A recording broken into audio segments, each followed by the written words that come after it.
You're watching Jax PBS More, WJCT, Jacksonville.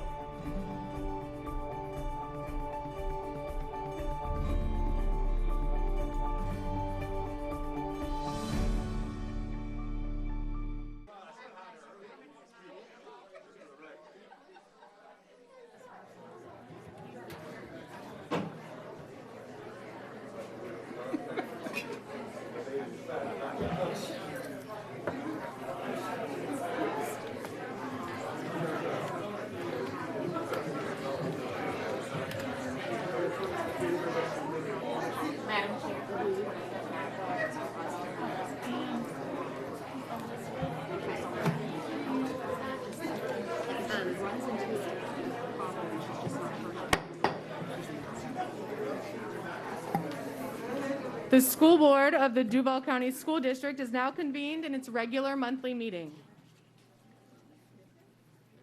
To everyone present and to our television viewers, I wish to extend a warm welcome to this meeting of the Duval County School Board.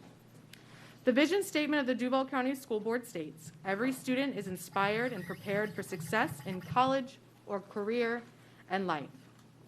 The mission statement of the Duval County School Board is to provide educational excellence in every school, in every classroom, for every student, every day. The Duval County School Board is here tonight to listen to the reports from district staff and to set policy for the district that will improve student achievement. We will also address budgets, contracts, personnel appointments, and other business items that require a vote of the board. The management and day-to-day operations of the district are the responsibility of the superintendent. It is not the role of the board to make managerial or operational decisions. The board has policies and procedures in place to assist the superintendent in resolving management and operational issues. If items appear to move quickly, it is because the board meets in an agenda committee meeting prior to the board meeting for an in-depth review of all agenda items. The committee meeting for the July 12, 2021 school board meeting will be held on June 22nd, 2021 at 9 a.m. and the public is invited to attend.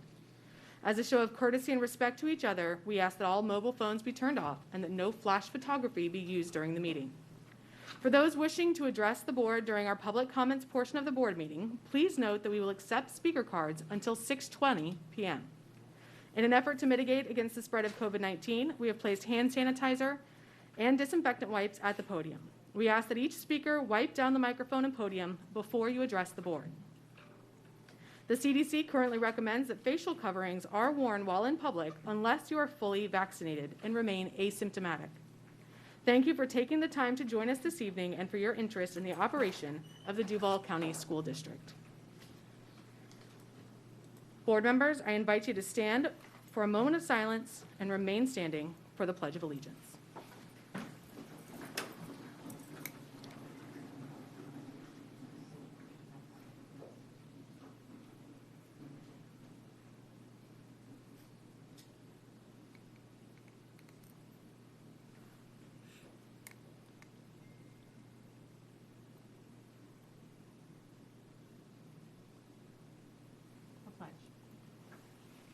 I pledge allegiance to the flag of the United States of America and to the republic for which it stands, one nation, under God, indivisible, with liberty and justice for all.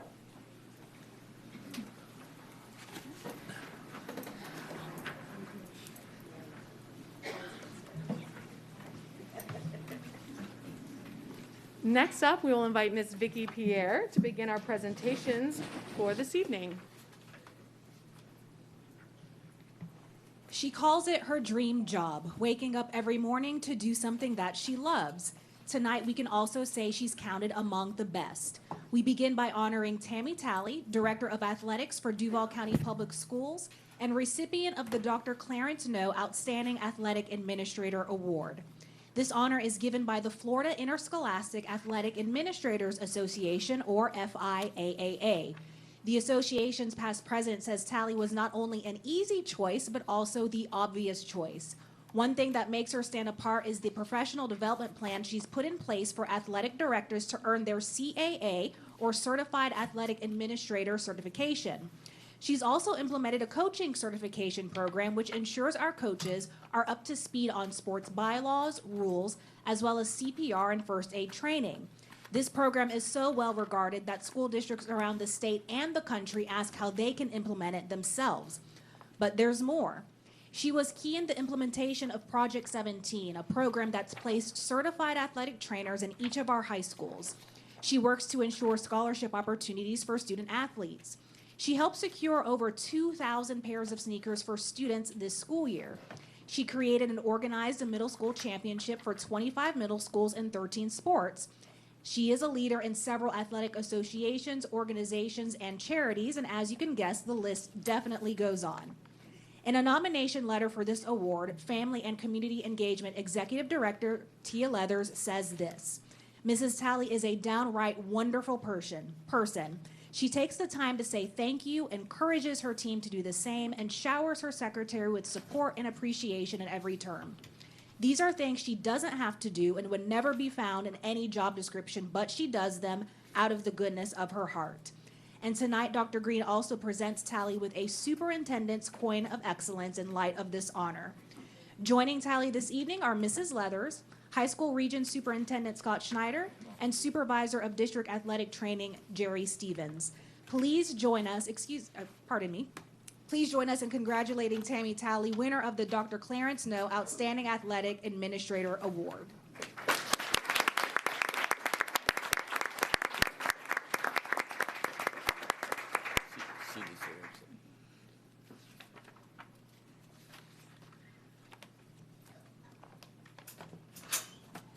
This concludes this evening's presentations. Thank you so much, Ms. Pierre. Moving on to approval of the June 1st, 2021 agenda. That the Duval County School Board approve the June 1st, 2021 agenda as submitted on May 25th, 2021 with the following changes. Board member travel, item amended. Human Resource Services, Labor Relations, settlement with AFSCME, Florida Council 79, item amended. Chief of Staff, school renaming Joseph Finnegan Elementary School, item amended. Chief of Staff, school renaming Stonewall Jackson Elementary School, item amended. Chief of Staff, school renaming Jeb Stewart Middle School, item amended. Chief of Staff, school renaming Jefferson Davis Middle School, item amended. Chief of Staff, school renaming Kirby Smith Middle School, item amended. Chief of Staff, school renaming Robert E. Lee High School, item amended. Chief of Staff, school renaming Jean Ribaud Middle School, item amended. Chief of Staff, school renaming Andrew Jackson High School, item amended. Chief of Staff, school renaming Jean Ribaud High School, item amended. I ask for a motion. So moved. Second. Moved by Board Member Coker, seconded by Board Member Jones. Any discussion? I just want to let the folks in the audience know that these items had a small language change in the introduction of the item for each renaming. There is no substantive change to the recommendations from the superintendent that we'll discuss this evening. If there's no further discussion, I call for your vote.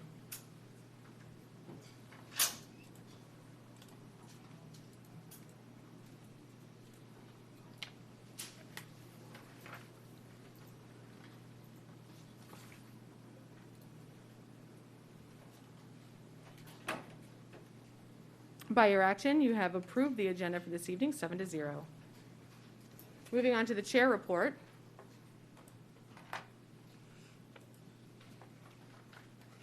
I will be brief this evening. What I'd like to just do is kind of tell us how we got to this point. We know that the big business for tonight is school renaming. So I'm going to just briefly go through how we got to this point. Policy 8.59 governs the process of renaming a school.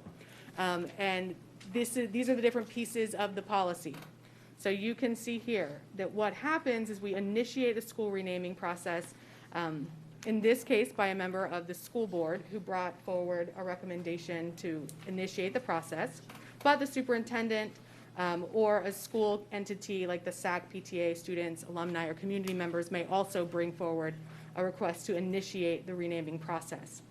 The school board then votes on that request, whether to accept the written request and refer to the superintendent for further review. In this case, the school board did accept both the recommendation from Board Member Jones and former Board Member Ashley Smith Juarez to move forward with the renaming process for all 9 schools being considered this evening unanimously. Once we turn that process over to the superintendent, then she works with the school communities and engaging these SAC committees at each of the schools, the PTA, the students, the alumni, and community members in the process to provide input to her so that she can make her recommendation. The superintendent has made a recommendation to the school board, and we will be discussing those recommendations this evening. Each item has been pulled for discussion off the consent agenda, so you'll hear any and all comments made about each of the items, and a separate vote will be taken for each item. During that discussion and process, the board will vote on the superintendent's recommendation. We have the freedom to accept, reject, or request another name be considered or proposed for consideration.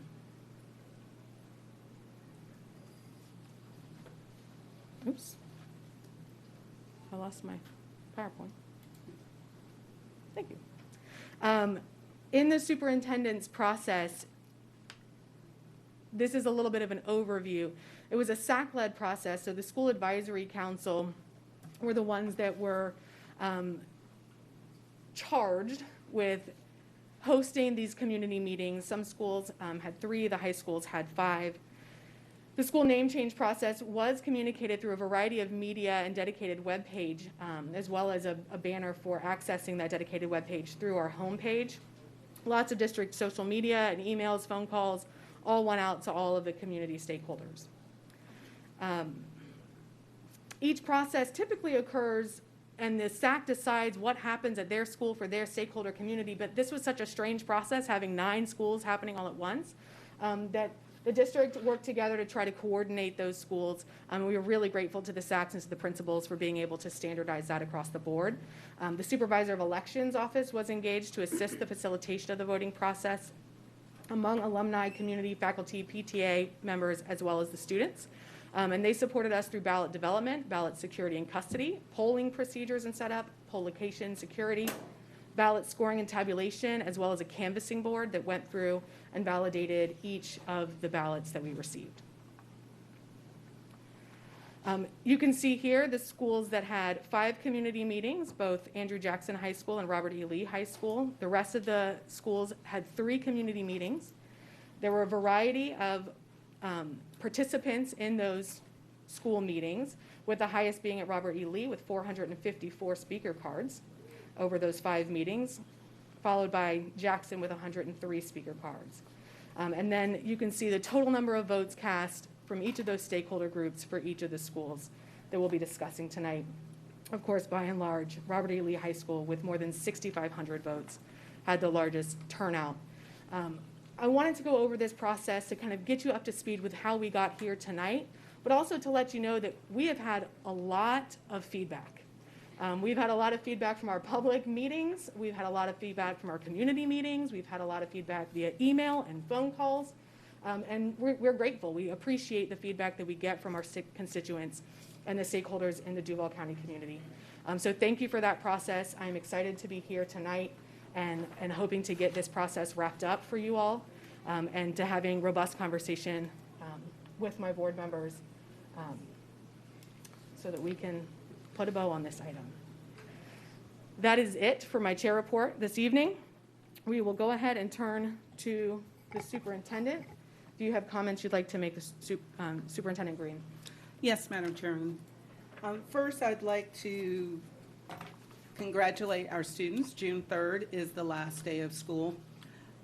We definitely started this school year with an immense challenge trying to educate over 130,000 students through a pandemic. And I couldn't be prouder of a school district than I am of Duval County Public Schools.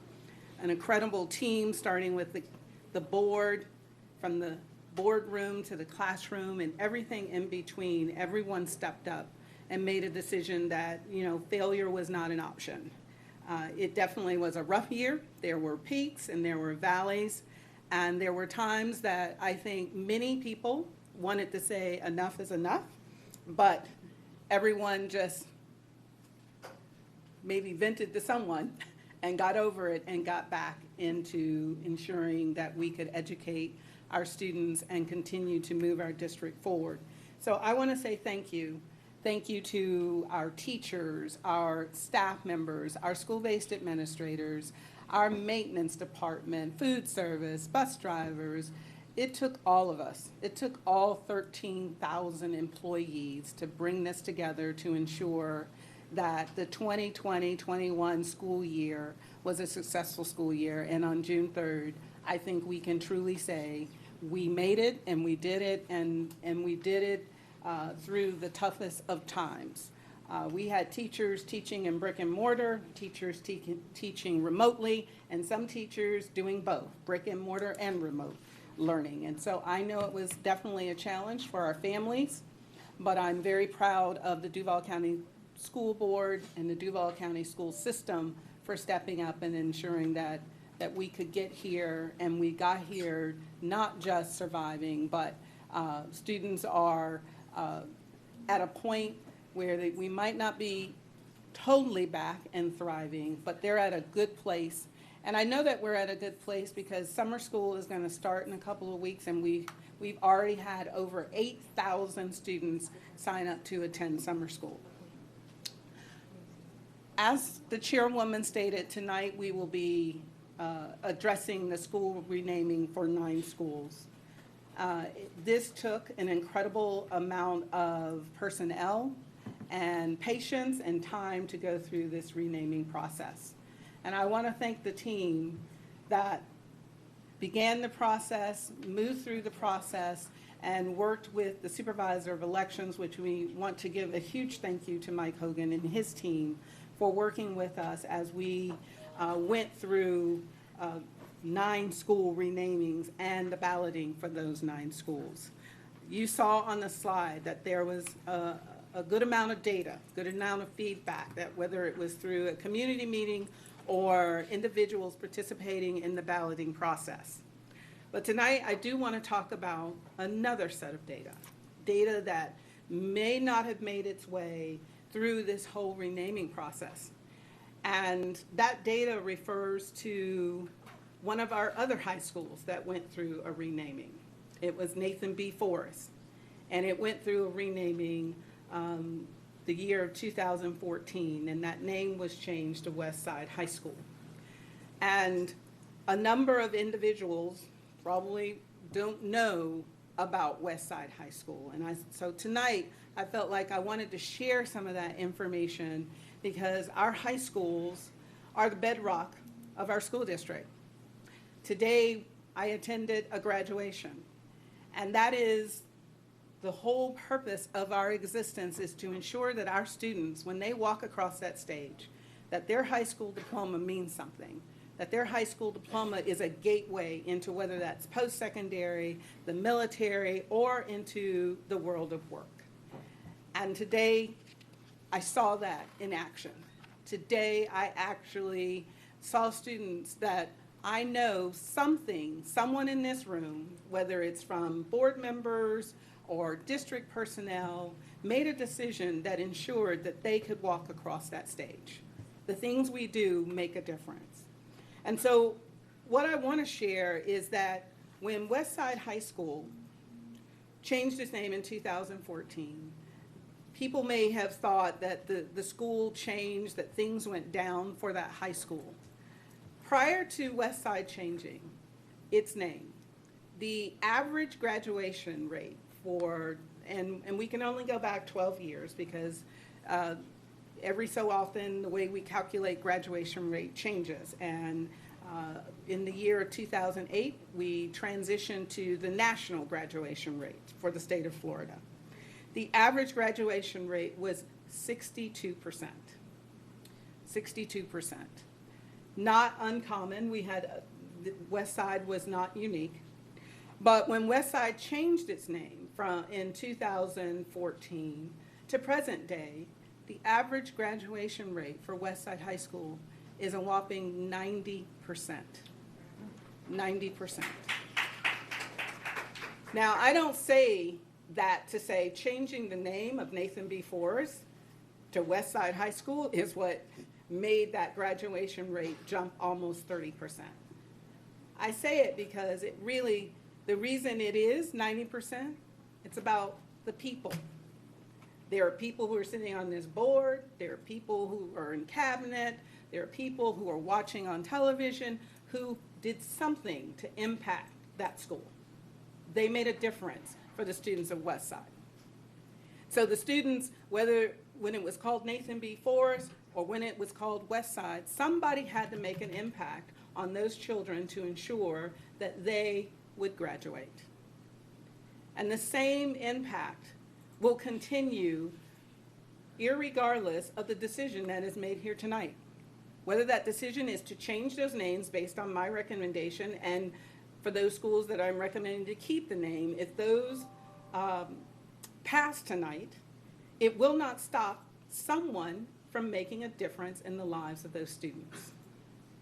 I'd like to think that every decision I make is about ensuring that I can face myself in the mirror knowing that I've done everything for the students of Duval County Public Schools.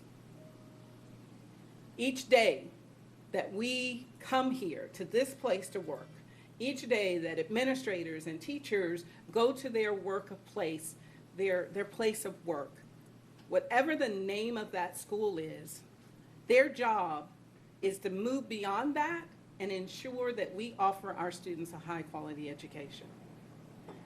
So one of the high schools, Lee High School, I'll use the same data.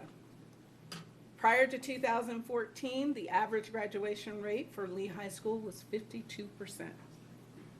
Since 2014, the average graduation rate is 85.6% for Lee High School. Continuing to make an impact. This is a very tough decision that this board was brave enough to initiate.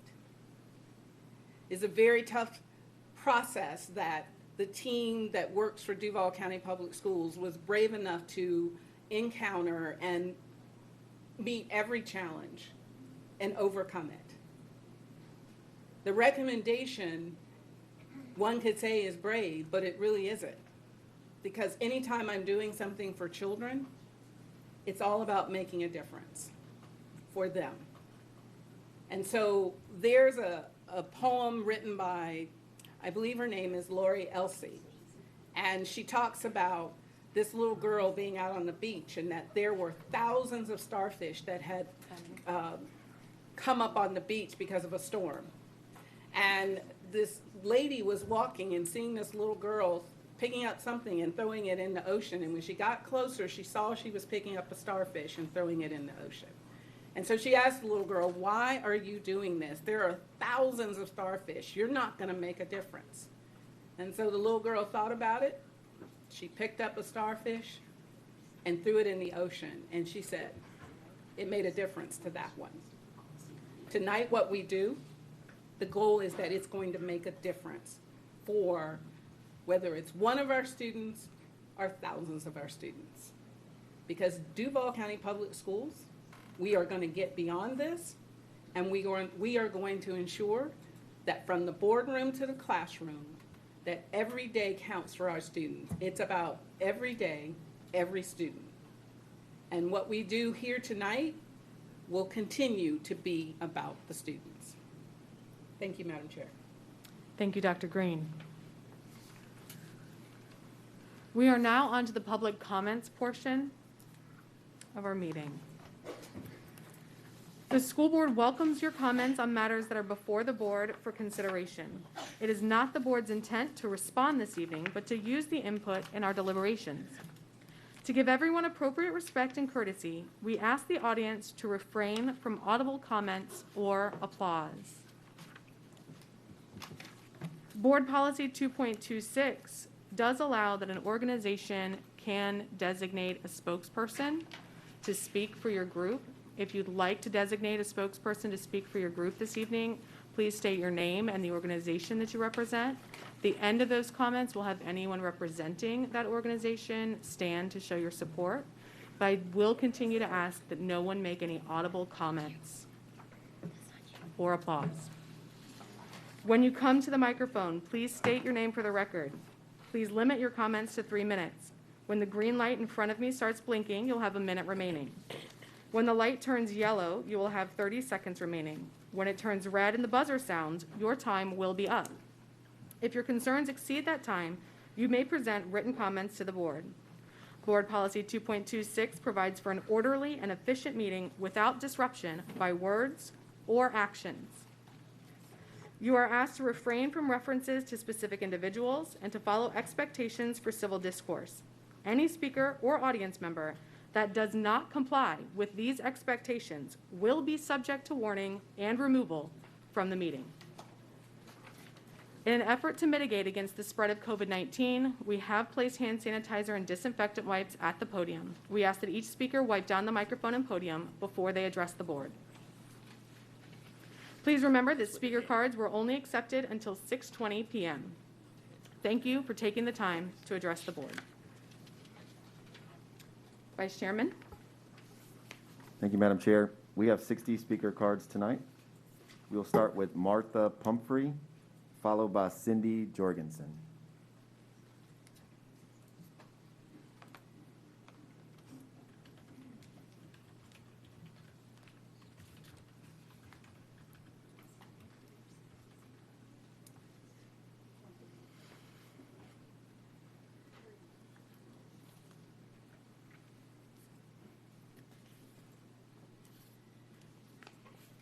Sorry, is that the other room? State your name for the record. Martha Pumphrey. I'm a Robert E. Lee graduate. I guess we're all glad to see this come to an end. It's been a long, tiring process, but I thank every single one of you for walking through this process. I'm going to be short and sweet. I'm not going to take up a lot of your time. I just want to talk about the money or lack of money being raised for these name changes.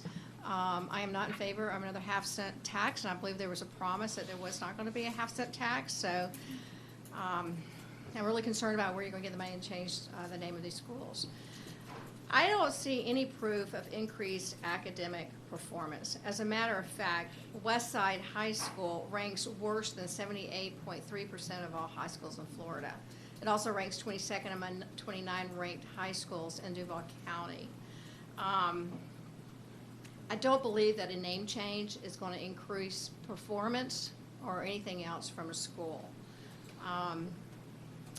I was appalled at the voting process where children as young as 3rd grade or maybe even younger got to vote. Children's brains are not developed enough to really know. All they did was speak the voice of their parents. And I'm embarrassed of the way that was performed. But anyway, I told you I'd keep it short and sweet. That's all I've got to say. Thank you again. Thank you, Ms. Pumphrey.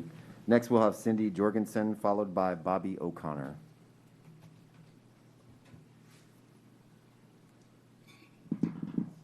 My name is Cindy Jorgensen, and I am with Northside Coalition of Jacksonville. First, as a retired educator, I want to congratulate you on those increased graduation rates. I know the last few years of my career, that's all we were hammered with was graduation rates, so I really feel your joy with that. Today we said the Pledge of Allegiance, and we said it to that flag. My grandparents were immigrants. They came over in 1915. They strived to become Americans, and they proudly became American citizens. My father fought in World War II for that flag. And it really bothers me that my grandsons could be going to a school, Robert E. Lee, that is honoring a person who fought to take that flag down in this part of the country. I think that me feeling as a patriot, I do not want my grandchildren to be emulating or being put in a position where a person is emulated who fought to take down that flag. I also want to say, as far as the money that's required, right now I'm telling you I will pledge $400 to the fund to replace uniforms, and I'm sure there will be many people like me. Thank you. Please change the names. Thank you, Ms. Jorgensen. Next, we'll have Bobby O'Connor, followed by Catherine von Nostrand.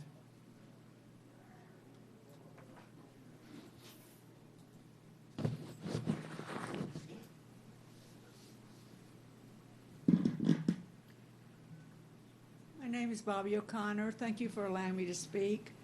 I am grateful that the community voters and Superintendent Green's recommendations have brought to us tonight the clear need to rename the 6 schools that honor the Confederacy. What these votes and recommendations did not do is account for the effect that the colonization of this country had on indigenous people. Both Jean Ribaud and Andrew Jackson were colonizers. They were involved in an action of settling among and establishing control over the indigenous people of this country. They did it in different ways and in different centuries, and it had the same effect. Early colonizers brought changes to virtually every aspect of the land and its people, from trade and hunting to welfare and personal property. European goods, ideas, and diseases shaped the changing continent. They effectively changed the social systems of living for indigenous people. Andrew Jackson's presidency is perhaps best remembered for his cruelty to Native Americans. His Indian Removal Act resulted in the forced displacement of nearly 50,000 Native Americans and opened up millions of acres of their ancestral land to white settlement. He and some other Americans thought that these tribes were uncivilized, but let's not forget, they also wanted to have the great farming land that tribes like the Cherokees had. They thought that having this land would support their economy. In other words, these 2 men, Jean Ribaud and Andrew Jackson, came and took over. The needs of the people who live there be damned. There are some who might say, well, there are few Native American students who were affected by our schools being named for these 2 men. Let's just move on.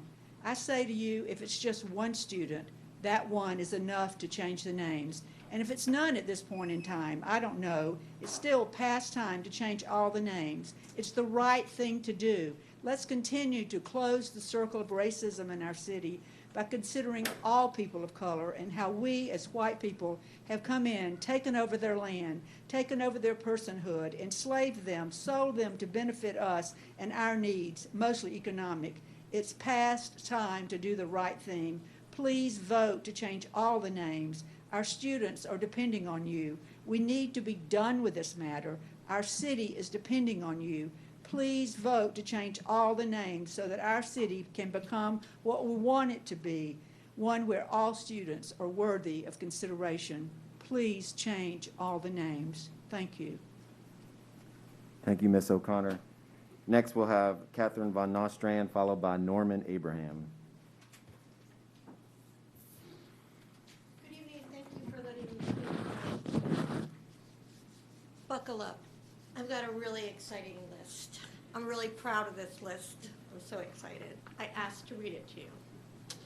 So these names are community groups that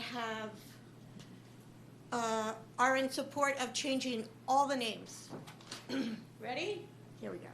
Take them down. Jax, Florida Rising, Yellow House, This Isn't Us, 904 word, Jacksonville Coalition for Equality, Duval Dems, Jacksonville Now, First Coast ACLU, Live Church, Jacksonville Progressive Coalition, Jacksonville Community Action Committee, Jewels of the Future, Southern Poverty Law Center, yeah. Chamber of Commerce, Nate Monroe, Florida Times Union editor, NAACP, hello, Jasmine, Rainbow Push Coalition, Dolores Barr Weaver Policy Center, Ezel Law Firm, Bobby G. O'Connor and Associates, Community Loaves, Rain Dogs, Vagabond Coffee, Southern Roots, Alewife, Brew Coffee, Black Baptist Ministers Conference, Democratic Black Caucus, Black Lives Matter Jax, Center for Urban Education and Policy at UNF, Duval County Council of PTA, Florida State Council of PTA, Petit Cadu, that's me, UNF Student for a Democratic Society. I mean, is there anyone left? Right? This is pretty exciting. Hello. So all of these people support the change of all the names, because then Jacksonville will be, you know, kind of the shining star that people want to come here to work and employ other people. And let's get it done. It's time. Thank you. Thank you, Ms. Von Ostrand. Next, we'll have Norman Abraham, followed by Melanie Love.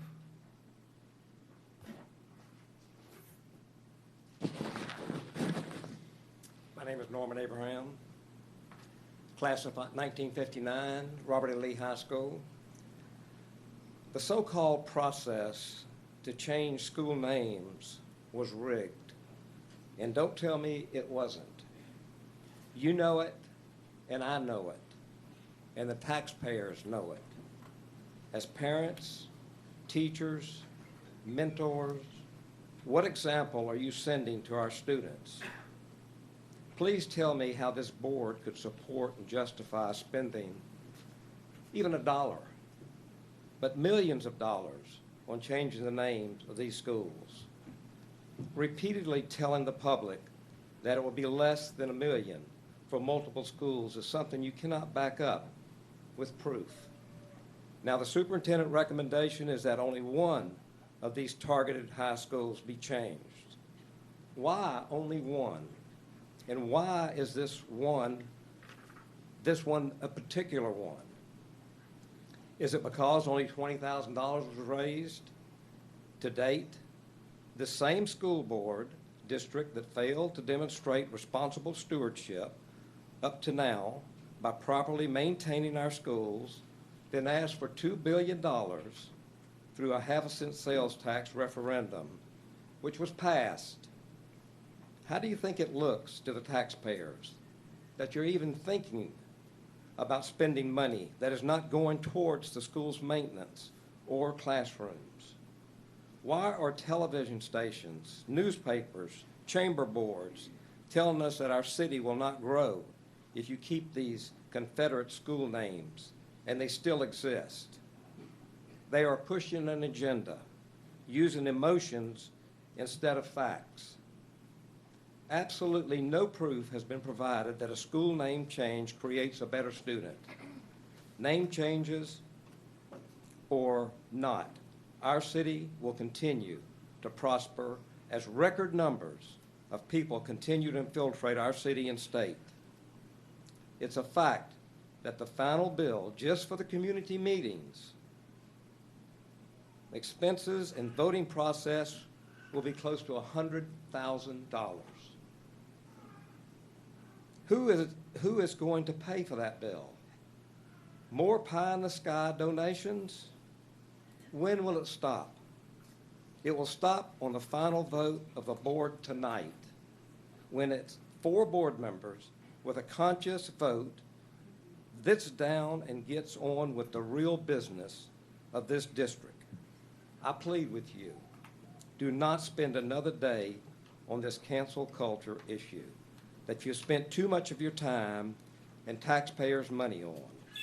Do your job and give this country the best education for our children. Thank you, Mr. Abraham. Thank you, Mr. Abraham. Next, we'll have Melanie Love, followed by Melissa Bernhardt.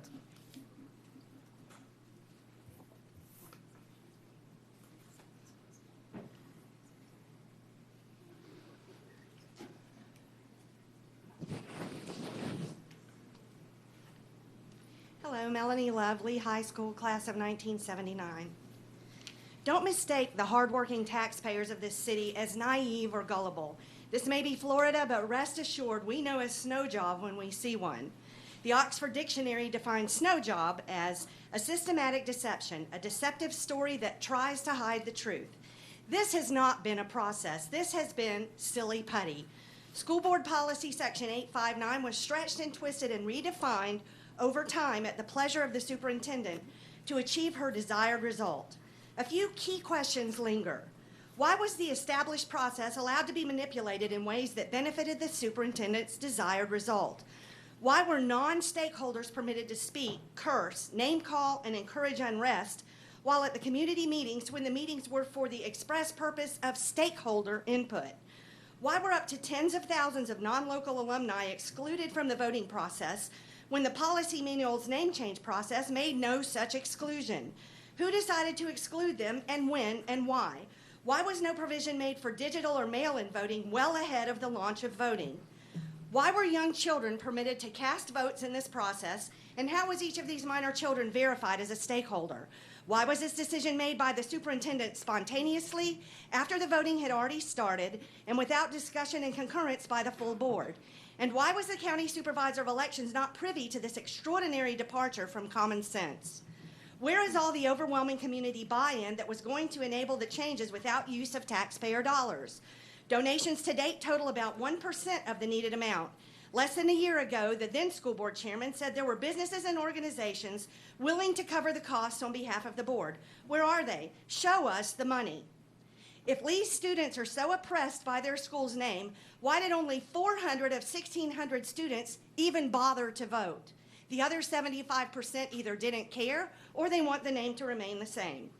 In May 2019, the superintendent assured Ribault Senior and middle school families that the names of their schools would not be changed.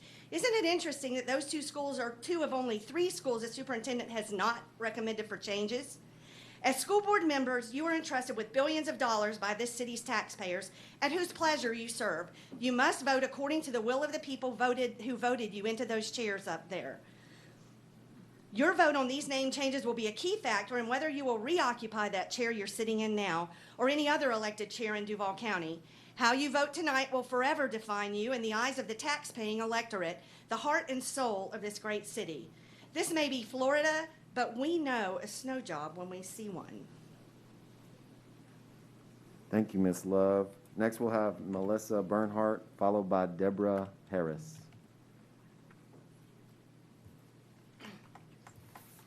My name is Melissa Bernhardt, and I'm a proud mother of 4 children born and raised in Jacksonville. I have 4 points to make. Number 1, prayer was banned in school assemblies in 1962 and 63, and this led to the banning of the Holy Bible. There are almost 3 million students registered in the Florida public schools, and there are 80,000 inmates in Florida prisons. Why are Bibles available for all of our prison inmates but banned in public school? We need prayer. Prayer brings hope. We must allow hope back into our schools. Prayer, regardless of religious affiliation, is the mind focusing on hope. When prayer was removed, unknowingly, hope was removed. It left our children unnurtured and deprived of our guidance. Let the children have hope again and bring prayer back to our schools. Number 2, I am so proud that our school superintendent has announced students will no longer be required to wear masks on campus. I'm here to say, let's keep it that way. Elementary students should not be strongly encouraged next year to wear masks because they are not vaccinated. The science says they do not need masks or vaccines. I will be actively watching and engaging in this topic. Let our children see our smiles and let's see their smiles. Number 2, vaccines do not belong in schools at any time. Parents are responsible for shot records and health forms. They are capable of making decisions about vaccines. The COVID-19 vaccine has been authorized by the FDA as an emergency vaccine. The Florida Health Department can and will assist residents and their families with locations and even free rides to go get the vaccine if they choose so. Schools should never be a part of medical decisions or distribution. Number 4, I'll start by saying in San Francisco in January, it was decided to change the names of 44 schools, including George Washington and Abraham Lincoln. In April, they suspended that changing of the names. They said it was a distraction and costly, and the focus is now on reopening schools. They are now dealing with litigation. I am proud they put the kids first. Could you imagine generations to come not knowing who George Washington was? Or what about Abraham Lincoln? Did you know that 2 famous Jacksonville men wrote a song for Abraham Lincoln's birthday? Lift Every Voice and Sing. It's known as the Black American Anthem. They wrote a song to honor him. That is part of Jacksonville's history, and we must not erase it. Changing the name of any building due to historical truth is cancel culture. Removing history, good or bad, is a terrible path for generations to come. On April 19, 1865, General Robert E. Lee surrendered to Ulysses S. Grant in Virginia. This was the beginning of the end of the 4-year-long American Civil War. 16 months later, Andrew Johnson declared it official that it was over. Thank you, Ms. Bernhardt. Thank you. Thank you. Next, we'll have Deborah Harris, followed by Meredith Johnson.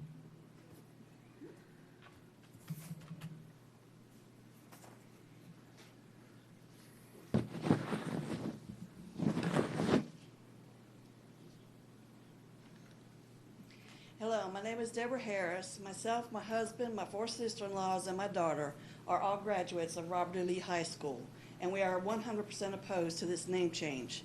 I have attended all 5 of the community meetings and the 3 SAC meetings for this proposed name change. At the community meetings, I listened as I was called an old white man, a racist, a white supremacist, told I will be dead soon, so what difference does it make what the school name is, had the middle finger raised at me, and was booed at my own remarks.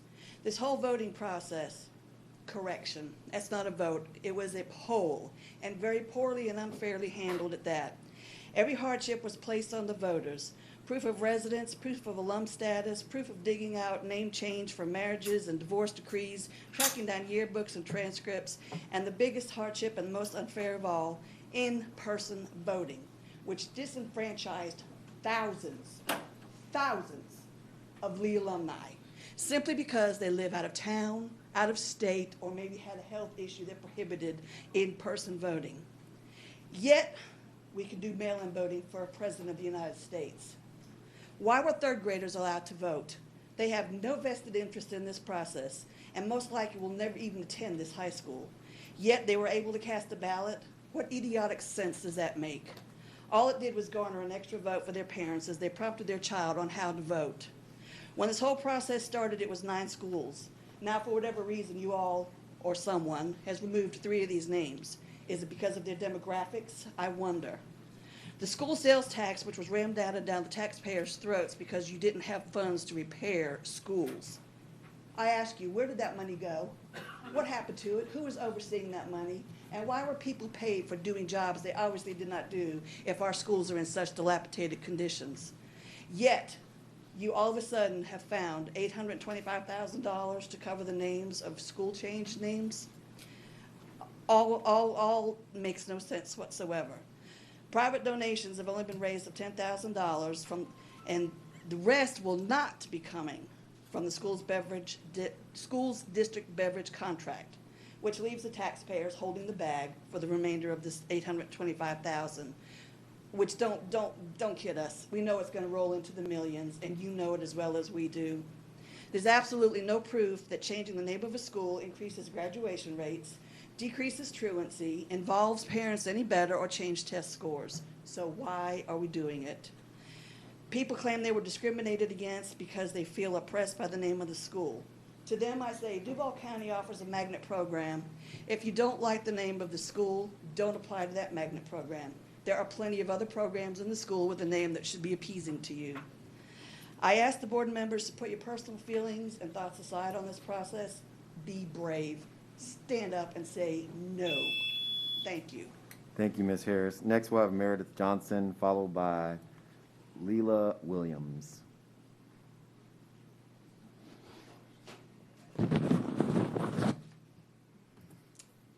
It's nice to see some wonderful, familiar faces up there.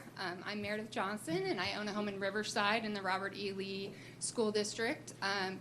And I'm here today because I hear a lot of talk about like ancestry, and this is our ancestry. Only a couple years ago, I actually kind of came out and said, yeah, my great-great-great-grandfather fought and died for the South at Gettysburg, and I don't consider him an American. I just don't. Once you succeed from our nation, you are no longer an American. And why should we have schools named after non-Americans and also dishonorable people? If we're going to rename schools, probably the easiest thing to do would be stick with like Riverside and stuff like that. But if not, they should be named after really, well-known, well-respected, honorable American heroes, not the people that we're seeing in the city. Another point I want to make is both of my parents attended a Robert E. Lee high school, one in Stanton, Virginia, and one in Alabama. Neither of those school names still exist. From my research that I did, the minimum I could find that used to exist was about 31 was the max I found, Robert E. Lee high schools that used to exist in this country. There is now three, and Jacksonville is one of those 3. Both my parents' school names have been changed. and they went to separate schools. So I think that's important to remember. Do we want to be one of the last three? This is where we're at right now. So, and I feel strongly that I don't want my kids to go to a school of someone who believed that people should be enslaved. I mean, that is not equality. That just isn't equality. That's not a message that should be sent to any child. So I just really strongly support changing all the names. I really hope that you will really consider, this, and I'm sure you all have been considering this for a long time. But thank you for listening to us all tonight. Thank you for doing your jobs, and thanks. Thank you, Ms. Johnson. Next, we'll have Lila Williams, followed by Joy Washington.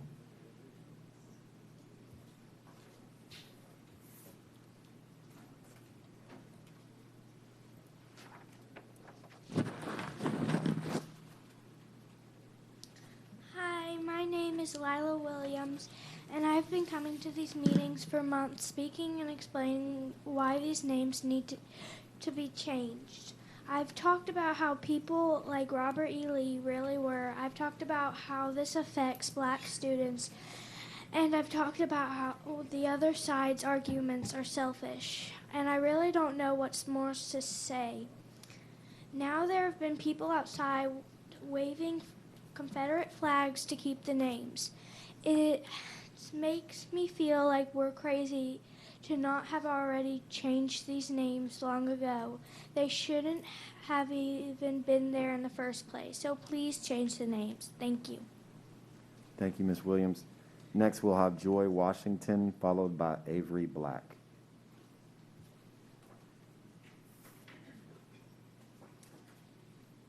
Hello, my name is Joy Trinity Washington. I am 16 years old and a member of a newly established youth activist group called This Isn't Us, who's used to give our new generation a voice from a variety of issues like racism, women's rights, LGBTQ issues, climate change, and many more. Over the past weeks, I have been coming to Jacksonville to attend the meetings based on the name changing of Robert E. Lee High School, along with other This Isn't Us members. Thinking about the many meetings that we have attended has shown me not only the commitment of our new generation youth that has stood on to fight for what we believe in, but also how much hatred we have suffered. Recapping on when I came to my first meeting in support of the name changing of Robert E. Lee High School, I remember doing a speech to show that I support this cause and what we are fighting for, that I supported it because I know what it feels like to be a black girl living in a whitewashed nation we call America and to get the scraps of everything. In a meeting we had, in every meeting we had talked about different issues that we needed to be addressed, like the racist white supremacists this school was named after, from Miss Amy Donofrio and her suspension and supporting our black lives when everyone is cowards to do so, to us having meetings in front of the school board members. We have not only spoke our truths, but feeling hopeful that speaking out and telling everyone how we feel will be a start to a better future. We have also entered meeting after meeting and listened to the opinions of the opposed team and heard them state opinions instead of facts, while having no empathy of how we feel about the situation with us being children and students of Robert E. Lee, while they become more aggressive and straightforward. Knowing that today is voting day for the name changing of Robert E. Lee High School, I hope that we all see how changing the name of the school that continues the legacy of white supremacists will help this community grow effectively for our youth. As I hope that standing up here today, that something good will come out of me speaking out and wanting to make a difference. I hope that today this will show every individual that our youth and our voice matters. We know what is best for us and our academic and emotional needs. I hate that we still suffer from racism, but as we decide on the name changing today, I ask that you use knowledge, history, and our left out youth instead of lead by emotion. If this is not enough to change the name of a high school, then I don't know what is. Stop playing games, change the name. Thank you. Thank you, Ms. Washington. Next, we'll have Avery Black, followed by Hugh Blanton. Hello, my name is Avery Black, speaking on behalf of Changing the Names. With us standing here and speaking towards the school and the school board, this has helped tremendously, even if all you did was hold a sign. This is not over. This is just one step closer to equality for all and to let everyone know how loved and supported they are. So I ask everyone, what does this name mean? What does this name mean to you? What does this name mean to others? This may just be a name to you, but to others it is far more than that. This name holds shame that should not be here anymore. As for other people's reasoning for keeping this name is the price. But why? Why is it coming down to price over pain? Stop playing games, change the names. Thank you for your time today. Thank you, Ms. Black. Next, we'll have Hugh Blanton, followed by Pat Gear.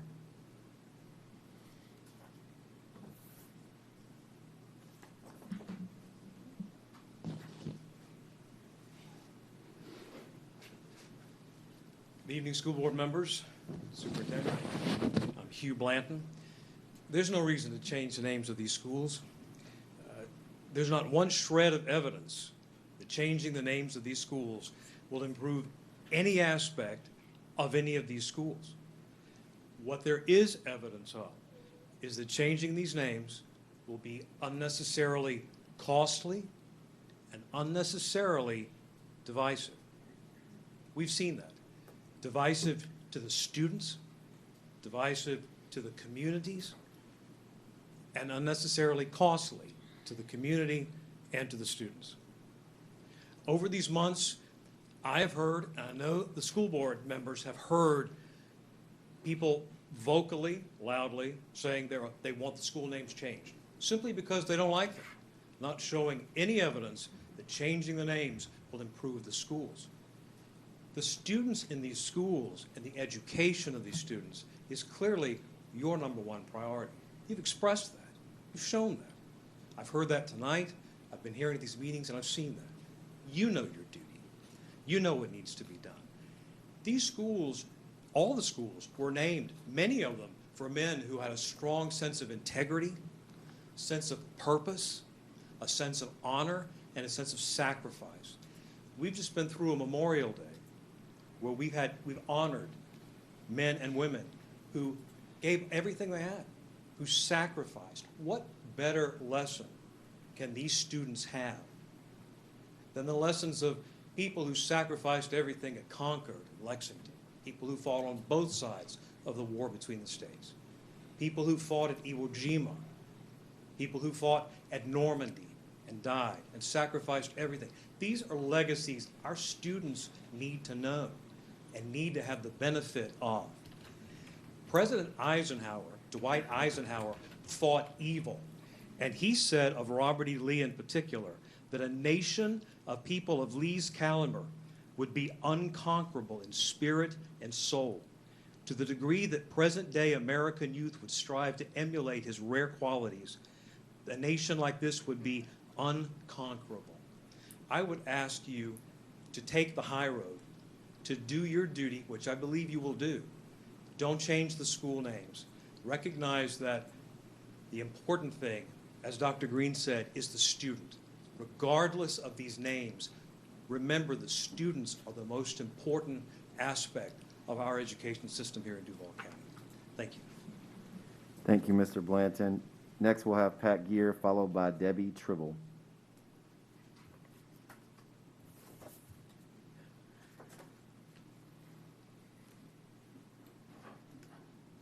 Good evening, everyone. Chairman Anderson, thank you for having us, school board members, Dr. Green. I wanted to have a sort of a change of pace, kind of like Mr. Blanton said, but we enjoyed Memorial Day yesterday. And when you look at Memorial Day, it started in 1868, I believe, and it started in a place known as Arlington Cemetery. And it started in a mansion that belonged to Robert E. Lee. And the purpose of that whole exercise was to bring the two sides together and get past the war between the states. So I thought it was fitting to say that because I hope the students today understand what Memorial Day is about. It's about those folks that served, lost their lives while serving to preserve our country as we know it. Not as we want to change it, but as we know it and the way that it was built by our founding fathers. So that was one of the messages I wanted to share. The other is, I find it kind of interesting about the voting or the, whatever you want to call it, but the voting process. and especially the young kids voting. I did a public records request from the Supervisor of Elections office, and I was curious because I remember I voted the first week, others voted the second week, and we noticed that the first week we didn't have younger folks voting, but the second week we did. And from the request, it indicated that Mr. Hogan wasn't aware of this until the second week. So I thought that was kind of strange, why that would change midstream, I guess. The other thing, we were outside a little while ago, and we appreciate how it was set up outside. So we had the groups were separated and we could each have our own space. But what I found interesting is that the rules kind of changed about the outside space while we were in progress of trying to set up, where you could park. You couldn't have a tent. Well, I wasn't aware of that, but we abide by it. But the rules change, and when I talked to the officers about it, it was the same thing that I've heard from some of you, that the rules kind of evolved over time. And it seems like with something this serious, that you would want the rules to be in place from the beginning, follow the rules, and everyone know what the rules were. So with that, I'm Pat Gear, a graduate of Robert E. Lee, 1967. My desire is to not change any of the names. Thank you. Thank you, Mr. Gear. Next, we'll have Debbie Tribble, followed by Joe Ross, Sr.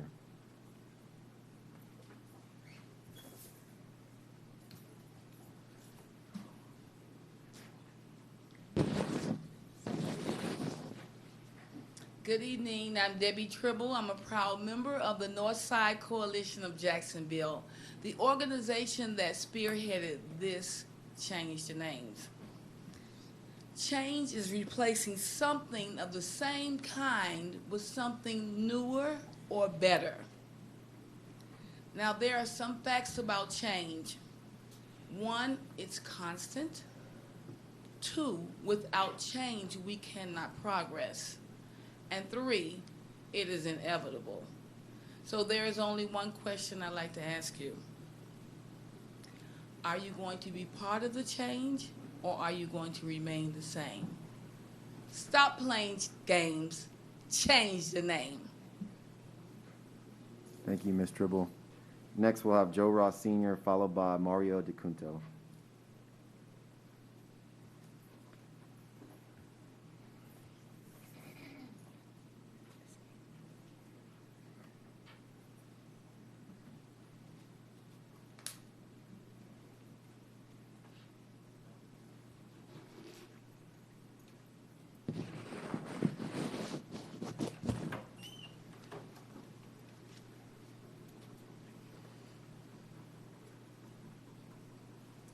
I am Joe Ross, Sr. I'm a proud member of the Northside Coalition. I took a personal interest in this, but I need you to know that all of the organizations that were mentioned, we got your back. Don't bow for a minute. Don't think that the people of our county got your back. The city of Jacksonville and all communities of Duval County can be extremely proud of its schools, districts, leadership. To our school district board and superintendent, who have exhibited extraordinary courage and moral fortitude. The question of the school system's integrity was that question. How can you support diversity? How can you support inclusion and have schools named after traitors of our country? We're talking about the Confederacy. We're talking about white supremacists. How can you have a school, one, named after individuals that cast that image and then turn around and say, our schools are diverse. Our schools are committed to inclusion. But on the other hand, we've got schools that's named after white supremacists. I, as an individual and not the Northside Coalition right now, commend you just bringing this issue up and putting it before the population and allowing them to vote. The Daughters of the Confederacy didn't do that. They just named the school without a vote. That's the problem. Democracy is in peril. We are fighting for the soul of our county, the soul of our school. Let's represent. Thank you from the bottom of my heart. Change your name. Stop playing games. Thank you. Thank you, Mr. Ross. Next, we'll have Mario DeCunto, followed by Rob Lawrence.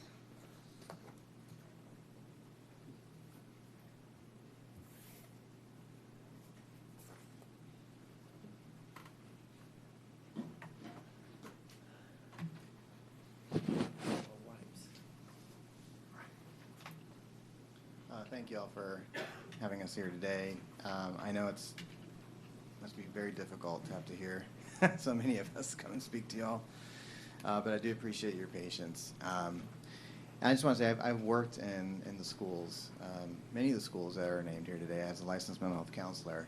I've worked with the children there, and many of them may not know what it means, you know, to be going to school named after a certain person, and they may not say, well, I don't really care. But it does matter. It matters to us. It matters to our community. And, you know, we have so few spaces to celebrate people, so few places that people can look to recognize something that's important. And I think we should use those spaces to emulate those people that have worked hard to give children an example of unity, of education, of science, of so many names that we could use to emulate these wonderful characteristics. Not that the men that they're named after today weren't special. I do believe that these men were very special, and they fought against something that they believed strongly in. But sometimes believing something in strongly, even though it's strong and you believe in it, you have a lot of, you know, strength and intelligence, doesn't mean that it's always for the best of the entire community. And so we can't set aside those things. Now, looking beyond things that are, you know, well for our mental health, and even if it's all just boils down to just what's best, even if it's just for a few kids, it does matter. But then there's the other side, right? There's a side of the business people of Jacksonville, the people that really hold a lot of power in Jacksonville. You know, the Jacksonville Chamber of Commerce. These are people who understand how things really function in the world. And the world is moving forward, like the young lady said earlier, from 31 schools to 3. And to know that Jacksonville is one of those last 3, it does give me, it did give me a kind of a feeling in my stomach that I think we're bigger than that, I think we're better than that, I think we move better. But thank you again for your time, thank you again for listening, and I appreciate your patience with us all today. Thank you, Mr. DeCunto. Next, we'll have Rob Lawrence, followed by Denise Olstein.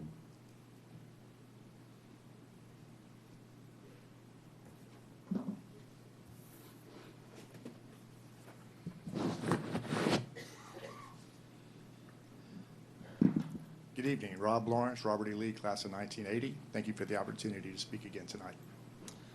I want to be brief. I know y'all want to get home early, and I'm going to try to help. Just have a couple of points. First point is, if y'all vote to change the name tonight, y'all are committed to doing that. You're committed to paying for it.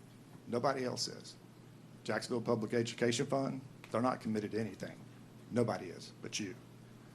And like they did last time, they're going to leave a vapor trail leaving town and going to their next little battle. So keep that in mind. Last year, each of y'all made campaign promises to not spend any of the half-cent sales tax proceeds for any name changes. I can't help but to think you made that promise for a reason, because you know your constituents don't want name changes. And I don't know how you're going to pay for it without dipping into that fund, and I don't think anybody else can explain that either. So keep that in mind as well. I was going to talk about the vote, but I think that's been beat to death. How anybody could allow children to vote in this is beyond reason. It seems like that decision was made unilaterally, was made in secret. Nobody was told. Nobody except for Northside Coalition. Everybody else was kept in the dark about that, giving one side an unfair advantage. Because if I had known, I'd have brought busloads of kids in myself, just to be honest. So I think you'll have a lot on your plate tonight. Integrity, credibility. Those seats you hold are going to be passed on to somebody else, and it'd be a shame for them not to have any credibility stepping into y'all's seats.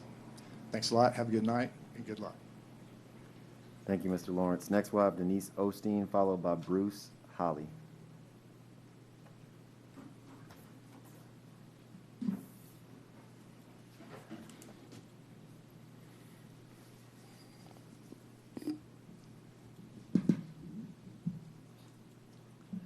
Hi, my name is Denise Osteen.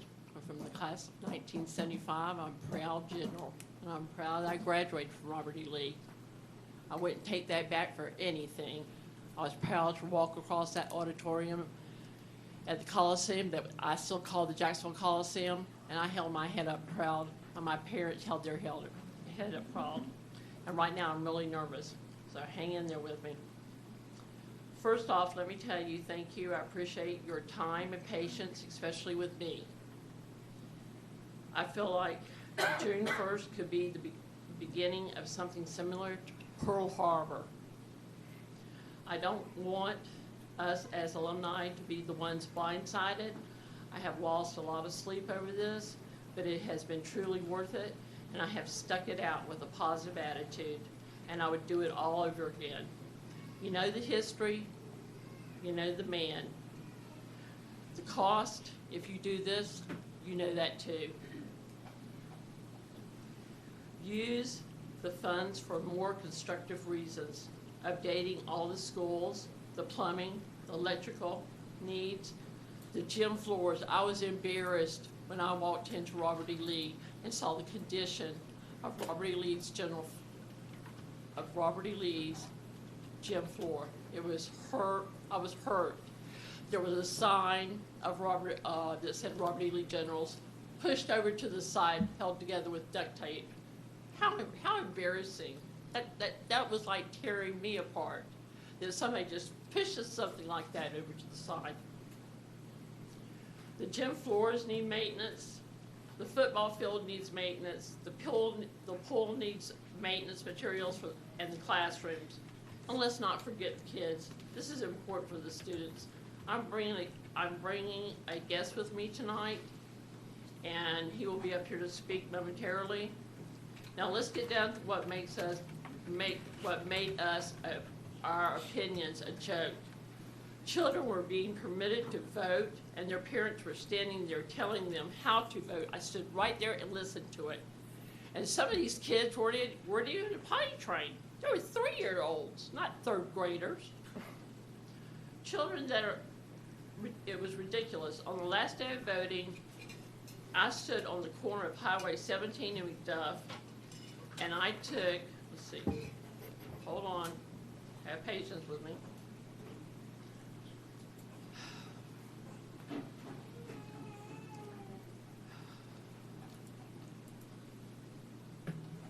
On the last day of voting, I stood on the corner of Highway 17 and McDuff, and I took a lot of verbal abuse. I was called names. I was even threatened in the parking lot by a big man who called me a racist, but I survived because I am who I am. Thank you. And I believe with all my heart Thank you, Ms. that I'm doing the Osteen. right thing. Ms. Osteen, your time is up. Please have a seat. Thank you. We appreciate you being here. Next, we'll have Bruce Holly, followed by Wendy Collins.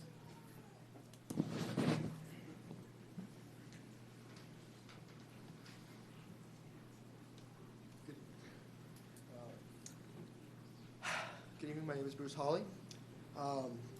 I've heard a lot tonight about the one student, whether it's one student or hundreds. Well, I'm the one student here, I guess, because I go to Robert E. Lee High School.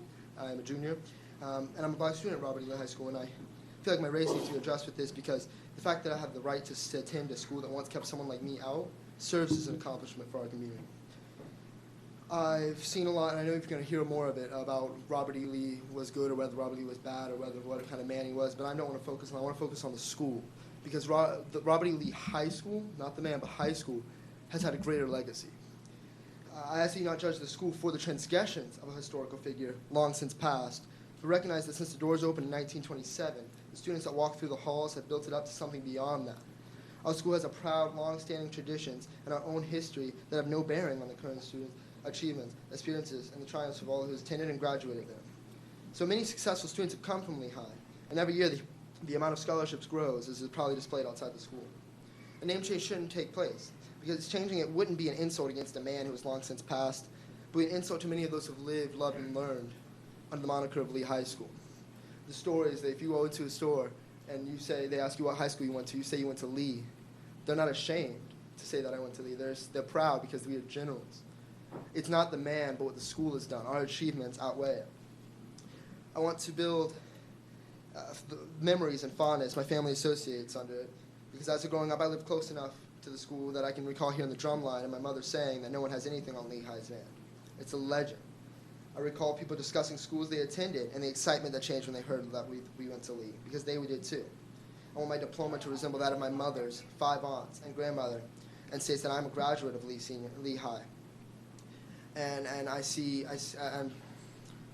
it that we're all so focused on the man, but I want to preserve not the history. It's not the history of the man that I'm trying to preserve, but the history of our school, the history of what we have done, the thousands, the hundreds and thousands of dollars that were put into when the school was set on fire, when the school caught fire. We were paid to fix Robert E. Lee High School. That's people invested in the school. That's how much they care about this school, because it's legendary. Hundreds and thousands of students have passed through that school. And I feel, in my opinion, that the impact that Lee High has had on hundreds of thousands of students is more important than the actions of one man, because we have made it greater. I ask that I graduate. All I want to do is graduate as a Lee High general, and even into my future, I want to be able to say that I'm still a general, because once a general, always a general. Thank you. Thank you, Mr. Harley. Next, we'll have Wendy Collins, followed by Wells Todd.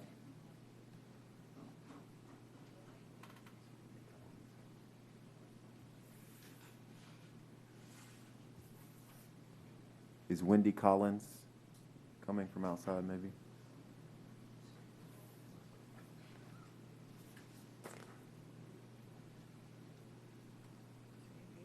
Okay. Next, we'll have Wells Todd, followed by Ted Corley.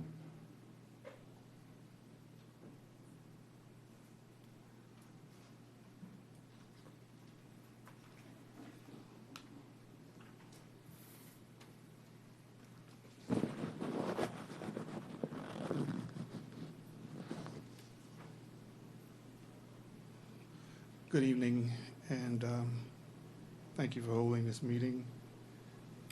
There are a number of words that I haven't heard so far tonight. Respect,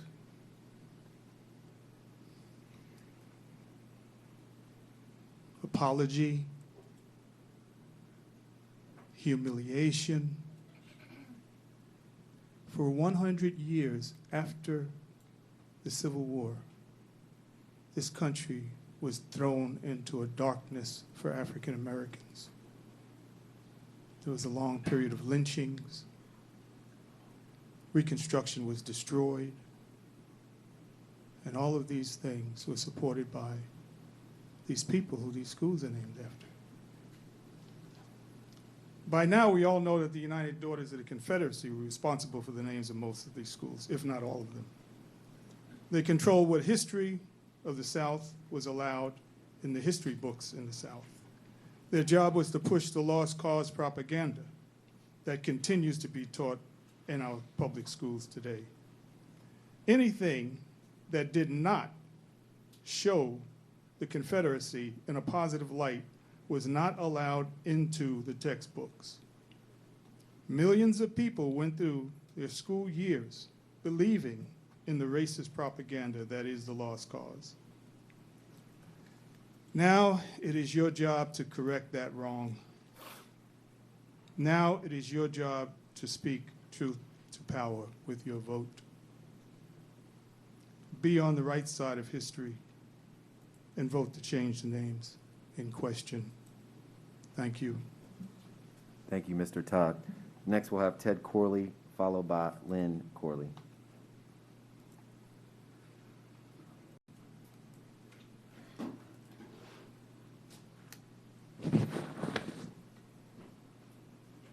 Hello, my name is Ted Corley.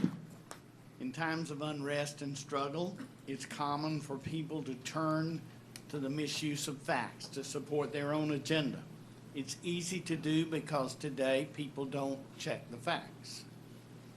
People have been saying that Rabeau is guilty of killing and marginalizing the Timucua Indians, yet firsthand accounts, not stories, not fables, but firsthand accounts clearly indicate that Rabeau's time on the land indicated he was a man of honor and a man of integrity. Not once in American history, in written history, is he accused of being anything but respectful and fair in his treatment of the Timucua Indians. Rabeau was here only 2.5 days in 1562. He returned in 1565. He was here a few days, and there is no record of his having any contact with the Timucua Indians. In 1562, he was welcomed by the natives on both the north and the south banks of the river. In 1562, when he left this land, he wrote these words in his journal: "Replenishing the ship's supplies was no problem.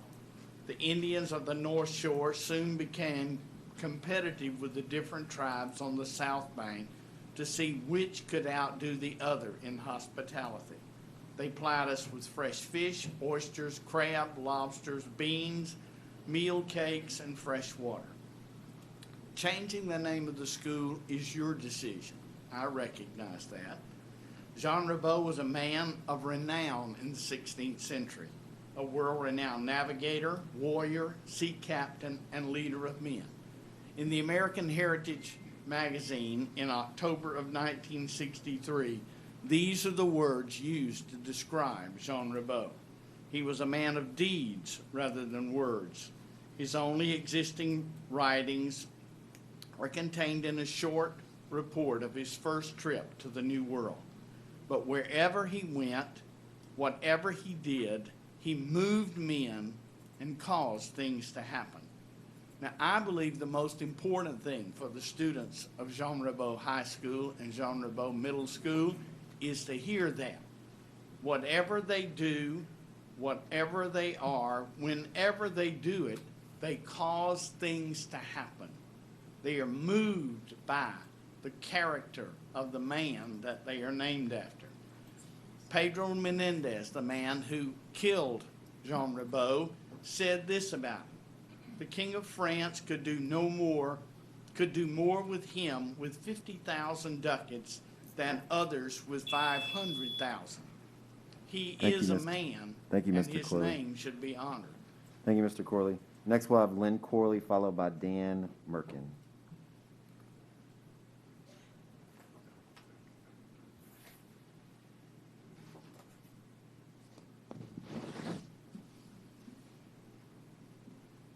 My husband's mask. I'm Lynn Corley, and I'm asking you what's in a name. When somebody says your name, you think they know who you are. Well, no one here had the pleasure of knowing Jean Rabeau, but it seems that many people are saying his name, many incorrectly pronouncing it lately, but they bothered to learn who the man was. This man met with the native chieftains in our area, Saturiva, Athor, and Alamakani. We know that because he wrote their names, and he wrote how he honored them. He was here a mere 2 or 3 days. He couldn't kill or marginalize in 2 or 3 days. Rabeau's name on schools or a ferry or monument, it doesn't really matter. It doesn't make him who he was. He was a mighty, important man. But this offers the city the opportunity to remember a most noble history that began with this man on May 1st, 1562. Lately, Rabeau seems to have had a stolen identity.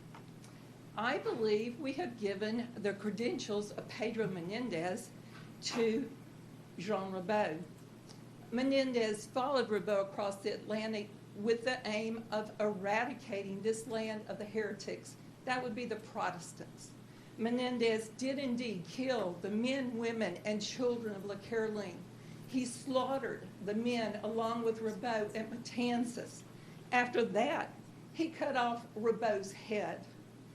Then he brought what I believe the first African slaves and unloaded them at the village of Saloy. He renamed it St. Augustine. Then, over the many years he was here and his predecessors, they enslaved and slaughtered the Timucua, the Guali, and the Apalachee. He brought the Inquisition to our land. His name does not appear on any concern of indigenous people or enslaved Africans. But St. Augustine should hear and remember that the name Matanzas represents Jean Rabeau, for it was at Matanzas, place of slaughter, that Menendez slaughtered the French Huguenots and Jean Rabeau and removed his head. When I hear the name Jean Rabeau, my ears perk up. I feel that I do know him because for 2 decades I have been entrenched and enhanced by this untold story, this hidden story of this worthy man. Let his true story live, the story of freedom and our nation, the story given to Jacksonville, Florida, is our heritage. Thank you. Thank you, Ms. Corley. Next, we'll have Dan Merkin, followed by Christine Hatfield.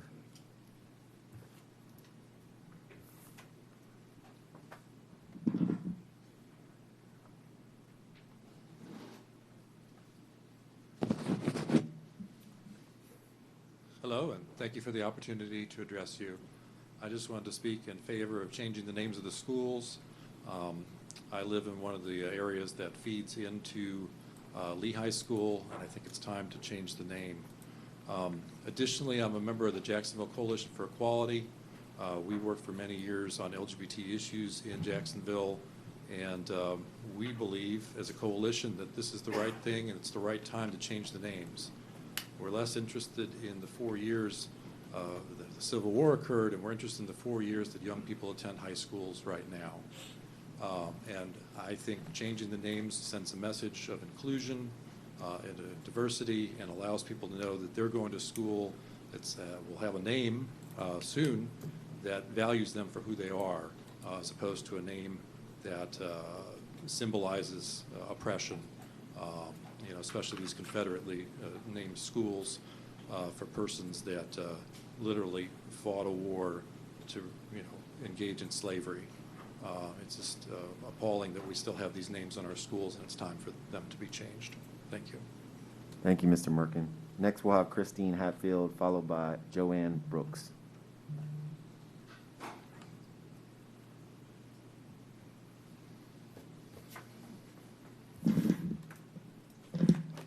Hi, my name is Christine Hatfield. I'm a proud member of Northside Coalition Jacks.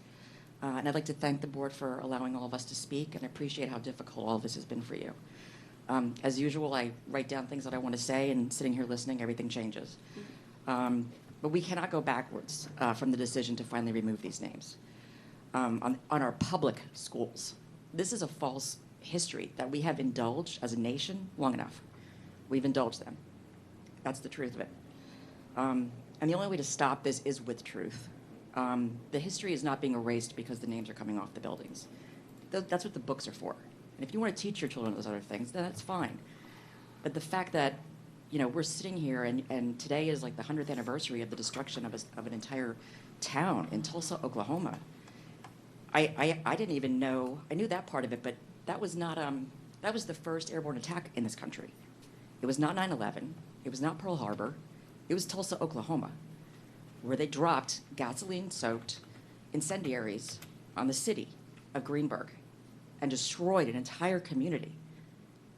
The atrocities of the Klan, like, I don't understand what you're holding on to. And if you want to do that, that's fine. And I'm quite sure plenty of my tax dollars have gone to things that I don't particularly care for or want or agree with. But at the end of the day, it's what's in the best interest of the children. And as an adult, you know, the school I graduated from, I'm happy. That's my school. Those are my memories. It's disgusting to me to sit here and listen to people talk about children that are in elementary school and high school, and they have no concern for their future, for how they feel about their school. These people had the chance to be proud of where they went. Now we need to give that to somebody else. It's just kind of, it's enough. I feel like our very existence in this country, with all the issues we have right now, does depend on truth. We have to shine a light on that. That's the only thing that's going to stop this evil. And the truth on our full collective, painful, joyous, difficult history. Somebody mentioned that it was Memorial Day recently, the other day. There were black men and women who have fought for this country. Where's their history? Where are the buildings named after them? The men that fought in the war, the Civil War, the Revolutionary War, the Second World War first. What have we done to them? Look what we've done. I hope you stick to it. I know that this is hard, but we have to get on you're always going to have people that are upset and angry, but get on the right path, the path for truth, and let's just lead. I appreciate your time, and I thank you for everything you guys have done, and I really hope you do change the names. Thank you, Ms. Hatfield. Next, we'll have Joanne Brooks, followed by Terry Neal.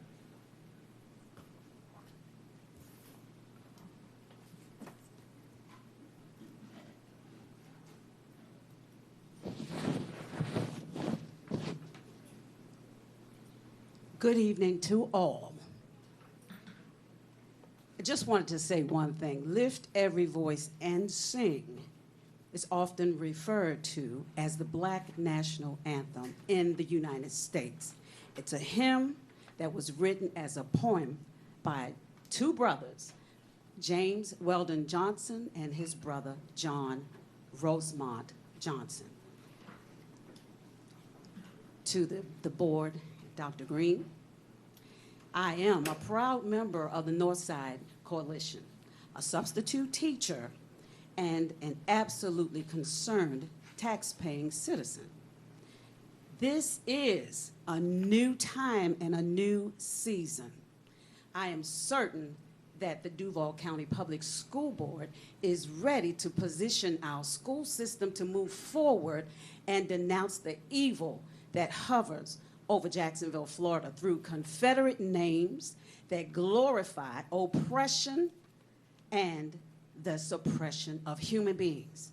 Why should our young people endure the negative images of the Confederacy and slavery?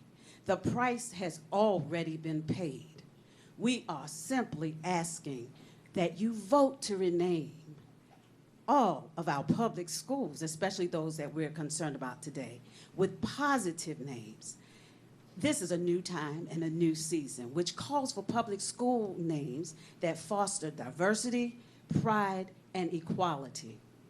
We need the school names changed to occur as soon as possible to create positive educational environments in the best interest of all people, all students, Black, white, Native American, Hispanic, Asian Americans, Pacific Islanders, basically the inclusion of all students.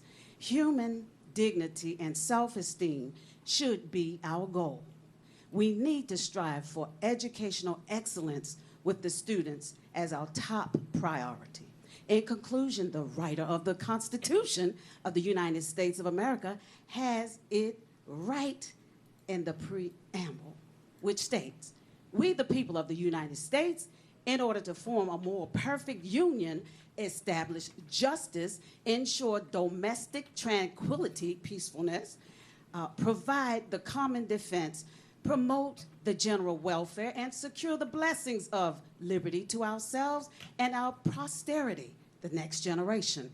Do ordain or bless and established this Constitution of the United States of America. The reason we want to change the names of the school is quite simple. We want to move forward in unity. Thank you so much. Thank you, Ms. Brooks. Next, we'll have Terry Neal, followed by Reginald Blunt.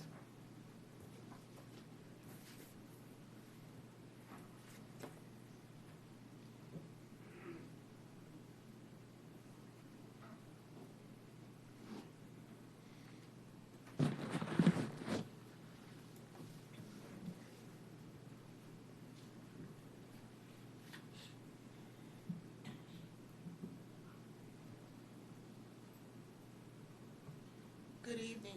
My name is Terry Neal. Much has been said about the cost of erasing the names of white supremacists from our schools. Opponents criticize this direction as wasteful. However, it is time we as a nation learned the high cost of institutionalized racism. Any money that must be spent now is not a waste, but an investment. It is a worthy investment to correct injustice. It is a worthy investment to enhance the education of all our children, especially those who have been targeted by these blatant representations of intimidation and hate. On the other hand, it is always a waste to adopt bigotry, racism, and white supremacy in particular, because the moral arc will continue to bend towards justice. This is why the lost cause will continue to lose. For generations, our tax dollars have been spent to elevate the supremacist myth both on and in our schools, instead of equally teaching the history of contributions of African Americans and other people of color. I might add that these unjust tactics were enacted while prayer was legally allowed in public schools, so clearly an examination of conscience is needed. As a lifelong resident of Duval County, I, for one, do not appreciate my tax dollars being wasted for inequity. The sheets are off. There is no more hiding. There is no more room for denial. We know what these white supremacists stood for and why they were given such prominence in our school system. Old prejudices must yield to a new day. As the great poet Maya Angelou said, when you know better, you do better. Now that we know better, we call on the school board to finalize these name changes so we can all do better. Thank you and good evening. Thank you, Ms. Neal. Next, we'll have Reginald Blunt, followed by Tom McGuire.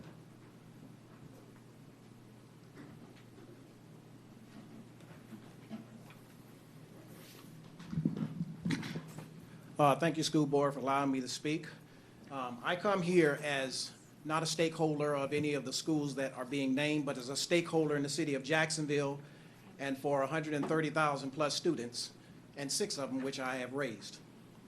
Since the beginning of this debate, I've heard a lot of stakeholders on both sides mention different statements. And I'll say a couple of them. I didn't write this, I just read it. Robert E. Lee was a slaveholder who raped girls and supported slavery. An older man about my age said, I was so depressed passing the school, I almost passed out, and I wanted to go another way. Andrew Jackson was a harsh racist who owned nearly 150 slaves, which I think that was a fact. This entire debate, I don't believe, originated with the children of the school. I think it originated with adults who had an agenda, okay? I am concerned about the young people and the endless debate and protest. I want them to have an end state in everything that they do. There were 9 schools that were named.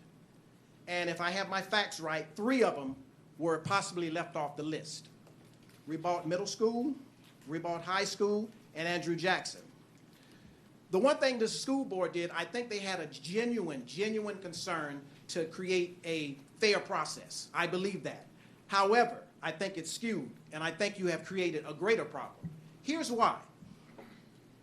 If you don't change all of the names, then leave them all alone. Because what you have done now is if you leave 3 schools out from alleged racist, then what you have done is you have made a way to say that we can vote on putting schools away of racist names, but then these other ones we won't bother. Okay, and there's a problem with that. Here's why. Let's talk about Andrew Jackson. The voters said, no, we don't care what Andrew Jackson did. We want our name to stay the same. Reba, the black supporters, said, no, you will not change our name. And I'm sure there are a number of alumni from the 70s and the 60s who agreed with that. Same thing with Reba Middle School. Now, if we leave it like that, you have left another problem. How do we justify, how do we talk to our young people to say, sometimes you can put away one set of racists, but the other ones, so-called racists, we're going to keep? That has caused a problem, in my opinion. I believe the the school board has a tough job, and that job is this. Are you willing to go to the city and say, hey, we want you to increase our funding? Why are you going to increase the funding? Because now we have a set of students who will continue to go to the so-called racist schools if this decision is made. So what are we going to do? We're going to need psychologists. We're going to need other teachers. We're going to need counselors to talk to these children, because now they are subject to go to racist schools. Thank you. Next, we'll have Tom McGuire, followed by Kitty Carson.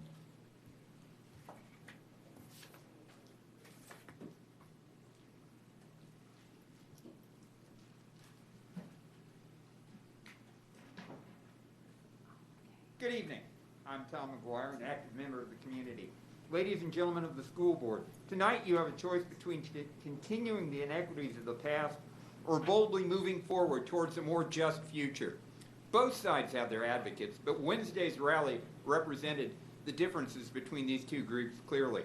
On the one hand, you had members of the community advocating on behalf of current and future students in an orderly and civil way, while on the other hand, you had an angry and chaotic group of individuals almost exclusively from surrounding counties with no coherent message. One group advocating for a future inclusive of everyone, the other clinging to a darker, divisive past. If that dichotomy was not enough in itself to sway your vote, then add in the voices of the Dolores Barr Weaver Policy Institute, the Times Union, the Duval and state councils of PTAs, the Center for Education and Policy at UNF, the Jacksonville Chamber of Commerce, the Florida ACLU, the Jacksonville NAACP, and the Women's March, to name just a few of the many organizations that have endorsed renaming these schools. If that still wasn't enough to convince you to embrace these name changes, then we have the impressive results of the stakeholder voting, where those who actually had a say in the matter handed the Confederacy a resounding defeat once again. In that vote, in a fair and open election, these communities voted to change their Confederate school names by substantial margins. Adding their voices to all the others already mentioned, I believe makes a compelling case for you to tonight vote to change those names. The people have spoken. They want you to change the names. Will you do it? The nation is watching. And as a postscript, let me add that the closeness of the voting at Andrew Jackson, or the name change, represents a virtual tie. And as such, it opens the door for you to use your discretion in this vote. And I urge you to do that. As for the cost of changing the names, you must realize that when the names were originally made, they were made for improper reasons. They were made for intimidation. And as such, they committed you morally to change the names in the future. That is your charge now to redress what was done incorrectly in the past. The cost is irrelevant at that point. And it costs far less than what you've been suggested by some of the people here. And Dolores Barr Weaver has already offered to put up a substantial amount of money towards that. I urge you to change these names. Thank you so much. Thank I look you. forward to seeing the vote. Thank you, Mr. McGuire. Next, we'll have Kitty Carson, followed by LaShonda Holloway.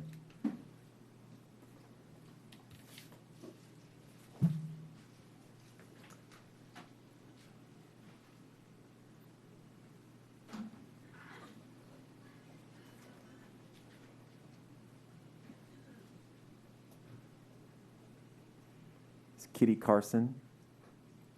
Is Kitty Carson out in overflow?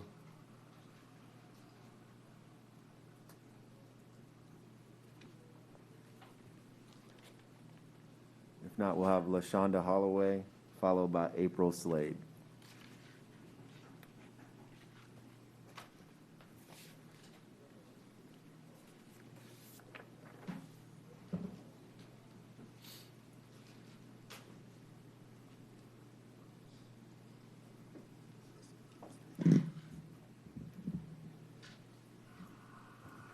Greetings, Madam Superintendent, Chairwoman Anderson. I am LaShonda L.J. Holloway. I am not only a stakeholder in this community, I'm a proud product of the Duval County Public School System. Moreover, I am a resident in District 4, where the Vice Chairman is my representative. I stand here as a member of the Duval County Democratic Black Caucus, a member of National Organization for Women, and as a proud supporter of the students of Robert E. Lee High School, as well as the Northside Coalition of Jacksonville. I believe the children are our future, and I believe in a democracy. The votes have been cast, and the people have spoken. I hope that this board has the courage to follow the will of the people, and that you will do the will of the people. Moreover, there was more than 30 schools with the name of Robert E. Lee High School. However, there are only 3 remaining. I hope that this board will be on the right side of history and remove the name of not only a slave owner who lost the Civil War, but also a racist and a rapist. Please, please, please honor the will of the people and remove the name of Robert E. Lee High School and help Jacksonville, Florida to be not only on the right side of history, but to move forward and change the name. Thank you for your time. Good evening. Thank you, Ms. Holloway. Next, we'll have April Slade, followed by Ellen Glasser.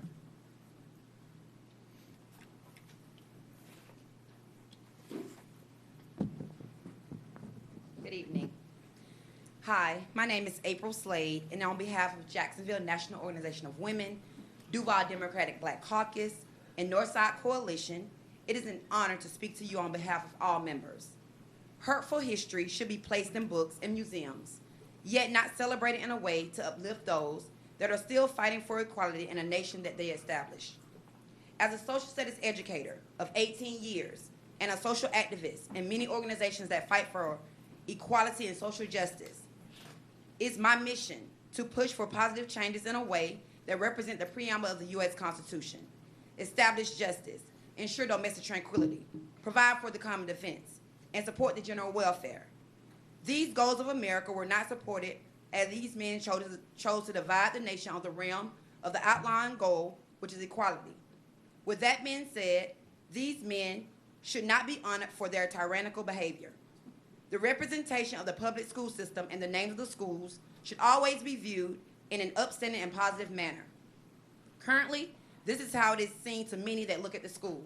Joseph Finnegan, Confederate racist. Stonewall Jackson, Confederate racist. Jeb Stuart, Confederate racist.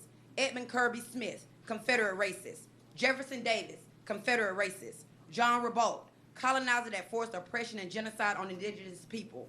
Andrew Jackson, displaced Native Americans for personal benefit. Robert E. Lee, leading Confederate racist. It's time for positive changes to be made. Representation matter. Duval County Public Schools represents all people, not just some people. Hurt people, but I know that the threats of the bigots and racists won't stop you, the Duval County School Board. You're going to do what's right for the people. The United States was built on principles of life, liberty, and the pursuit of happiness. It's now time to accept positive feedback and change the name.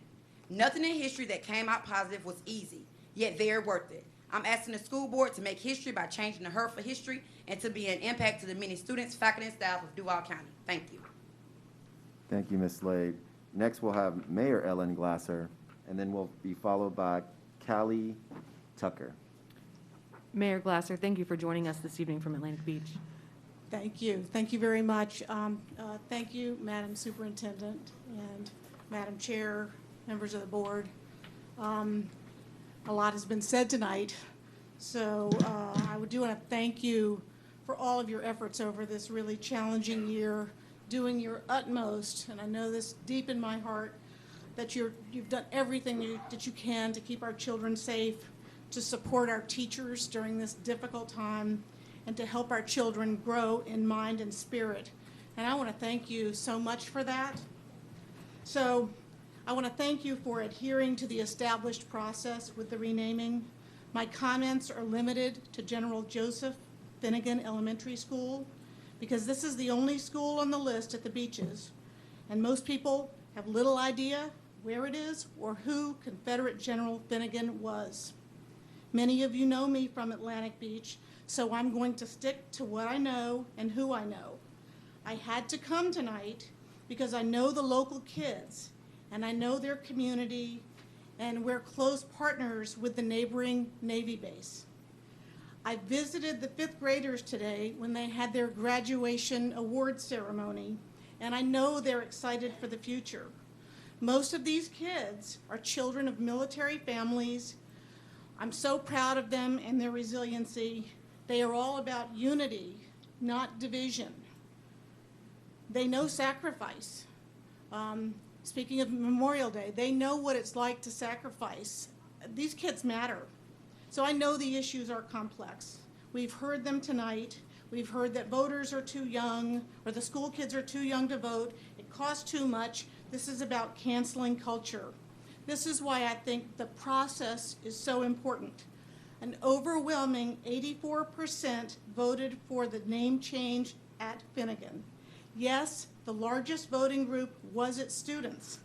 I happen to think that their voices do matter. I think this is one of the amazing things about the process. And they are why we're here. So let's learn from the past to understand how we got here. For the kids of Finnegan, your decision tonight is really less about the name on the wall and more about whether we can find positive common ground as Americans and whether we hear them. So I support the name change. I applaud your service. You have a very difficult job. Thank you so much. I'm very indebted to you and the work that you do. Thank you, Mayor Glasser. Next, we'll have Callie Tucker, followed by Jennifer Tucker.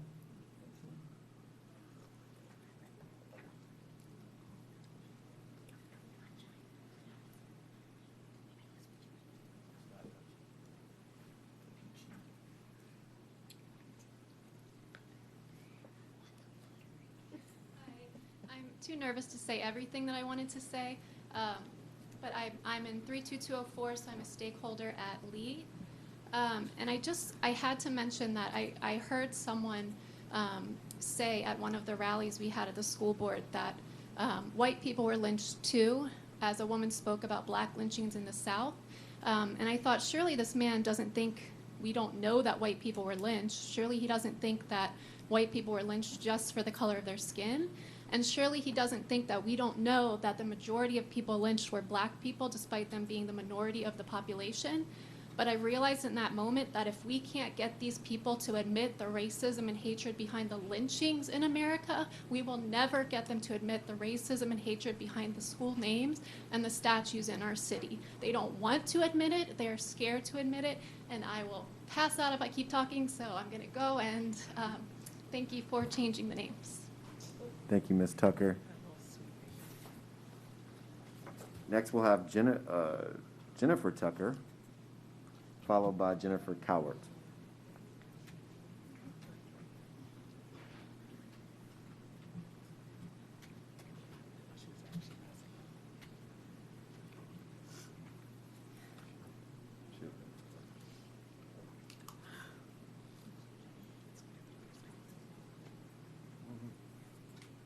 Jennifer Tucker?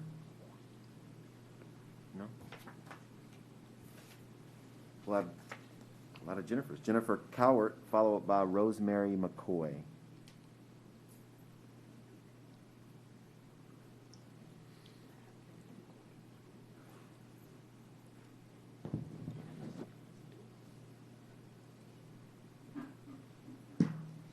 Thank you, School Board. I'm Dr. Jennifer Cowart. I'm a local internist. I'm a Duval County school parent. I have a second grader and a 4-year-old, soon to be in VPK. I just want to say thank you for tackling this very divisive issue. It's been very challenging. I want to say a few things in support of changing the names. I say this as a physician. It is my medical opinion that especially for Black students, that entering a school with a name of the general who fought to keep one's ancestors enslaved, that is perpetuating trauma on a daily basis. We should be trauma informed, and we should try to protect our children from repeated episodes of trauma. So from my medical opinion, I believe we should change the name. From my opinion as a school parent with children in Duval County, I don't want my children going to schools that would have those names. I think it's time to change them. I say also from a heritage perspective, I'm a white Southerner. I'm descended from people on both sides of the Civil War, including some who shamefully fought to keep others enslaved. It's time to put aside that heritage and to fix the shame that we needed to have fixed for all these years. I ask you to please vote in support of changing the names, and I thank you for tackling this. Thank you. Thank you, Ms. Cowart. Next, we'll have Rosemary McCoy, followed by Mazette Thomas.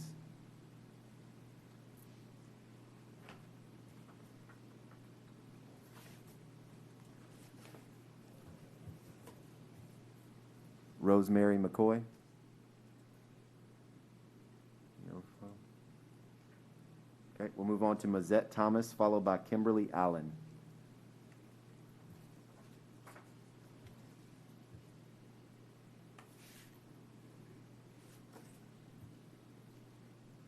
Mazette Thomas.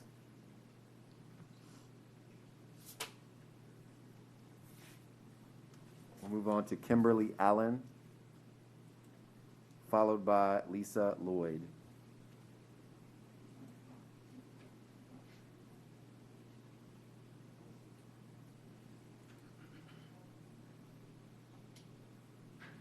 Kimberly Allen.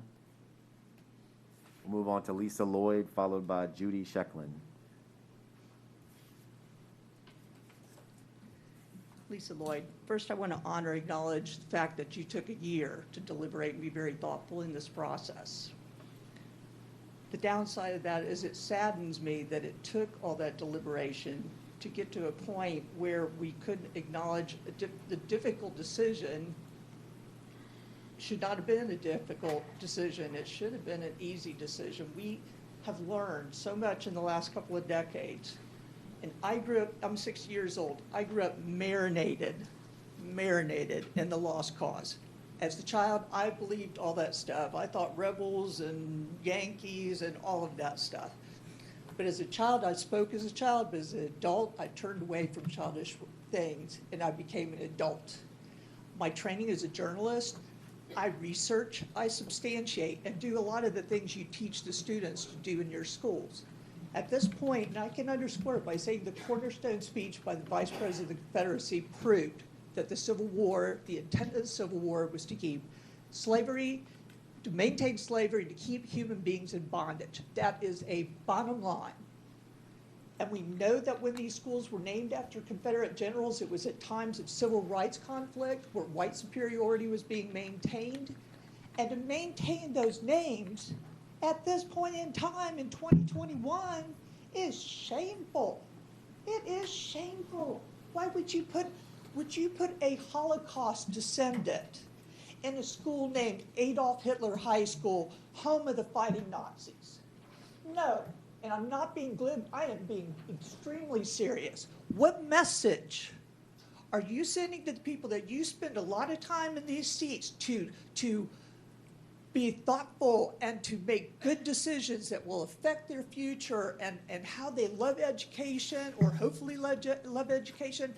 How can you do that to a black student sitting in a school named after a general who did not want to have his name put on things because he knew it would continue the rancor, yet white people who did not want black people to be treated equally named these schools after Confederate generals for a reason? And that needs to stop now. Thank you. Thank you, Ms. Lloyd. Next, we'll have Judy Shecklin, followed by Ben Frazier.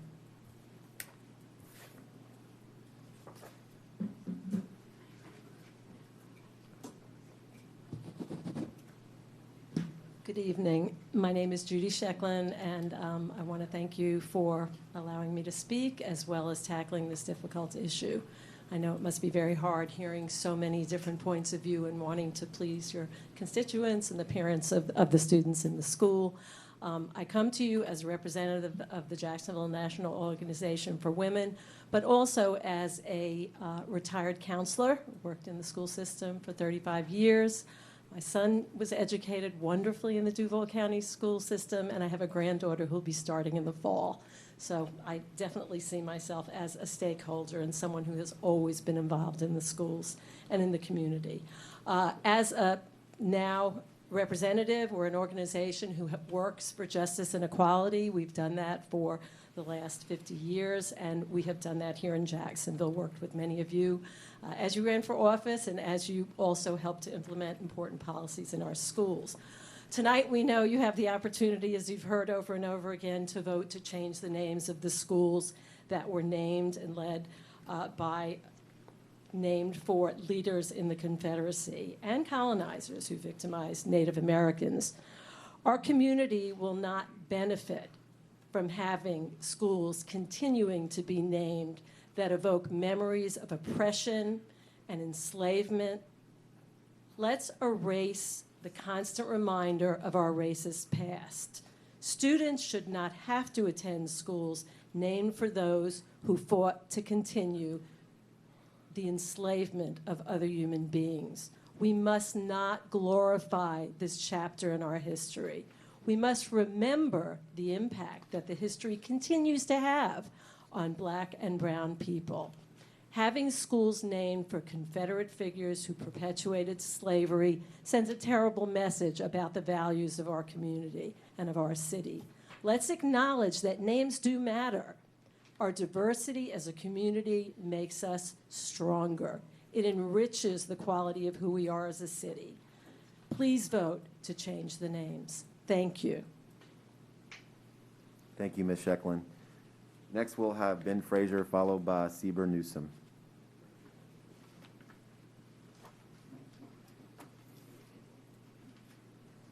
Good evening, everyone.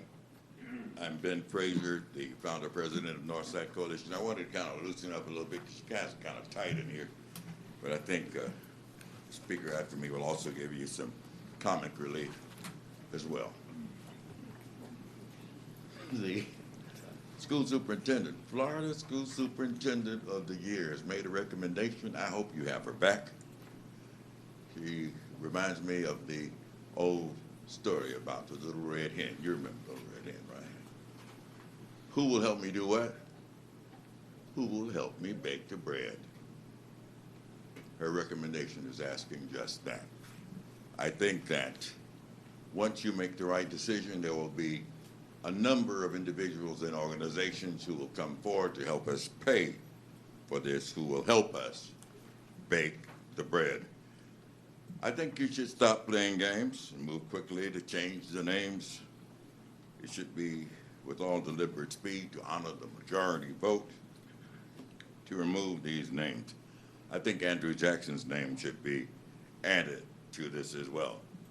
You know, throughout this struggle, the Northside Coalition has obviously been here spearheading this battle. We made clear our stand against the white supremacists and the distorted messages given by Confederate monuments, names, and symbols. These images obviously were created to perpetuate slavery, but also to represent an ominous sign of white resistance to racial equality. Public schools named to honor Confederates and white supremacists are an insult not just to Black people, not just to Black students, but to all parents, teachers, and students and citizens of this city.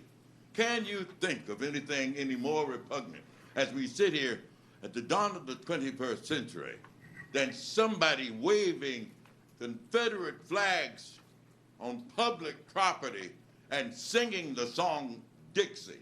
Can you think of anything more appalling Is that the image that Jacksonville gives forth? I say no.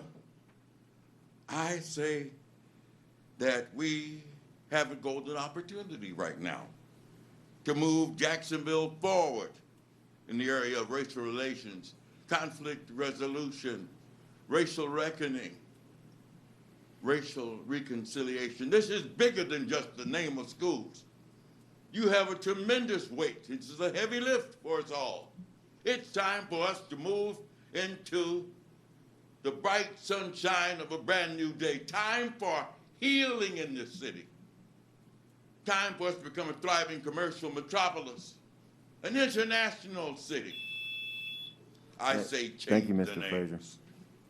Thank you, Mr. Frazier. Next, we'll have Seaber Newsom, followed by Etta Ettingler.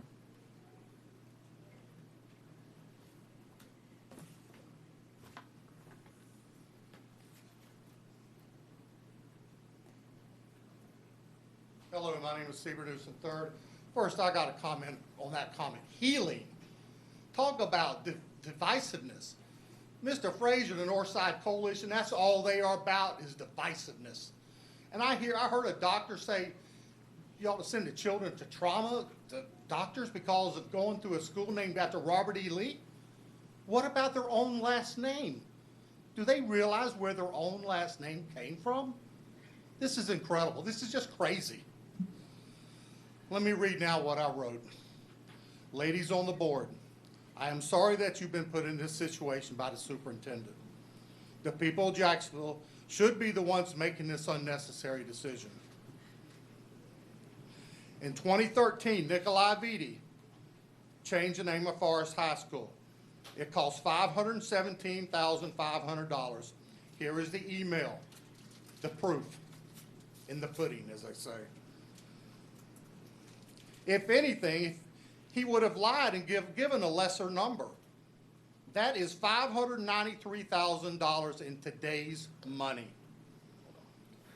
So the numbers that Ms. Green is giving, they're wrong, totally wrong. And here, a public records request this last week, only $10,000 has been raised to change the names. $10,000. Nikolai Vitti stayed less than 5 years as superintendent. He was gone. The same thing will happen to Ms. Green. She will leave for greener pastures. But all of you are going to remain in this area. Perhaps you will seek another political office like other school board members have. Who knows? But I do know this, the people of Jacksonville are against the name of changing names. As this poll showed, 78% on TV said leave the names, do not change it. And you will see these people in public and they will remember how you voted. When you have third graders who are 8, 9 years old voting for a school name change, the process is flawed and it would not pass in court, where this could end up costing even more money. Once again, I'm sorry that you've been put on your shoulders. Please do the right thing for all concerned and say no to the name changes. Put it on the ballot for all Jacksonville to vote on, just like you did a 1/2-cent sales tax. You know, people voted for that, but they didn't know the money would be going to change school names, or I bet it would have never passed. So please do the honorable thing and say no to this waste of taxpayer dollars. Thank you. Thank you, Mr. Newsom. Next, we'll have Etta Ellinger, followed by Dr. Simone Gold.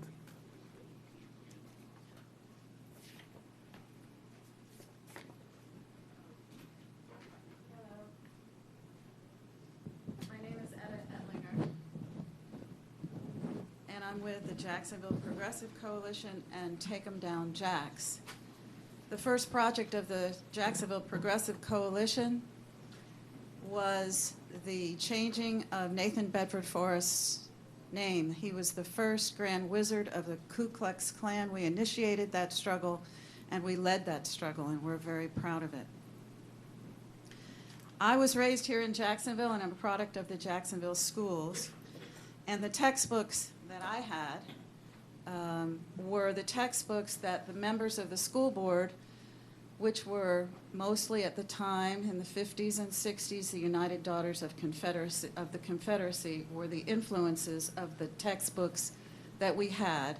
And I find it very unlikely that anybody, even from another city, really learned about the Trail of Tears, which I did not learn about in school.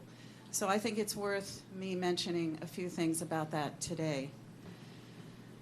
At the beginning of the 1830s, there were 125,000 Native Americans that lived on millions of acres in Georgia, Tennessee, Alabama, North Carolina, and Florida, land that their ancestors had occupied and cultivated for generations. But by the end of the decade, there were very few natives remaining anywhere in the southeastern United States. The federal government forced them to leave their homelands and walk hundreds of miles to a specially designated Indian territory across the Mississippi River. And that journey was called the Trail of Tears. Over 3,500 of the 15,000 Native Americans that were marched in a death march died. There were 4,000 Cherokee, 3,000 Creek Seminole, 3,500 Chickasaw, 2,500 Choctaw, 6,000 Ponca, and untold numbers of black people who lived among Native Americans who also died on the Trail of Tears. We don't know those numbers. They did this march with very little food because the federal government did not provide the food, and they died of starvation, of freezing to death, and so on. Why did this occur? Andrew Jackson, both as a military leader and as a president, pursued a policy of removing Indian tribes from their ancestral lands. And the purpose of that was to make room for settlers who wanted to create plantations and use enslaved people to create wealth. Andrew Jackson was an advocate of what he called the Indian removal. He ignored treaty rights that were by law enacted. Thank you very much. Thank you, Ms. Edlinger. Next, we'll have Dr. Simone Gold, followed by Leanne Gustavus.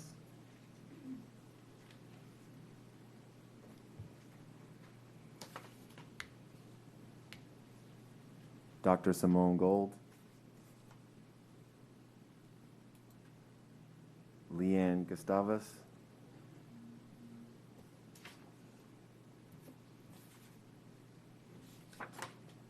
Patty Price. And Patty Price will be followed by Blake Harper.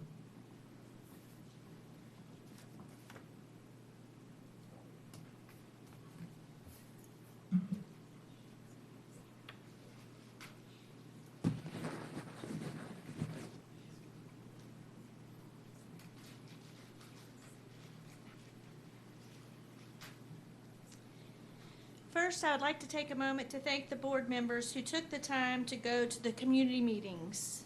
Your presence and your dedication to this process has been much appreciated. I would like to point out just a few ironies to this process. According to Mr. Fagan, there's a waiting list to get into Robert E. Lee Senior High School. We've been told for almost a year now that it's all about the students. It's interesting to note and impossible to ignore that in a school with more than 1,600 students, only 508 students voted. That's 31%. That means the remaining 69% either don't want the name changed or they just don't care. It's also my understanding that Mike Hogan, Supervisor of Elections, learned midway through the voting process that stakeholders included third graders and above. If this was a decision not made unilaterally by Dr. Green, why was that information not conveyed on the school name tracker? The rules changed midweek, and when I questioned when I was there voting, I was told by the man that checked me in, Mrs. Price, we received no training and the rules have changed daily. At which point I raised my hands and said, imagine that. In a process we've been dealing with since June of last year, and we're still writing the rules after week 1 of the voting. It was just unbelievable. One of the names that's been, it's a slap in the face to the hundreds of alumni who were banned from the vote by living outside of the city. if the supervisor of elections office was able to handle the vote, they also told us that they would have been able to do absentee voting or surveys, but they were not asked. Riverside is one of the most popular names outside of Robert E. Lee. Did you know that Riverside was also a plantation that owned over 50 slaves? We haven't heard that in our history lessons tonight. Finally, if one student does not want the name changed, then we should do what the students want and not change the names. Thank you. Thank you, Ms. Price. Next, we'll have Blake Harper, followed by Hope McMath.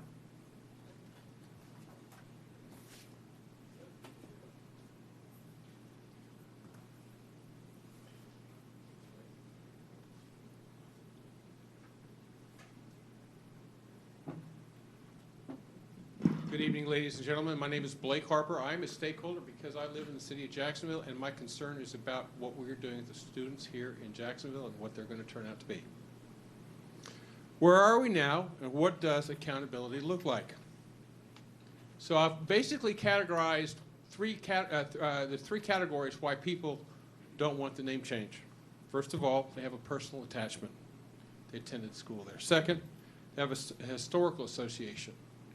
Either they are part of the Southern heritage, or they appreciate and want to protect the Southern heritage. Finally, at least from my standpoint, I'm interested in protecting all of U.S. history. If I tried to track all the lies and distortions of what's been presented by the people who want to change the names here tonight, I don't think we'd have it at the time. Okay.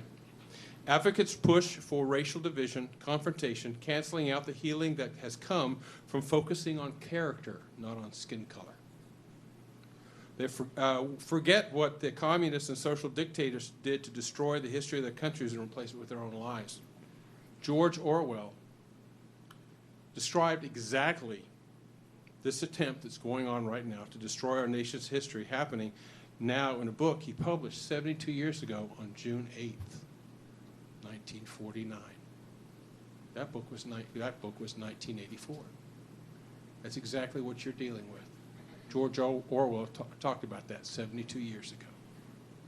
So what are the tactics of the advocates? First of all, confusion. The community doesn't know the rules. You've heard all that. Lies. False, fraudulent voting system perversion and suppression of our entire historical narrative. I'm a history teacher. Like I said, I could spend an hour at least going over what their twisted statements are. Mismanagement. The board has been kept in dark about the voting system, the facts of the entire situation. The superintendent's bad acts.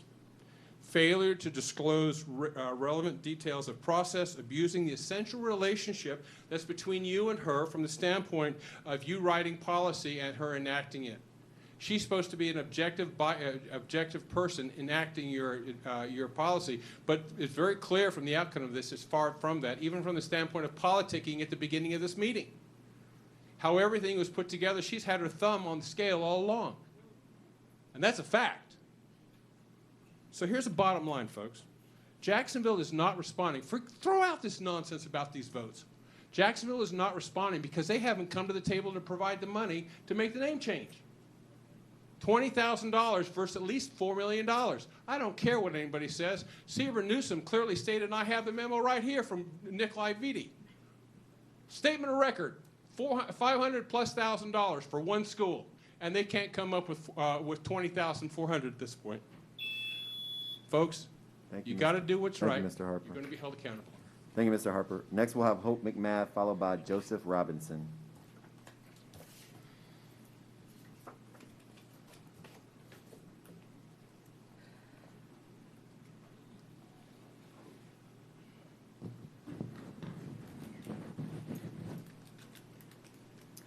Good evening, y'all.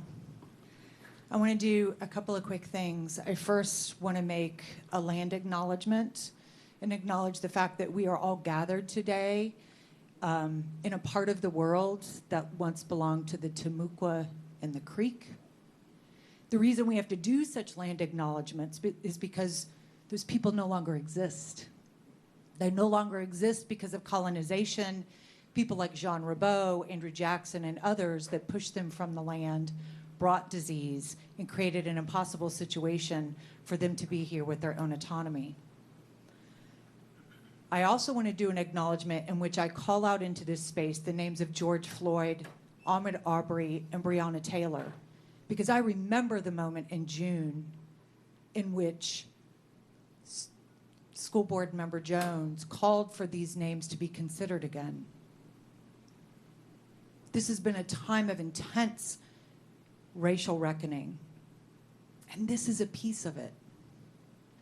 I also want to call out words of gratitude to the coalition that has been formed, beautifully led by groups like Take 'Em Down, JAX, the Northside Coalition, and so many others that you've already heard mentioned. It's a coalition that actually represents the beauty and diversity of the community in which we live and the students who are in our schools. We have heard so much about the history lesson, and it's remarkable how often facts can get skewed. But this is ultimately an issue that is about dignity. It is about respect. It is about truth. It is about love. It is about a radical brand of love, the kind of radical love that Martin Luther King Jr. spoke of. Love that is in action, love that requires all of us to stand into those most uncomfortable spaces. And those of us who have not carried the same pain as others, that it is important that we step into that fray and we stand in full and total authentic solidarity with others. And so because of all of those acknowledgments and because of all the things that have brought us all here after a very long road, I ask that all 9 names change of these schools, because they will change. Whether they change tonight with your vote, or 2 years from now, or 5 years from now, or 9 years from now, they are going to change because they're changing all across this country. And wouldn't it be nice if Jacksonville, because of your brilliant leadership, could be on the right side of history? Thank you. Thank you, Ms. McMath. Next, we'll have Joseph Robinson, followed by Gail Bostick-Williams.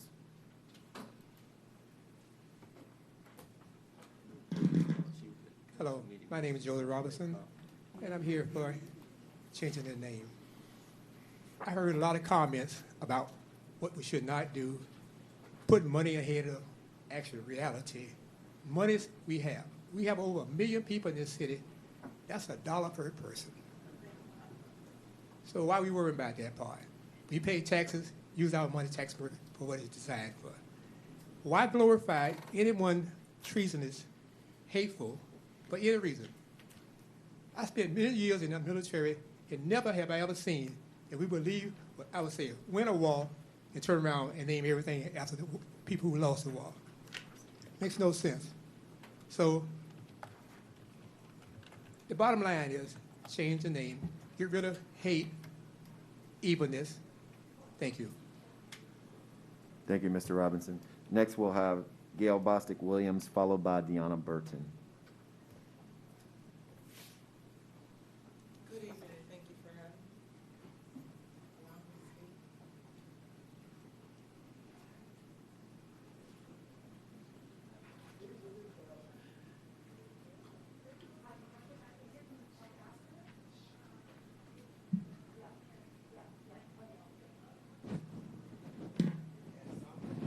Also from Lee High School too. My brothers were there. My 15-year-old nephew that died at Lee High School back in 2002, Anthony Hilton. We were given a call that morning telling us that something happened to him at the school. And we were also lied to that they said he died at the hospital when he actually collapsed and died on the football field. And I believe Coach Glass had something to do with that. But after that, I did not want my children to go to Lee anymore. We're all from Lackawanna area, so we all went there. And I did not want my son to go there. My son went there, and I advised him not to play sports because they would let you die and then lie to us.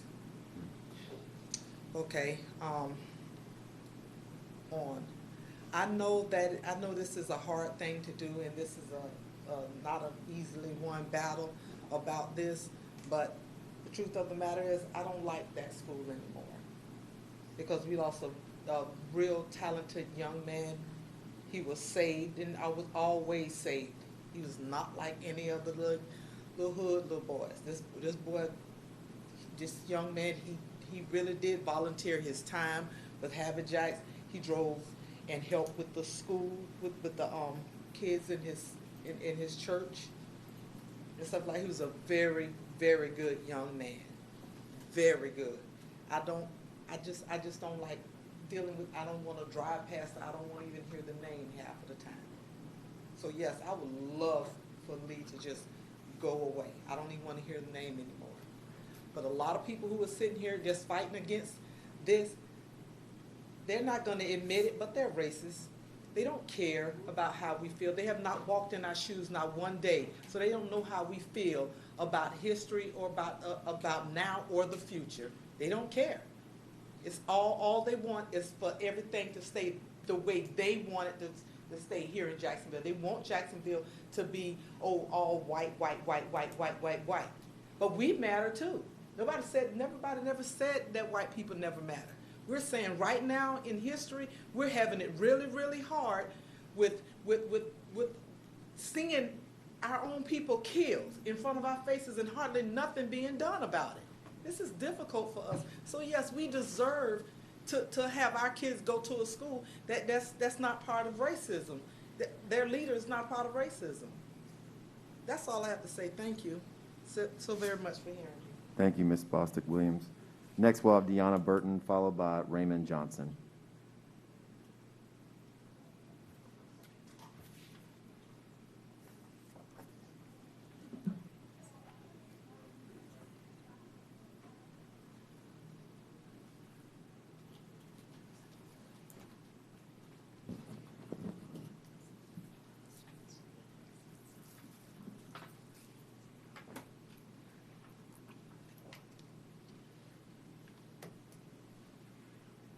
Sorry, y'all. I'm a little nervous. Greetings. My name is Deanna Burton. For the past few months, I have attended community, school board, and SAC meetings. At the community meetings, I spoke as the senior class president. At the SAC meetings, I spoke as the only SAC member and a triple stakeholder. And now at this school board meeting, in my cap, medallion, and cords, I speak to you all as a recent graduate of Robert E. Lee High School. And I hope the class of 2021 is the last. I graduated on the day of the superintendent's recommendation to change the name of my school. At the ceremony, I gave the welcome and was able to personally congratulate my fellow classmates on all we have overcome this school year. From combating hate and bigotry on viral social media videos, to having our voices and opinions disregarded by the very people who are supposed to be for the students, to realizing we, the students, are not a direct priority in this politicized school district. My class has been through a lot, and a lot of tears, emotion, and exhaustion went into the push for the name change while operating within the confines of COVID. Do not let all this be for nothing. As for the baseless claims of preserving history and school pride, please do not let these remarks get in the way of making positive change. We preserve history by creating a diverse curriculum and teaching history honestly. We amplify school pride by going beyond the name change and continuing to provide resources, thus creating tangible results for students. And I'm not here to call any names, but we right our wrongs by acknowledging that history often rhymes, so we cannot turn a blind eye to the atrocities of the past. It's been a long day and an even longer process, so make the appropriate changes across the board so we can all go home. Thank you. Thank you, Ms. Burton. Next, we'll have Raymond Johnson, followed by Suzanne Holt.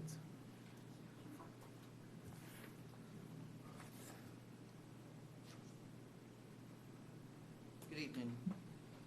My name is Raymond Johnson, founder and president of Grassroots Campaign Management and Biblical Concepts Ministries. First, I'd like to quickly say I appreciate the new policy dropping the mask mandates, and I also expect this board would not consider any kind of vaccine requirements for students or staff. To do so would be unconstitutional. On to the issue of the night. Forgive me for looking down. I've made some notes here, so I'll remember what to say. I appreciate the opportunity to address the board. But for this issue tonight, I'm opposed to the name change, and I do not know a single person that supports a name change. Personally, my family, friends, church members, nobody. This is not a local issue. This is rather a national Marxist communist propaganda issue, an agenda to change history in order to remake it. Those leading the local effort, namely Mr. Ben Frazier and the Northside Coalition and et cetera, other groups that's been named here tonight, are Soros and Obama-funded paid agitators pushing this propaganda. We, the people, are watching and here to hold this board accountable to ensure your vote is not aiding and abetting anti-American communist warfare that you're entertaining. And by the way, the superintendent incorrectly presented the situation to facts about this, why we are here. The prior board, not this board, was responsible for this mess. This is their fault, and you are free to fix this problem. Please vote no on any name change, and thank you again for your time. God bless you. Thank you, Mr. Johnson. Next, we'll have Suzanne Holt, followed by Stacy Weber.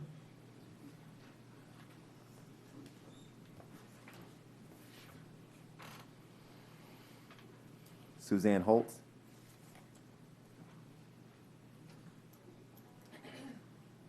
We'll have Stacy Weber, followed by Martha Fuller.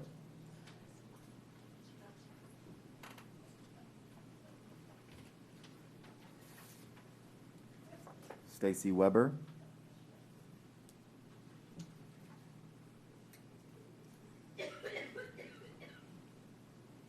For that, we have Martha Fuller.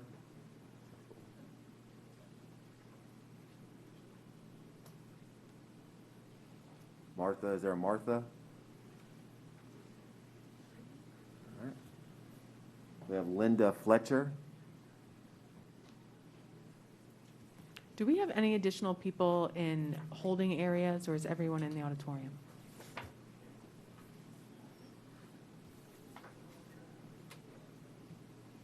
I think you said they're all inside. Linda Fletcher, followed by Lisa Farrell. Lisa Farrell.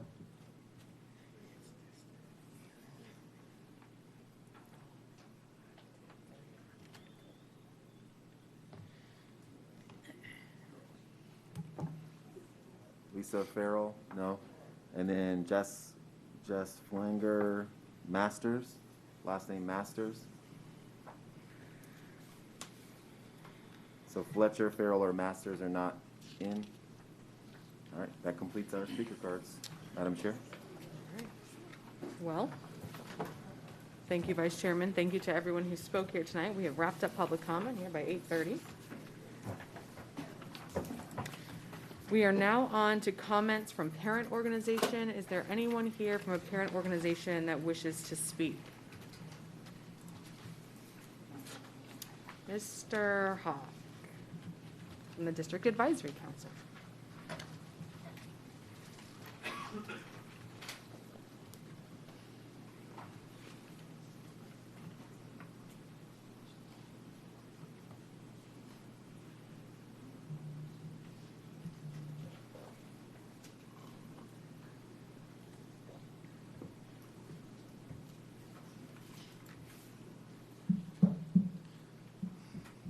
Good evening, Mr. Hawk.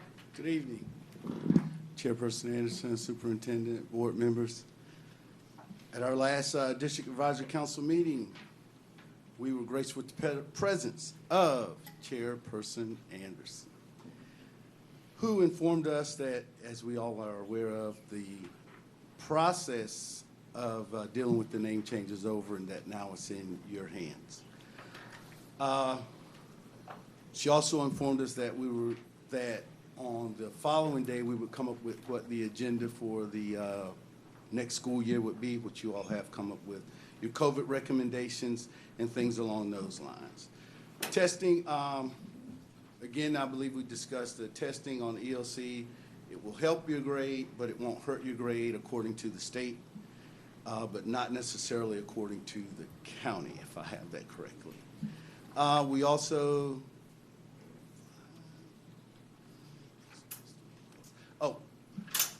We also discussed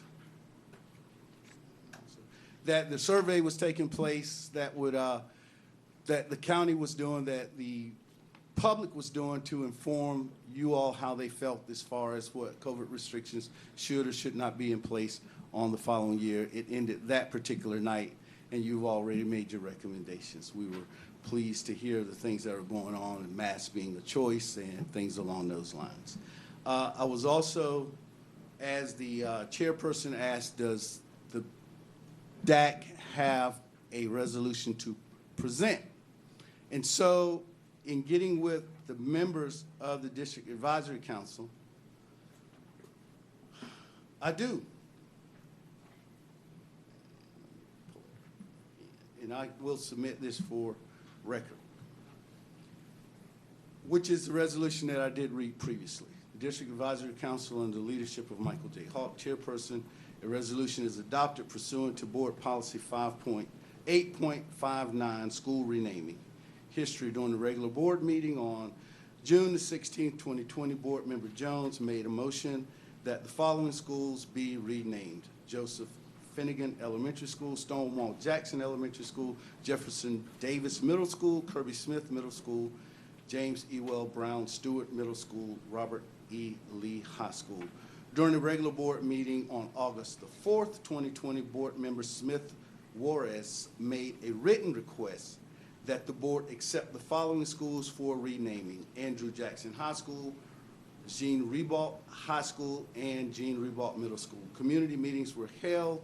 Our decision is based on careful evaluation from statements made from the community meeting. Whereas we do not desire to identify with those who staged an insurrection against the United States of America and broke its laws. Whereas we are opposed to human trafficking, slavery, and the ownership of human beings as property for profit or any reason. Whereas we do not identify with statements such as Jesus did not condemn slavery. If there's any problems within the school, how long has it been predominantly African American? And don't be mad at us, be mad at the chiefs in Africa who sold you into slavery. Whereas we are opposed to community members making threats to school board members. Now, therefore, be it resolved that the Duval County Public School District Advisory Council is in favor of renaming every public school that bears the name of a Confederate soldier. Respectfully, Michael J. Hawk, Chairperson, District Advisory Council, Duval County Public School District Advisory Council. Now, with that being said, throughout our year, we have not met a quorum due to COVID. I sent out an email asking the members of the District Advisory Council their feelings on this. So I'm going to express what I received back. I had one emphatic, I do not agree with that. And I said I would make sure that I allowed you to know who that was. That was Mr. Don Redmond. Other than that, the board members were in agreement, or the District Advisory Council was in agreement with my statement. I did have one who said she thought it might be a little lengthy, and another who was concerned with the cost, but after we had a discussion, he said he was in full agreement with what is going on. So I will submit this for record from what is coming from the District Advisory Council. There was question also with one of our members who said, is this in our purview? Is this something within our scope? And I informed her that SACs were charged with facilitating the name change, and that DAC only exists because of the SACs. So therefore, it is definitely within our purview to make a statement to support the SACs. So we're in support of the recommendation that Dr. Green has made. We're in support of the vote that is taking place at the schools. Trying to be brief, so I'm going to leave it at that. Thank you. Thank you, Mr. Hawk. Ms. Rogers, with the Duval County Council of PTA. For your last meeting as president, thank you for being with us.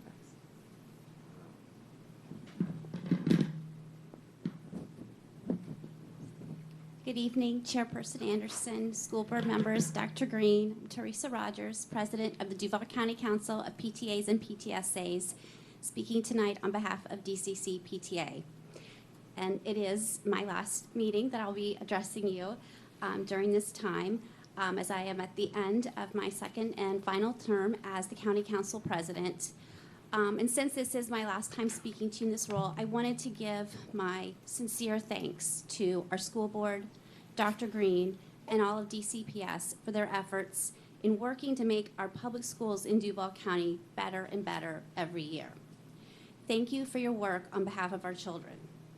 Thank you for listening to stakeholder input. Thank you for attending our DCC PTA monthly general meetings, sharing pertinent information with our members, and answering questions. And thank you for the many times PTA has been treated as a valued partner. I would also like to take one last opportunity to speak on PTA's strong support for the renaming of schools with culturally insensitive names.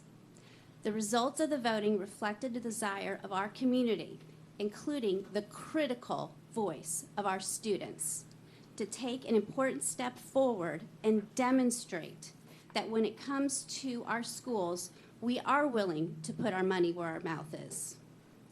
Voting to rename these schools shows our students how much they matter. Every student deserves to attend a school where they feel safe and can grow and develop into their best self. No student should ever walk into their school and wonder why it's named after a person who fought to preserve slavery. No student should ever walk into their school and wonder if anyone cares. I have been happy to speak on and share information regarding the school name changes over the last 10 months because it is a PTA-supported position. But I have also been happy as a human being to speak in support of this simply because it is the right thing to do. I hope we change the school names. Thank you. Thank you, Ms. Rogers. I don't see any other members of parent organizations. We don't have a speaker with us tonight from the Student Government Association. Do we have any comments from employee organizations?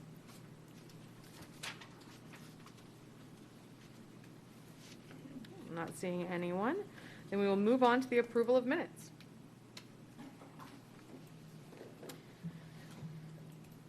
That the Duval County School Board approve the minutes for the meetings listed in the agenda item. March 16th, 2021, Board Workshop. March 23rd, 2021, Committee Meeting. March 23rd, 2021, Board Workshop. April 16th, 2021, Joint Meeting with City Council and Duval County School Board. April 20th, 2021, Board Workshop. May 4th, 2021, Regular Board Meeting. May 5th, 2021, Board Member Meeting. May 6th, 2021, Master Board Training. May 17th, 2021, Subcommittee Meeting. I ask for a motion. Second. Moved by Vice Chairman Willie, seconded by Board Member Jones. Is there any discussion? Seeing none, I call for your vote.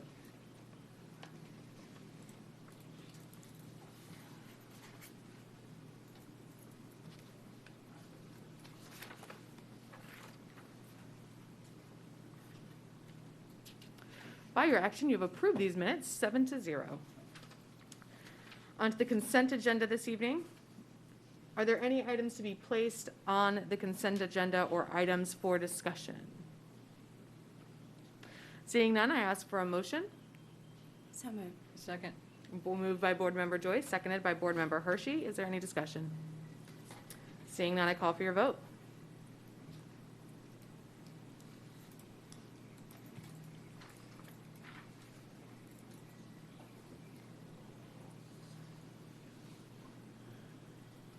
By your action, you have approved the consent agenda 7-0, which brings us to our discussion agenda. Dr. Green will, actually before we get to that, before we get into each of the individual items, we pulled all of the name change items for discussion, as I mentioned earlier. But I know that several of my colleagues and board members have prepared statements, general statements, and rather than moving into the items, I'd like to offer an opportunity to my fellow board members to go ahead and share those statements now. I know some of them will be the only things they want to say on the items. Of course, we will be open to discussion as we continue to move forward, but if you'd like to share, I invite you to do that at this time. Board Member Jones. Thank you, Madam Chairperson. Since I was the sponsor of the request that we examine the name change, I want to make a few statements for the record. I think that we all were touched by the video recording of the murder of George Floyd in May of 2020. For those of us who grew up here like myself, I was thankful but very surprised that Mayor Curry removed the Confederate statue from what was known at the time as Hemming Park. These two events prompted me to ask this board to approve the process outlined in Board Policy 8.59 to rename the 6 DCPS schools that are named for Confederate officers. I did not meet with Northside Coalition. I didn't meet with any other group. That was something that I felt we needed to do. It was clear to me that with the removal of Confederate monuments in Jacksonville, that the focus would turn to the school board, and I felt that we should be proactive in examining the history of those schools named for Confederate officers.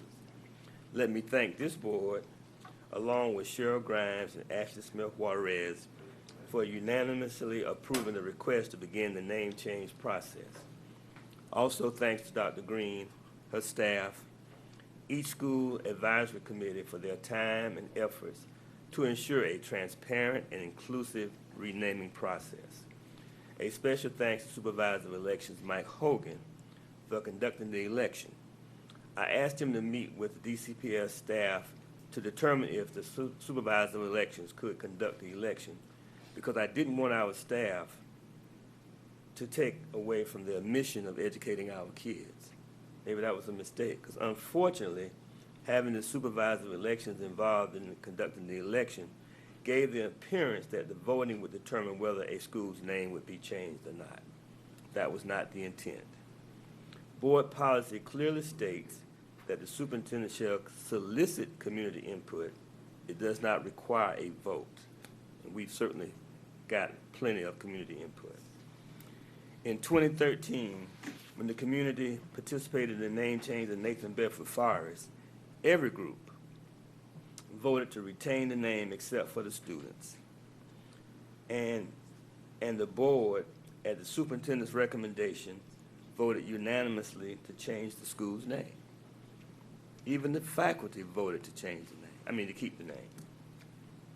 Thanks to this board for your patience in reviewing the hundreds of emails, your understanding of the issues, and the participation in community meetings. I think all of us have attended many community meetings, especially those involving Lee High School, and I really appreciate that. That was, especially those who live on the other side of the river, those who live at the beach, those who live in Mandarin, that's a good haul, okay.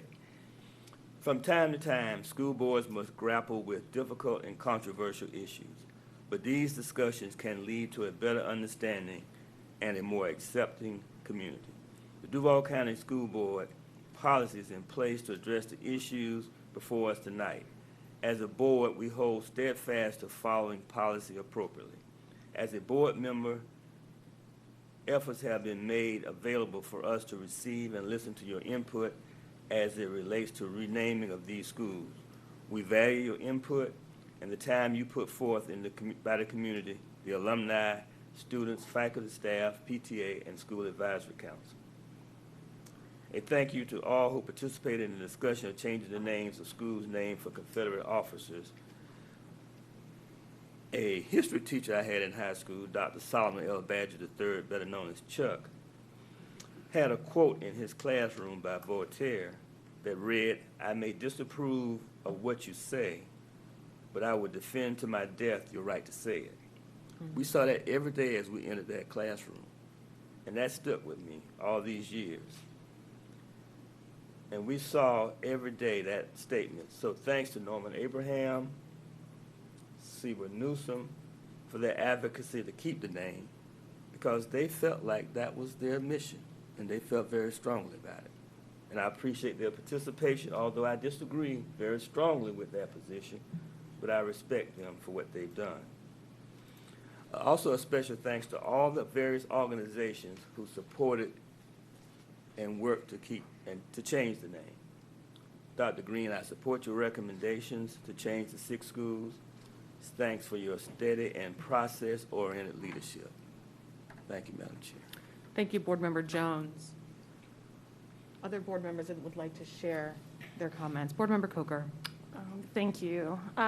It is, and this comment that I make will relate to all of the agenda items coming forward, rather than having them individually on each agenda item. It is my belief that democracy requires us to compromise with one another, and that includes who we choose to honor in the public arena. The decision many years ago to name some of our schools after Confederate leaders and to continue to maintain the names of those schools has understandably caused a tremendous amount of emotional pain to a large segment of the Jacksonville community. The Duval County School Board serves all of the citizens in our city, but most importantly, we serve the children of our city. And we have the duty and responsibility to correct past actions that may degrade or demoralize the many children who we serve. Every student, no matter their race or background, should have the opportunity to attend a school that provides them with a positive learning environment from the moment they walk through the doors until the day they graduate. It is my belief that the actions I will take this evening regarding the schools named after Confederate leaders will assist in moving Duval County Public Schools one step closer to achieving that goal. Thank you, Board Member Coker. Other comments? Board Member Hershey. Thank you. This has been a long journey, a tough journey, and I appreciate the leadership of the district staff, of school leaders who put in their time to be there for community meetings, as well as the leadership of Dr. Green. However, from the beginning and throughout this matter, I have raised questions about the process from all constituency groups. I also have serious concerns about the funding source and use of taxpayer dollars. My vote will be consistent this evening on all names recommended for a name change. I will be voting no. Thank you, Board Member Hershey. Board Member Joyce. Last summer, the board voted to seek input from the stakeholders from each of the schools being considered for renaming. At the time of the vote, I said, what this city really needs is revival, and I still believe that. With that said, it was obvious from the start that this topic would touch on sensitive issues and had the potential to generate controversy. But once the board agreed to engage in the process, we each had a duty to fully engage. And while I do not know how any board member will vote tonight, my observations tell me that each board member has fully engaged in this process and with their constituents. That is not to say that there haven't been bumps in the road that bring us to tonight. From the start, there were many questions from the community about the process and what should be expected. Every month, I reached out to the district for answers and was told that the process and procedures were being reviewed and that the board would know something soon. In January, the board was informed that the process would begin the next week.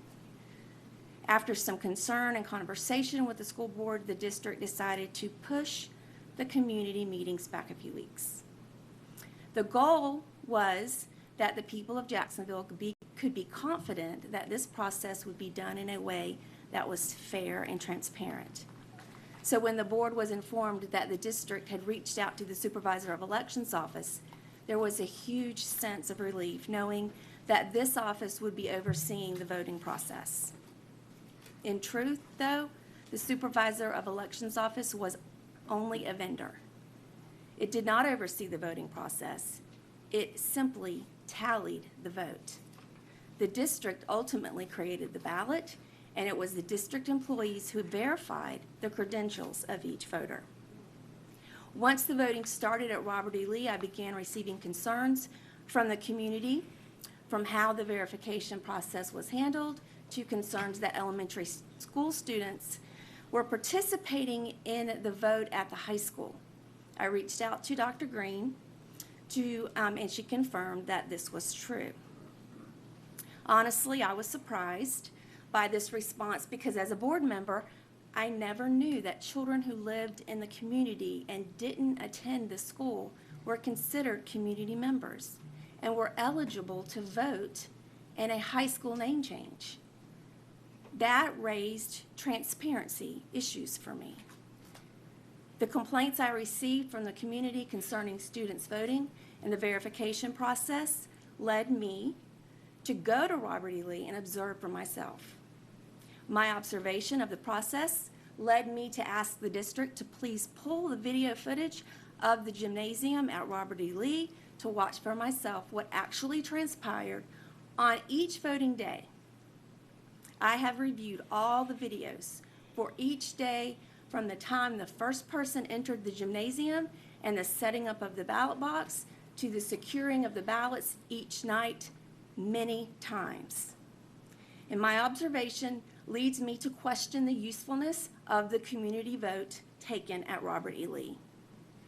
From the beginning, I have promised my constituents complete transparency. In my opinion, I do not believe that has happened. Finally, I would like to address the financial impact to the district. When this came before the board last June, the district said that there would be no financial impact to the district. The board was told that private funds would be raised to cover the cost of the renaming process. From the most recent information I have received, district funds will be used to rename schools. In my estimation, 11 months have gone by to fundraise for this endeavor, and there has not been enough money raised to cover the cost. I can't, in good conscience, approve any district funds on the renaming of schools. When Westside High was renamed, there was a promise that district funds would not be used. That was not the case. This has been an incredibly emotional process. There are extremely passionate people representing both sides of this issue. In my closing comments, I would like to go on record that I wish everyone could walk away from this process satisfied with what has happened, but that is simply not possible. After spending many years in the classroom, I have experienced our school-based employees incredibly overworked and that they are incredibly underpaid. I have also experienced school-based positions and resources for students cut for lack of funding. For this reason, I am extremely sensitive to the fiscal responsibility of our district. If changing the name of a school would improve student achievement, that would be different, but it doesn't. I was surprised that most of the community didn't engage in the voting process, with the exception of Robert E. Lee, where the voting was inconsistent, the rules changed daily, and the board was never told that a student not attending the school could vote for the name change. Because of these issues and concerns, I just stated I will be voting no for the 6 schools that Dr. Green has recommended for a name change. Thank you, Board Member Joyce. Board Member Pearson, did you have any comments? You can say no if you'd like to speak on each item. I have comments. I just joined the board in November. Okay. Having joined the board in November, in the middle of the process, I experienced discomfort with the lack of process when I joined the board in November. And that we were, as a district, were not farther along and had questions about the transparency of the process and raised those questions. I still think that we have a long way to go as we review our policy on this issue to improve, should we ever have an occasion to consider name changes again. That said, I will support the superintendent's recommendation to change the 6 schools that she is recommending and not to change the 3 schools that she is recommending not to change.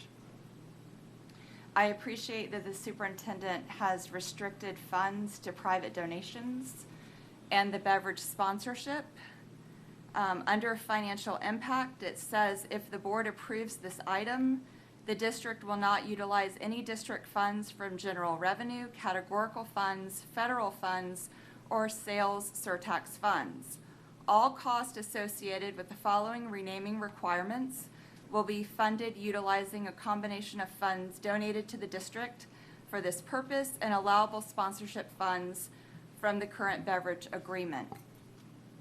As someone who has raised probably close to $100,000 for local schools in the district in my previous role as a parent volunteer, I can tell you that $825,000 is a lot of money to raise. The very generous donation by the Dolores Barr Weaver Foundation, as I understand, is a 2-to-1 match. She has given $50,000. It will take $100,000 in funds to unlock her $50,000.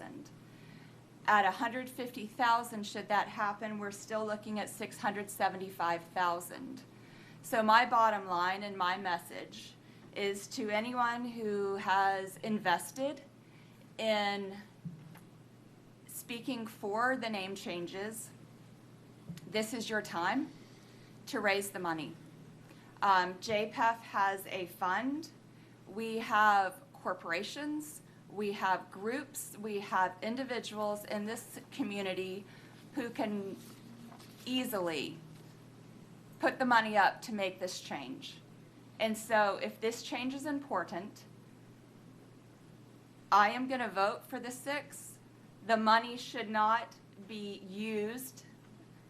Changes should not happen until the money is raised, and I will be watching that. Thank you. Thank you, Board Member Pearson. Vice Chairman Willie. We are about to make history tonight. I know that some of these decisions have been difficult, and when the first 6 names came up, and I thank you, former Board Chair Jones, for bringing them up, I knew this day would come when we would get an opportunity to decide what kind of community we wanted to be moving forward.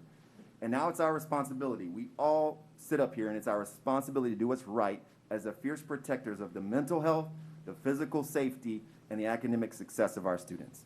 So I sit before you not having to do this, but I'm honored to be up here today being able to make this decision. Because we live in a community and country where we're allowed to change our minds. We're allowed to critique the thing that we love. And if we love this community, we love this country, we have to critique it. Because if we think about this community, we're better than we were in 1920. I wouldn't even be allowed in some of our schools in 1920.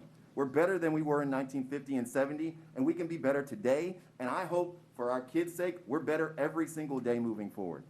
And as I reflected on this moment, I centered on a few things. Number one, I looked at the facts, and the facts are there. The individuals, the 6 Confederate names that we're thinking about changing, fought to keep the institution of slavery alive.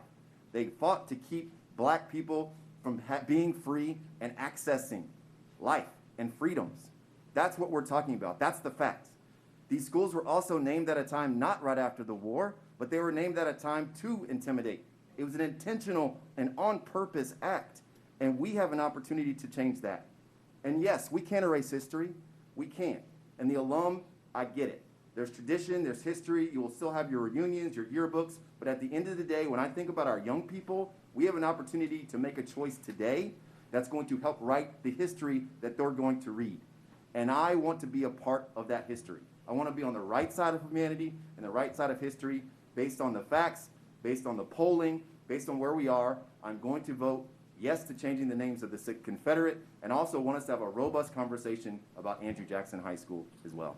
Thank you. Thank you, Vice Chairman. I'd like to take a moment to turn the gavel over to the Vice Chairman so that I may share a few comments as a board member. First, I'd like to apologize for the long process.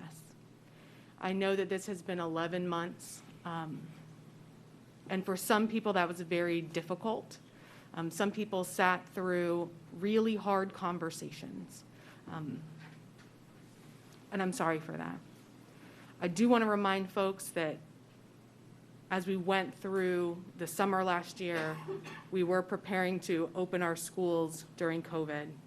As we sat in the fall trying to make sure that our children and our families and our faculty and staff were safe and healthy, it took a lot of time and effort and resources from district staff to ensure that we could bring our babies into our buildings and to make sure they were receiving the education that they needed. And so part of that created a delay and a strain on resources, and we wanted to make sure that this process, when it came to you, could be supported fully by staff, as it should be. So there were delays. But we got around to February, and I know that this has been a struggle, but it was necessary. I believe that these conversations have been necessary and essential to our continued growth and progress as a community, because refusing to talk about powerful social realities does not make them go away.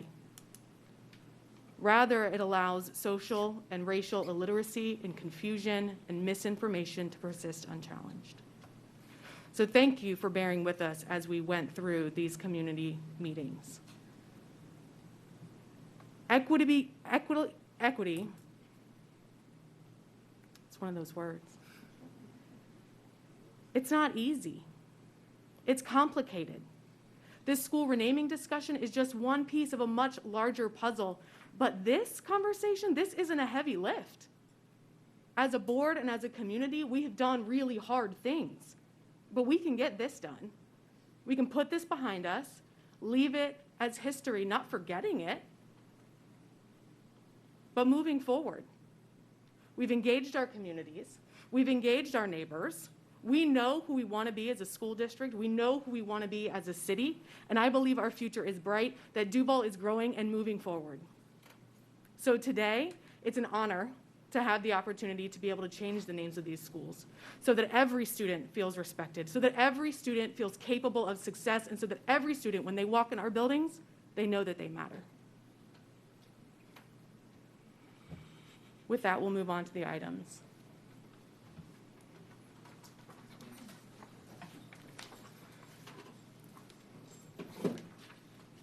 Discussion agenda.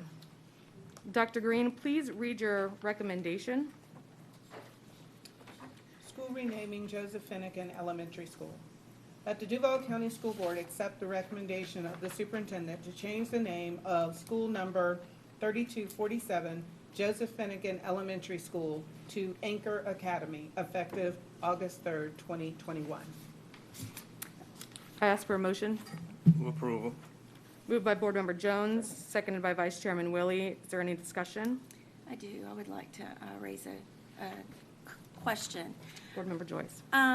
In the recommendation, it does not include the language for the financial impact. And so my question through the chair to Dr. Green is the financial impact binding, or is there a situation where in the future the funds could be used from a different account? This is just your this is not binding because it's not in the recommendation. Can you? Through the chair to Board Member Joyce, I believe even though my recommendation is speaking of the name and recommending the name change, down in the financials and the description, we expressly state that we cannot use general operating, federal, there was a whole list of whether it was capital or sales surtax, that we could not use that. So once this is approved, then everything that is listed in the item must be followed. Okay. My understanding is a little different, and so I would like to make a motion to add that language to the recommendation before the board votes on it. I'm hearing a motion to amend the recommendation to include financial language. Is there a second? Second. Seconded by Board Member Pierce. Son. Oh my gosh. I'm sorry.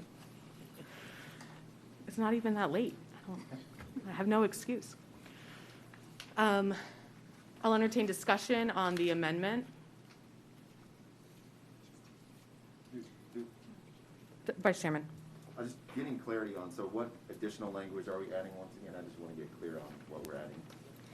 I would just like the financial impact information to be included in the recommendation.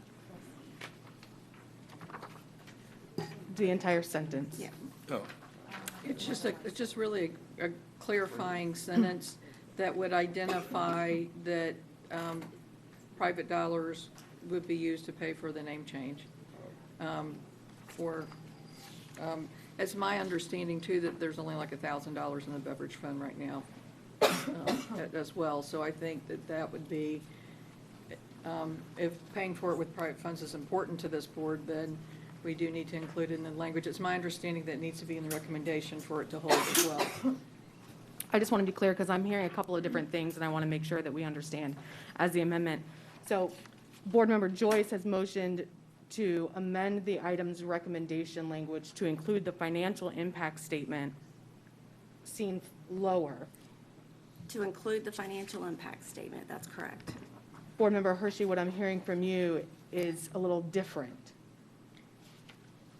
Well, it's the same thing. I think it can be, from my understanding, it can, because that's a long financial impact statement. Well, this one I think you could say go ahead. I think it could be in a sentence or something. It doesn't have to be the whole This one paragraph. particularly says the signage marquee, $10,000, sponsorship funds from the beverage agreement, and the letterhead, $2,000 from private donations. So you just want to move that language Into the recommendation. into the recommendation? Yes. Thank you. Is that clear? Yes, that's clear. Vice Chairman Willie. Because I know it's going to come up through the chair to Dr. Green. Can you talk about beverage funds and what that means as we get into all of these? Because I know beverage funds are listed a number of times. Through the chair to Vice Chair Willie, the district, we have a contract. In past years, it used to be with Pepsi, and now our contract is with Coke. Part of that contract, it's the other way Just the around, opposite, sorry. yeah. Coke, and now it's with Pepsi. So part of that contract, the vendor gives dollars to the district, and the district can use as the district sees fit. It has been utilized for other items that we are not allowed to use taxpayer dollars to utilize. So many times if the school is wanting to do something unique, that's an opportunity that the district can support that school. They may have a family night and they can't use taxpayer dollars to pay for food.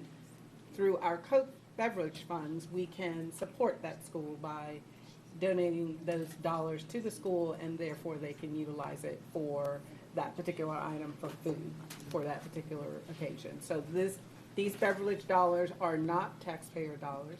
They are, as I stated, the vendor donates that money to the school district, and the school district uses it for items that we can't use taxpayer dollars for. Thank you for that clarity. Thank you, Dr. Green. Any other discussion on the amendment? Ms. Mayers. The only comment that I have is that it does not appear that that's exactly what the policy calls for. It calls for the superintendent to make a recommendation, either a proposed new name to the board or recommend no change to the school's existing name. I completely understand that the financial impact is important to the board.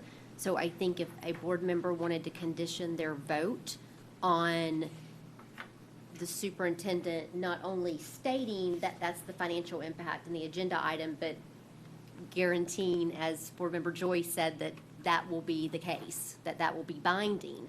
I can understand attempting to condition that vote, but to just move it to part of the recommendation, I don't really feel like that comports with the policy itself in terms of what it calls for her to recommend. Thank you for your input, Ms. Mayers. For the final time, Board Member Joyce. So I just want a clarifying question. So you're saying that we cannot move any financial impact information to the recommendation.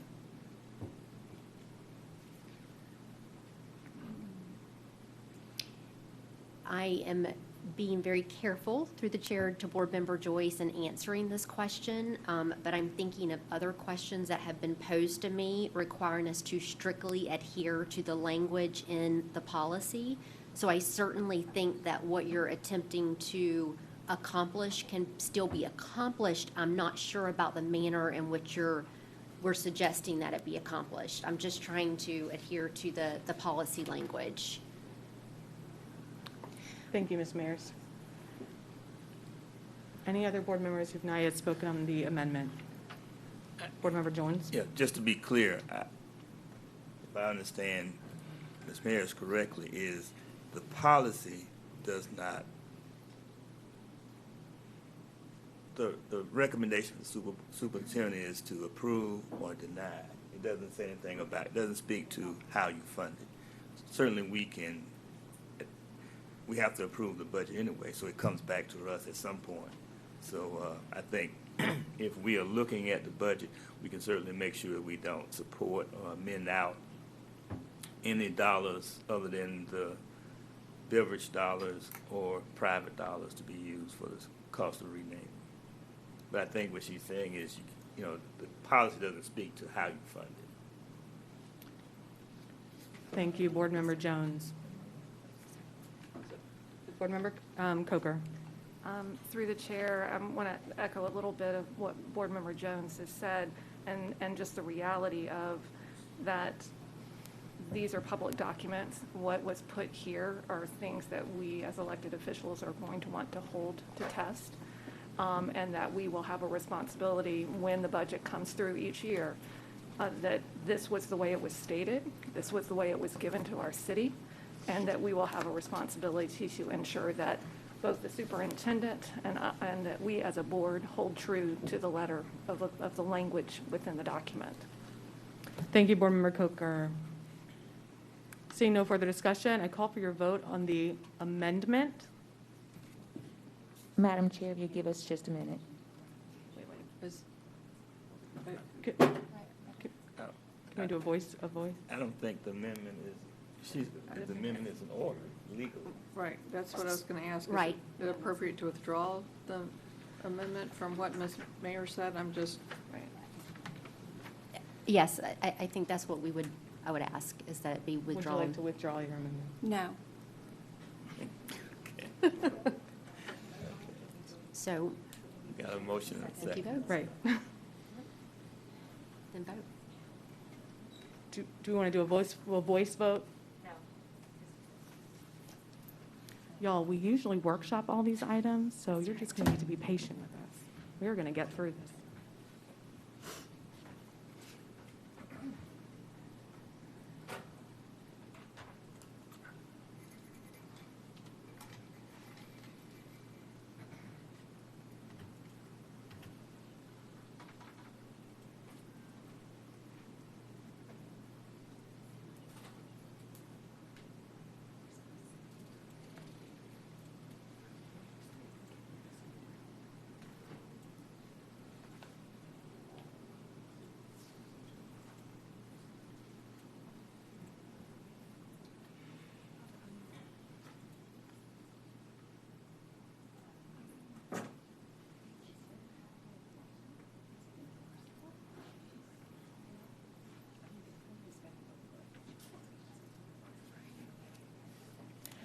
I'm concerned that we might have more amendments come to us this evening.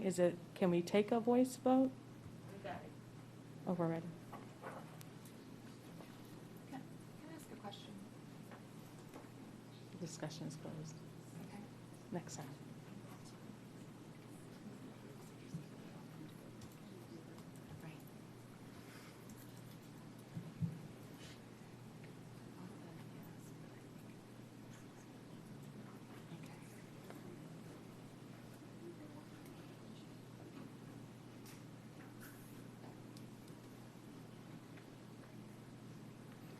Board Member Joyce.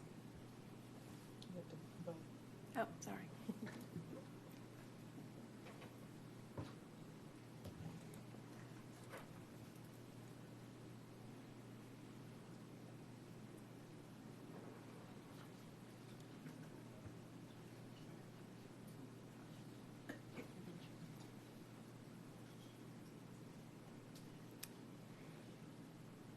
The amendment to include the financial impact in the recommendation has failed 3-4.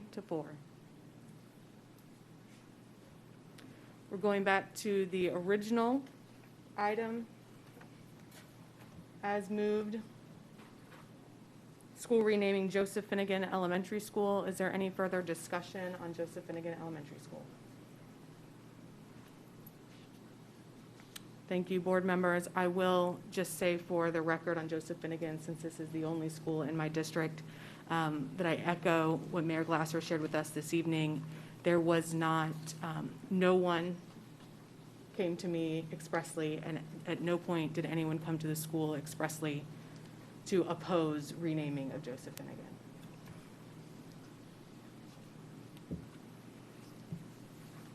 I call for your vote.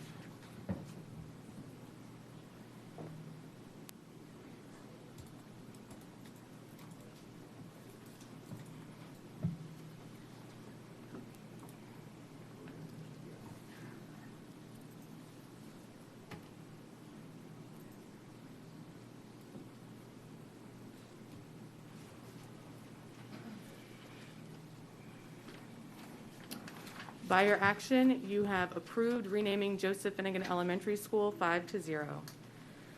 Moving on to school renaming Stonewall. What did I say? Clearly, I am 5-2 for the record. My apologies. All right, moving on to the next item. School renaming Stonewall Jackson Elementary School. Superintendent, will you please read your recommendation? That the Duval County School Board accept the recommendation of the superintendent to change the name of school number 3234, Stonewall Jackson Elementary School, to Hidden Oaks Elementary School, effective August 3rd, 2021. I ask for a motion. Move approval. Moved by Board Member Jones, seconded by Vice Chairman Willie. Is there anyone who wishes to speak on Stonewall Jackson? Board Member Jones. Thank you, Madam Chair. This is one of the 3 schools in the district that I represent, and community was very supportive of this name change, as you can see by the vote, and they appreciate your supporting the name change. Thank you, Board Member Jones. Any other discussion on Stonewall Jackson Elementary School? I would like to amend the motion by requesting we add the financial impact to the recommendation. I have an amendment proposed on the floor. Is there a second? Second. Seconded by Board Member Hershey. Any discussion to amend the superintendent's recommendation to include the financial impact? I have a question. Board Member Pearson. Through the chair to our council, if we were to vote, is the amendment even a legitimate amendment? Does it have any teeth? So through the board to Board Member Pearson, I don't think so. I think it's making a public statement. But in terms of, again, I don't think it's an order. I don't think it has any teeth, but you can say it. But it declares an intent, I guess. That would be up to the people listening, but yes, ma'am. Okay. It is still binding in the item as it is written. Any other discussion on the amendment? Okay, seeing none, I call for your vote on the amendment to update the recommendation to include the financial impact.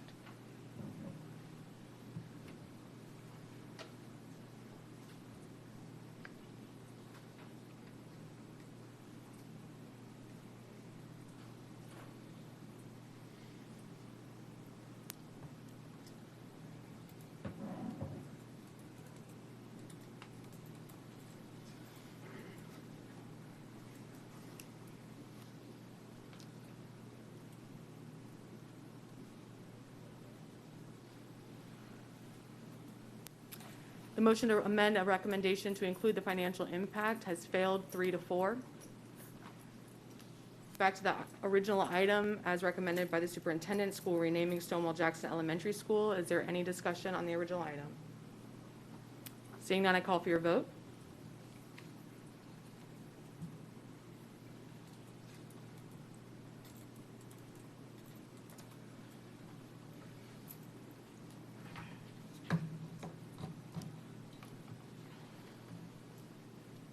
By your action, you have approved school renaming Stonewall Jackson Elementary School 5-2. Moving on to school renaming Jeb Stuart Middle School. Superintendent, would you please read your recommendation? That the Duval County School Board accept the recommendation of the superintendent to change the name of school number 3207, Jeb Stuart Middle School, to West Side Middle School, effective August 3rd, 2021. Thank you, Dr. Green. Is there a motion? Move approval. Moved by Board Member Jones, seconded by Vice Chairman Willie. Is there anyone who wishes to speak? Yes, I would like to move to amend the motion by adding the financial impact. There's a motion on the floor to add the recommendation to include the financial impact. Second. There's a second by Board Member Pearson. Is there any discussion on the amendment? Seeing none, I call for your vote.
I did the wrong thing. I'm sorry. My mind was on something else.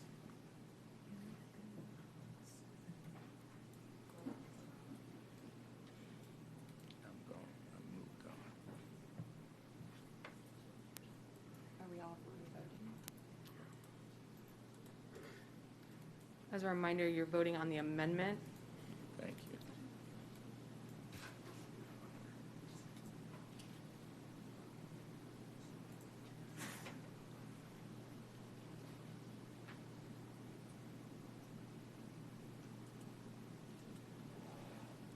By your action, the motion to include the financial impact in the recommendation has failed 3-4. Back to the original item. Board Member Jones. Thank you, Madam Chair. This is a school that's also in District 5, and as you see, the community supported the name change. Appreciate your support. Thank you, Board Member Jones. Any other discussion on Jeb Stuart Middle School? Renaming it to West Side Middle School. Okay, seeing none, I call for your vote.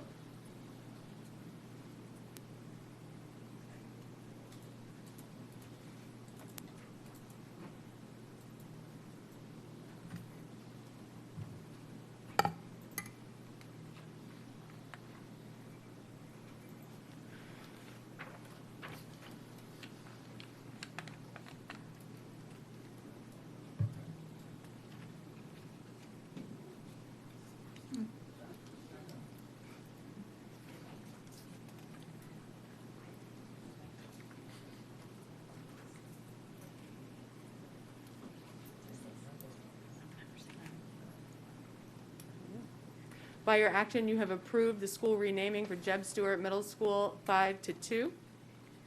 Moving on to school renaming Jefferson Davis Middle School. Superintendent Green, would you please read your recommendation? That the Duval County School Board accept the recommendation of the superintendent to change the name of school number 3216, Jefferson Davis Middle School, to Charger Academy, effective August 3rd, 2021. Thank you, Dr. Green. Is there a motion? Move approval. Moved by Board Member Jones. Is there a second? Second. Seconded by Board Member Coker. Any discussion?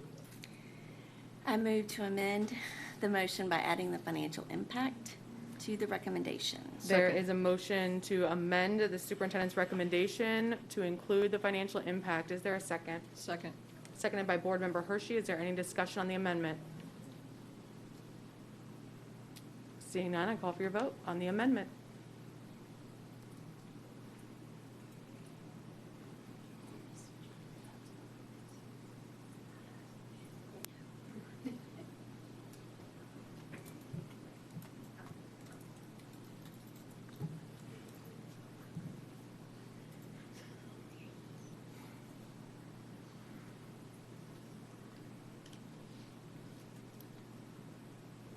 By your action, the amendment to include the financial impact in the recommendation has failed 3-4. Back to the original item as recommended, school renaming Jefferson Davis Middle School to Charter Academy. Board Member Jones. Thank you, Madam Chair. This is the third school in District 5 that the neighborhood voted and the students. So I ask you to support the students in this effort. Thank you. Thank you, Board Member Jones. Any other discussion? Seeing none, I call for your vote.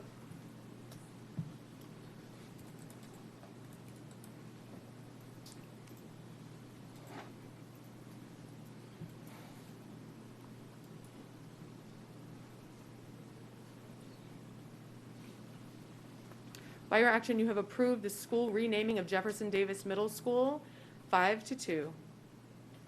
Moving on to school renaming Kirby Smith Middle School. Superintendent Green, would you please read your recommendation?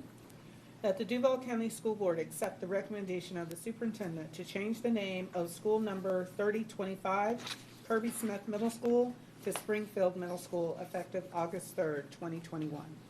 Thank you, Dr. Green. Is there a motion? So moved. Moved by Board Member Coker, seconded by Second. Board Member Jones. Is there anyone who wishes to speak on this item? I move to amend the motion by adding the financial impact to the recommendation. Second. There's a motion and a second to amend the recommendation to include the financial impact. Is there any discussion on the amendment? Seeing none, I call for your vote on the amendment to include the financial impact in the recommendation.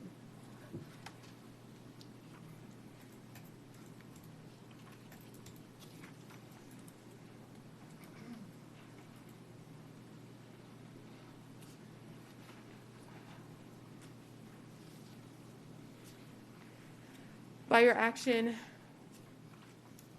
you have not approved the amendment to include the financial impact in the recommendation by a vote of 3-4. Back to the original item on Kirby Smith. Is there any discussion on renaming Kirby Smith? Vice Chairman Willie. Yeah, this is, through the chair, this is a school in District 4, and as you can see from the community vote with the staff, faculty, and PTA and students, they voted to change the name. So I'd like for the board to support that. Thank you. Thank you, Vice Chairman. Any other discussion on Kirby Smith? Seeing none, I call for your vote.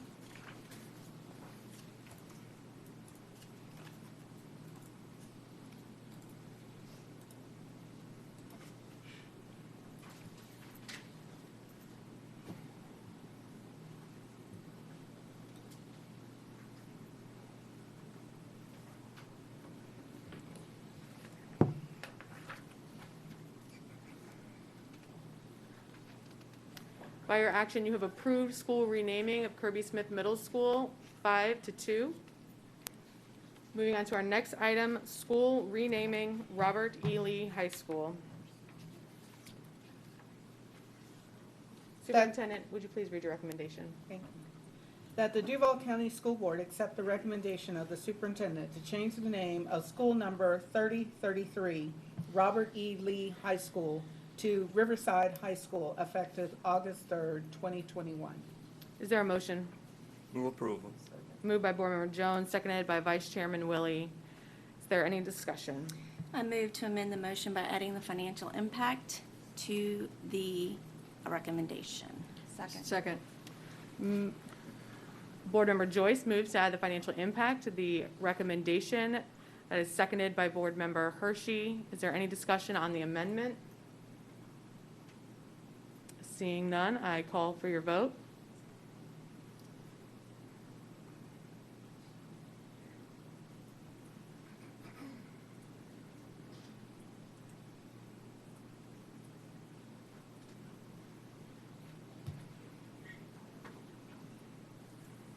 As a reminder, you're voting on the recommendation to amend.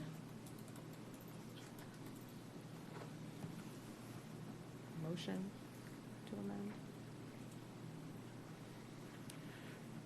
Motion to amend has failed 3-4.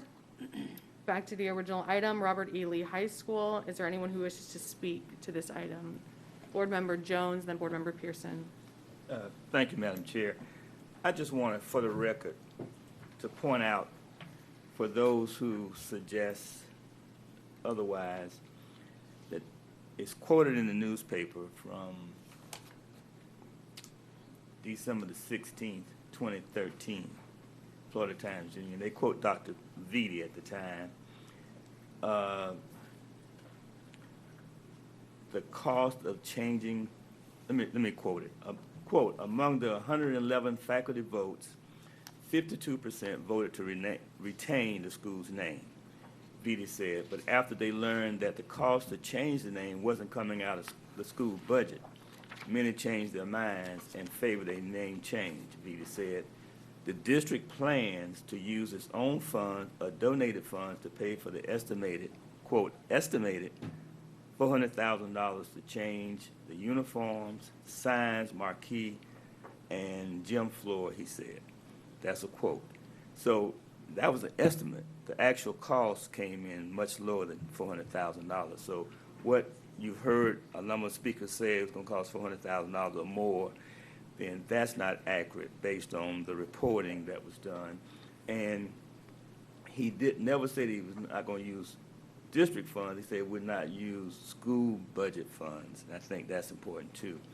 And also, many of the students who reside in District 5, north of I-10, the Nixon Town, Brooklyn, Camel Hill, Lackawanna, North Riverside, all those neighborhood kids now attend Lee. And I know a lot of them. I grew up with a lot of them who graduated from Lee. And I bet you of the 200 or some alumni who voted to change the name, a lot of them grew up with me. They finished from Lee because I couldn't go to Lee when I graduated. So I do know that neighborhood. I do realize that they care about the name change. And Ms. Meeks, who's 90 years old, who lives in the neighborhood, she went out and voted with her 2 kids who still live in Jacksonville. So I just urge you to support the community and change the name. Thank you. Thank you, Board Member Jones. Board Member Pearson. Yes, there is a paragraph, a line. Additionally, the district's operations team and other leadership staff will work with each school to ensure that statuary and other school memorabilia are retained and prominently displayed within the school. We heard multiple speakers talk about the hurt that they experienced when through the process at former Forest, now Westside High School. I am glad that this is in here. I would ask that the trophies and memorabilia from Forest High School be located and restored in the same spirit as this to Forest High School. And also, I would also ask, for the sake of the alumni, as the facilities department coordinates with the principal for any signage change or change over at the school, that they work to preserve that signage and let the principal work with the alumni community to see if there are those in the alumni community who would like to have that signage. But I would ask that as they're changing over, that they take every effort to restore intact any part of Lee High School and make that available to alumni who may want to have that. Thank you, Board Member Pearson. Board Member Coker? Through the chair, either to the superintendent or potentially Mr. Suarez for operations. Can you explain a little bit about the process by which we would inventory, catalog, and such in this situation, and where those items are stored, how we go about this process to ensure we're accounting for anything in these schools? Specifically with the school name on it. Let me.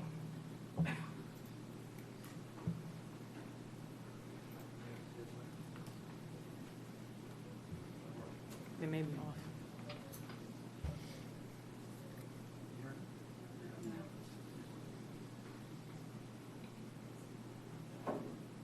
There you go. Through the chair to Board Member Coker, we worked through Westside Forest, that name change. We worked closely with the principal each school is different, so you have to identify, pictures, different assets that have names and that type of memorabilia.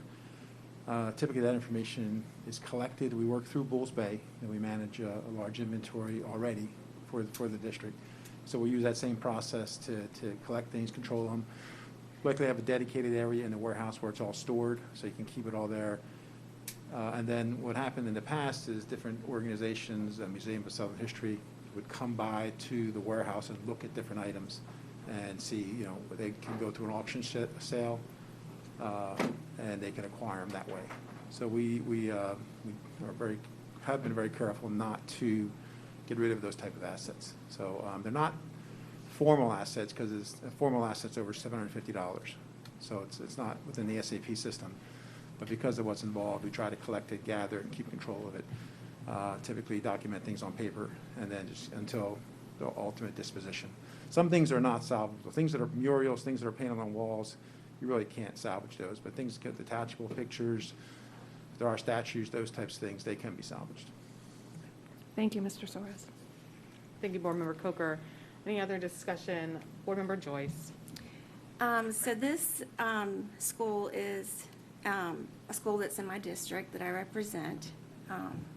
It's a very old school. A lot of people in my district grew up going to Robert E. Lee. And when we were at Ocean Way Elementary during COVID last year, and Dr. Green brought to me this idea of going through school name changes, my head dropped in my lap and I wept, because I knew this was going to bring a lot of division and the worst out of everyone. And I'm really a peacemaker, and I just want everybody to be happy. And so I prayed up for it, and I committed to transparency. I committed to accuracy, and that all voices would be heard. Because I received complaints about the voting process, I went to Robert E. Lee the last day of voting, and I arrived right before 3 o'clock and was asked to leave, identified myself so that I could stay, and watched a faculty get very, very uncomfortable that a board member was there. I followed a lady in with some children. There was some discrepancy. They talked and moved around and kept turning around and looking at me, and then processed that the lady and one of her daughters moved to the table to get their ballot. The other two moved over and were not allowed to vote. Had a couple of people come talk to me. So in the end, the other two students were able to vote. And so because I worked at the school system and I understand that everything is recorded and I have access to that, I went back and pulled the tapes. I asked the district to pull the tapes from the morning before the voters got there to the evening when they packed up the ballot boxes. These tapes are confidential, so there's things that I'm not going to say for security reasons, but I can tell you what I witnessed. When I went back and I looked at that tape, the lady came back over to her children. They kept looking at me to see if I was distracted, and then they went over to another table and got a slip and got to vote without showing any identification. That happened numerous times. So when I went back and I pulled the tape, it wasn't just that time, it was many times. And that students were not required to show identification, and parents were bringing students in to vote. To me, that's not transparent, and I don't believe that everyone in the community knew that was an option. And so that's why I question the legitimacy of this community vote. If it would have been transparent, that's one thing. But based on the video that I've watched and based on what I witnessed, I cannot support, I do not believe this is accurate for what the community wants. And so I just want to put that on the record. Thank you, Board Member Joyce. Vice Chairman Willie. Through the chair, I'm just wondering, I mean, I appreciate you, Board Member Joyce, watching the videos. I'm just wondering how many was that? Like, if you watched all the videos, would it have swayed the numbers, the student votes from 80 to 15? I'm just wondering about where it would have changed dramatically the percentages of the change. Is it a question to the So I'm just superintendent? wanting to just be clear, because I get it. I know that you're looking out for constituents, but I also want to know, is this a massive numbers we're talking about? What are we talking about here? Dr. Green, do you have any information about the numbers of? Through the chair to the board, Vice Chair Willie, the number of students that voted that were under what would be community vote were about 115 students. So that meant they weren't students directly enrolled at Lee High School. They lived in the designated area considered community members. Thank you, Dr. Green. Do you have anything else, Vice Chairman? So those folks who got the slip would have been community members, students that would have been counted as community members. So about 150, there are about 4,000. 115. 115, about 4,200 total community votes. That's the numbers that we're working with. Is that correct? Through the chair to Vice Chair Willie, it is on the document. I'm just not looking at it at the moment. But the community vote was over 4,000. Yeah, I just raise that because I don't want us to, I get that we want a transparent process, but also don't want us to get distracted with in my opinion, one of the main reasons we're here is because of who the person is that we have on the school. Plus, part of the process is this is a poll, this is an information gathering for our superintendent to come to us. So just as hey, this is what the community says, now we get to decide. So I don't know if that should be a determining factor. That's not a determining factor for me, especially based on those numbers not necessarily swaying the total numbers. Thank you, Vice Chairman. For the second time, Board Member Joyce. A follow-up question through the chair to Dr. Green. How did the district determine that the student, and they were a community member and not a student in the school? Through the chair to Board Member Joyce, through our focus, it has the picture of the student's address, and therefore we could check everything just by looking at the computer. So What documentation, though? What documentation would lead you to know that it was only 115 students? Oh, I'm sorry. Yeah. It is through the list, the information that the school district in verifying who voted. Through the Supervisor of Elections. So I received those No, lists as well, and that information does not specify a student and a community member. I asked for those lists from the district and nowhere was I able to see that it was a community member and a student, and I just want to put that on the record.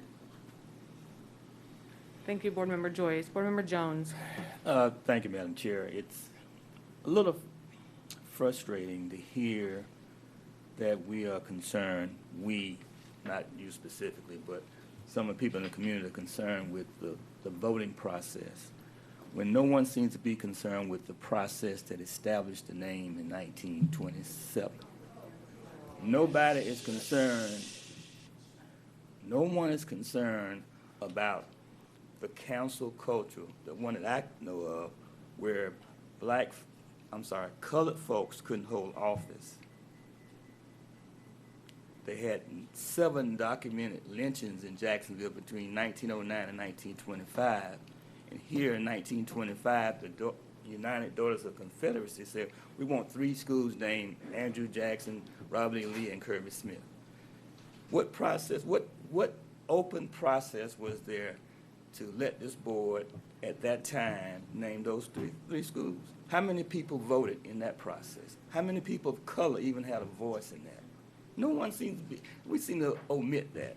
And then going back to the 50s when the other 5 came up, the Negro had to ride in the back of the bus. There were no black Negroes on the school board at the time. There were no black Negro elected officials in Jacksonville. We seem to omit all that process. We're concerned with today's process when we forget about the process that got us to this point. That is the frustrating part for me. And I understand you have to represent your constituent, but I'm most concerned with the students and what they care about, and I appreciate your support for your alumni, but I'm voting to change the name because it's the right thing to do, and it's long overdue. Thank you. Thank you, Board Member Jones. There's no further discussion on the renaming of Robert E. Lee High School. I call for your vote.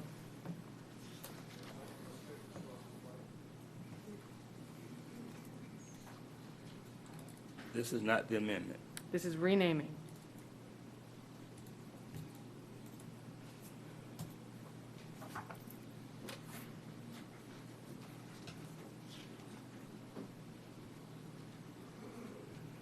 By your action, you have approved renaming Robert E. Lee High School 5-2. Thank you. Moving on to school renaming, Jean Ribaud Middle School. Superintendent, please read your recommendation. That the Duval County School Board accept the recommendation of the superintendent for no name change to the name of school number 3212, Jean Ribaud Middle School. Is there a motion? So moved. Moved by Board Member Coker, Second. seconded by Board Member Jones. Any discussion on Jean Ribaud Middle School renaming? I'll speak. Board Member, Vice Chairman. Yeah, when, it's interesting because when this recommendation came up by Board Member Ashley Smith Juarez, I was the one who actually, I did not vote in favor of bringing these three, only because I really thought that we would be distracted as a board and not be able to focus on the six Confederate names. But what we did was I know the SAC, I want to commend the SAC at Ribault, both Ribault Middle, Ribault High, for their due diligence in this process, because they really did take an opportunity they had historians come in, they had other folks come in, and honestly, there wasn't a ton of traction on real facts about some of the what Jean Ribaud did. And I think because of that, you see the vote here, and I want to commend the SAC and that faculty and staff for really taking that opportunity to really be historians and soak it in. But because of this, the vote of the staff and the faculty and the students, I'm going to vote to keep the name Jean Ribaud. Thank you, Vice Chairman Willie. Any other discussion?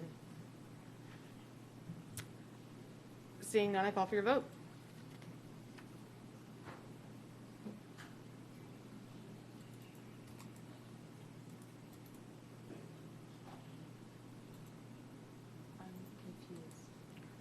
You are voting to support the superintendent's recommendation not to rename. Okay. Yes or no? Yes means no. Yes means not rename. Support the superintendent.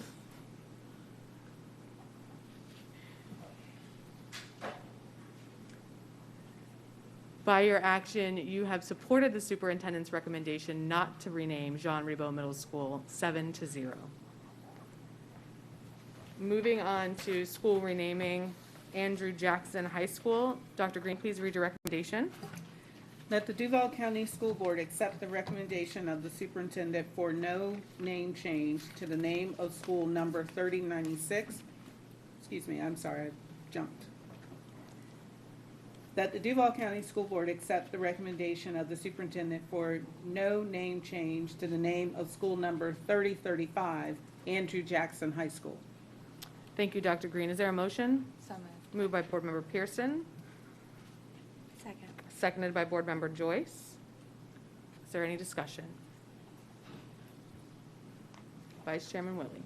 Yeah, this is a school in my area, and I do think, and I wanted to have a robust conversation about Andrew Jackson, because I do believe that Andrew Jackson sort of fits that same conversation that we had with the first six that we had. And in addition to that, I do think there's a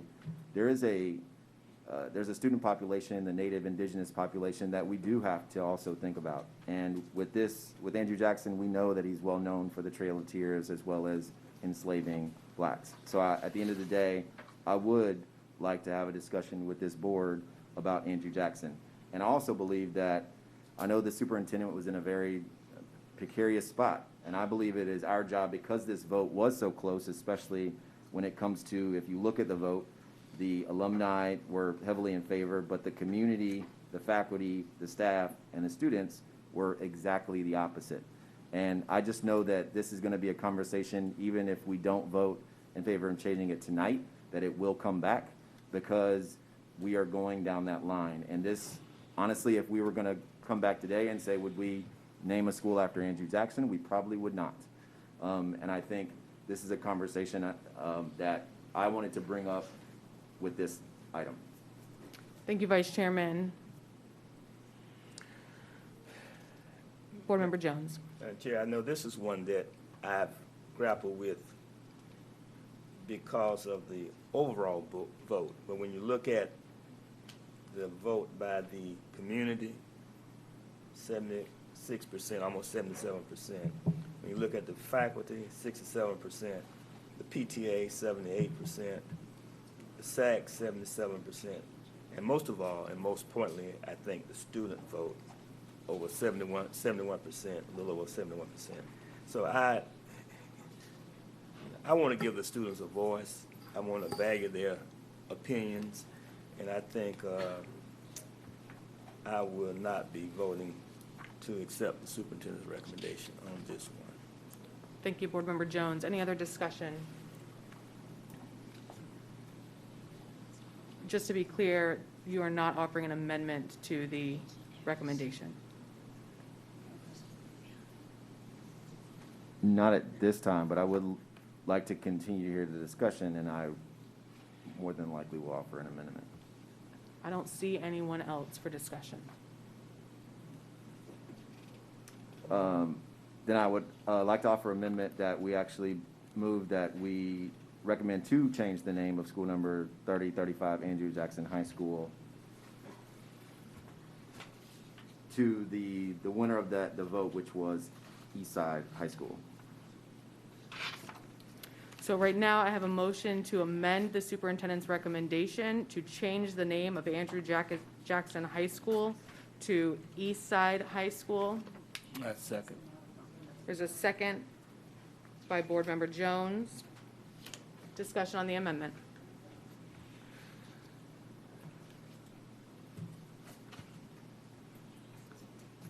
I see no discussion on the amendment to Eastside High School.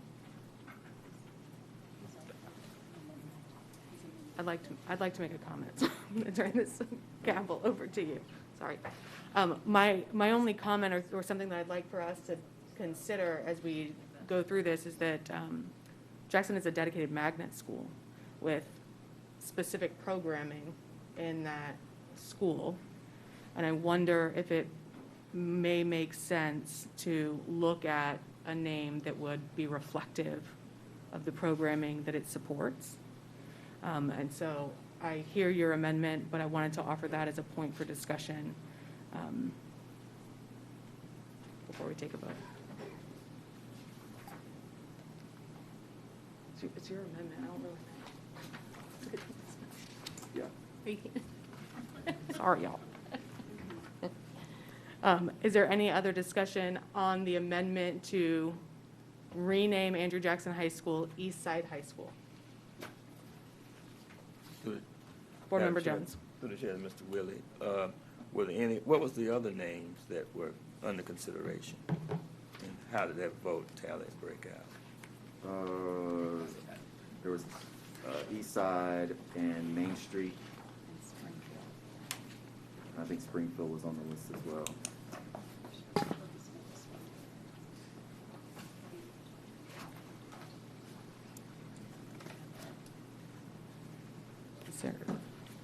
Did you have anything else? I mean, as a thought, we could always vote if the board decides to vote to change the name and go back to the community for, that's what they did with Nathan Bedford Forest. They didn't vote the same night to change the name. I mean, to give the new name. They voted to change the name, and they went back to the community to get input on what name they felt was most appropriate. So the thought would be to vote to change the name without proposing a new name. Would you like to withdraw your recommendation? I would like your to withdraw amendment? my recommendation and recommend that we actually do push to change the name of school number 3035 Andrew Jackson High School, but push it back to the SAC to make that final recommendation for the name change. So we are withdrawing the original amendment. Correct. You're making a substitute amendment to rename Andrew Jackson High School. And we would turn that back over to the superintendent to work with the SAC and the community on determining a name. Would we be asking them to come back at a date certain or give them a time frame in this amendment, Vice Chairman Willie?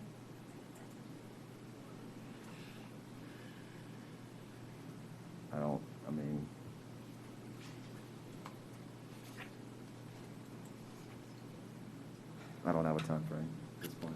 So right now I have a substitute amendment. Do I need a second for the substitution? Second. Second. So we withdrew the first amendment. We've substituted the amendment to just, Did we withdraw or because we never did voters, he's just still, is it still under discussion? so the amendment on the floor at this time is to change the superintendent's recommendation for no name change to a change, and asking the superintendent to go back and work with the community and bring back a recommendation for a new name. Is there any discussion on that amendment? Board Member Pearson. I'm not going to vote for the amendment because my line was at the 6 and I'm done with the name changes. However, we've already been through a community process. We have a vote count on the names. If you're going to do that, let's make your amendment, change it to East Side or whatever it is and be done with it, would be my preference. But I'm going to vote no anyway. Ms. Mayers. And to the chair, I just wanted to let you know I do have the breakdown of the names and the percentages. If anybody wanted that information, I just didn't want you to have to go forward if you needed to take a look at this. Thank you, Ms. Mayers.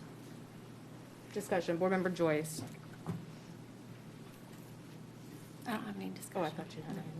My apologies. Any other discussion on the amendment?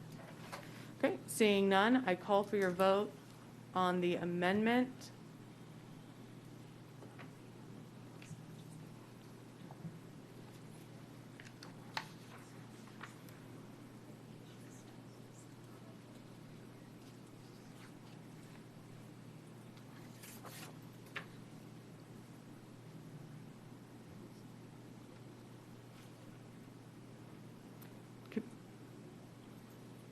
Can we read what the recommendation would look like as amended? Yes, we can do Thank that. you, Ms. Mayers. No problem. While we wait.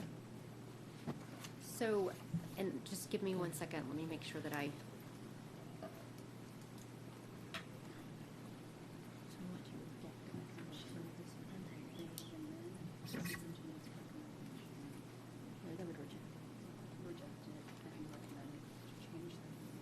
Okay, so the way that it would read is that they would essentially be the amendment would be to reject the superintendent's recommendation and instead propose a name change.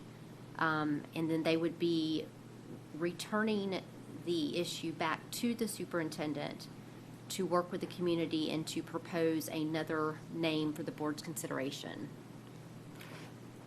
So the recommendation that we see on paper, should we approve this amendment, would say all of that?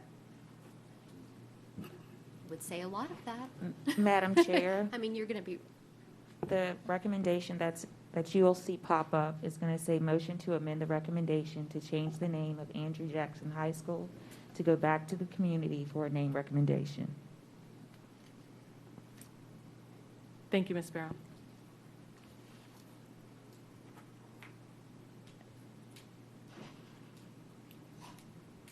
We'll take a vote whenever you're ready.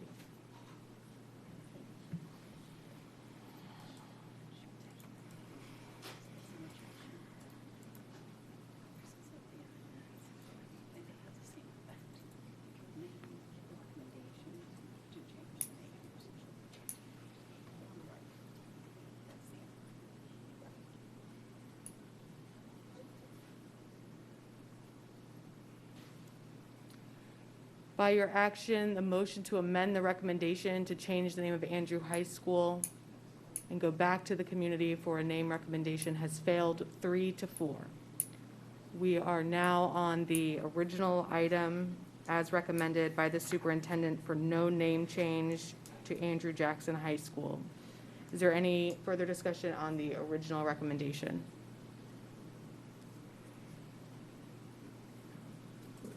Seeing none, I call for your vote.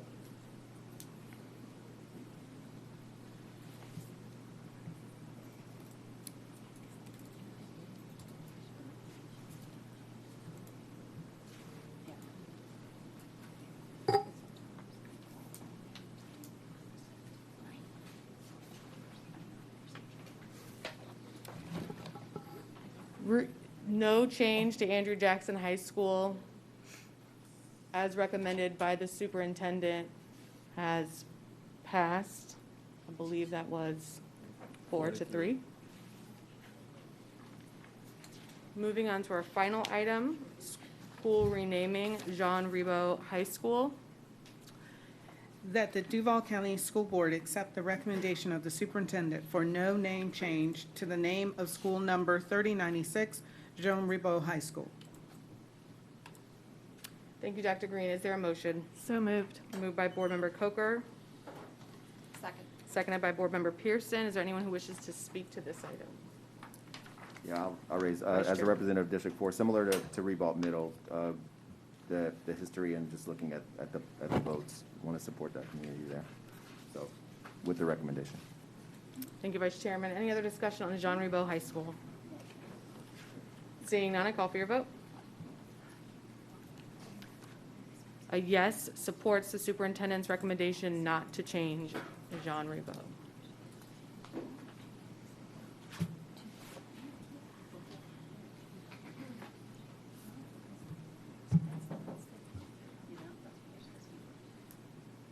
By your action, you have approved the superintendent's recommendation not to rename Jean Ribaud High School 7-0.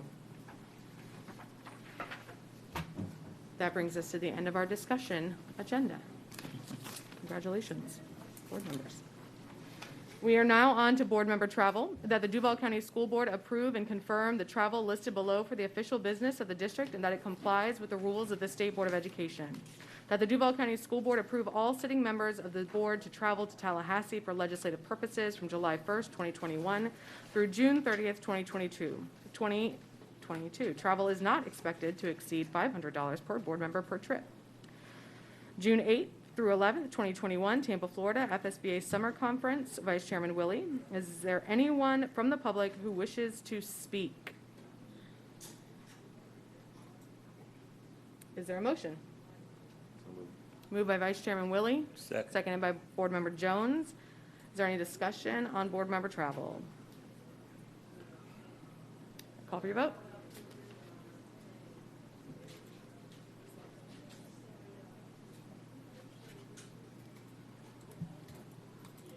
Everybody's going to Tampa. Everybody's going. No further record.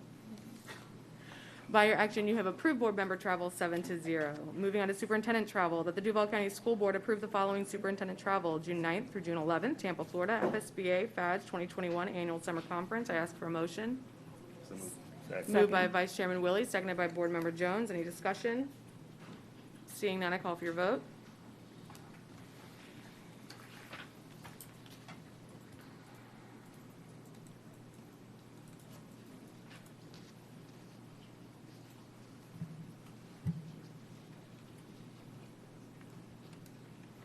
By your action, you have approved the superintendent's travel 7-0. Now on to for the record. By 10:09. I'm going to work my way around. You going to start here? Board Member Hershey, you've been so Okay. quiet. You wanna go- Graduations have started, and Atlantic Coast graduation was, I think, last week, and it was fabulous. We had a nice breeze across the football field, so Mandarin High, I'm just asking for the same thing Thursday night with no rain. But it was wonderful. It was very exciting, and it was great to be there with students and be able to celebrate. Dr. Green shook everybody's hand. I was not that brave yet. So I just handed out the diplomas. Today I had an opportunity to be at the opening ceremony for the field house at Atlantic Coast in partnership with Project 17 and Brooks Rehab, and I'm going to probably leave somebody else, the Jaguars and others. IKEA put in some beautiful shelving, and I told them I never can put anything together from IKEA, so, but it looked beautiful, and it was great to be there. What's important about this partnership with Project 17 is it puts athletic trainers on all of our campuses for high school, and this is very important. Had an opportunity to participate at Greenland Pines in our partnership with Read USA, and my favorite line of the day was when a young student said, "I always wanted this book, but I never thought I would ever get it."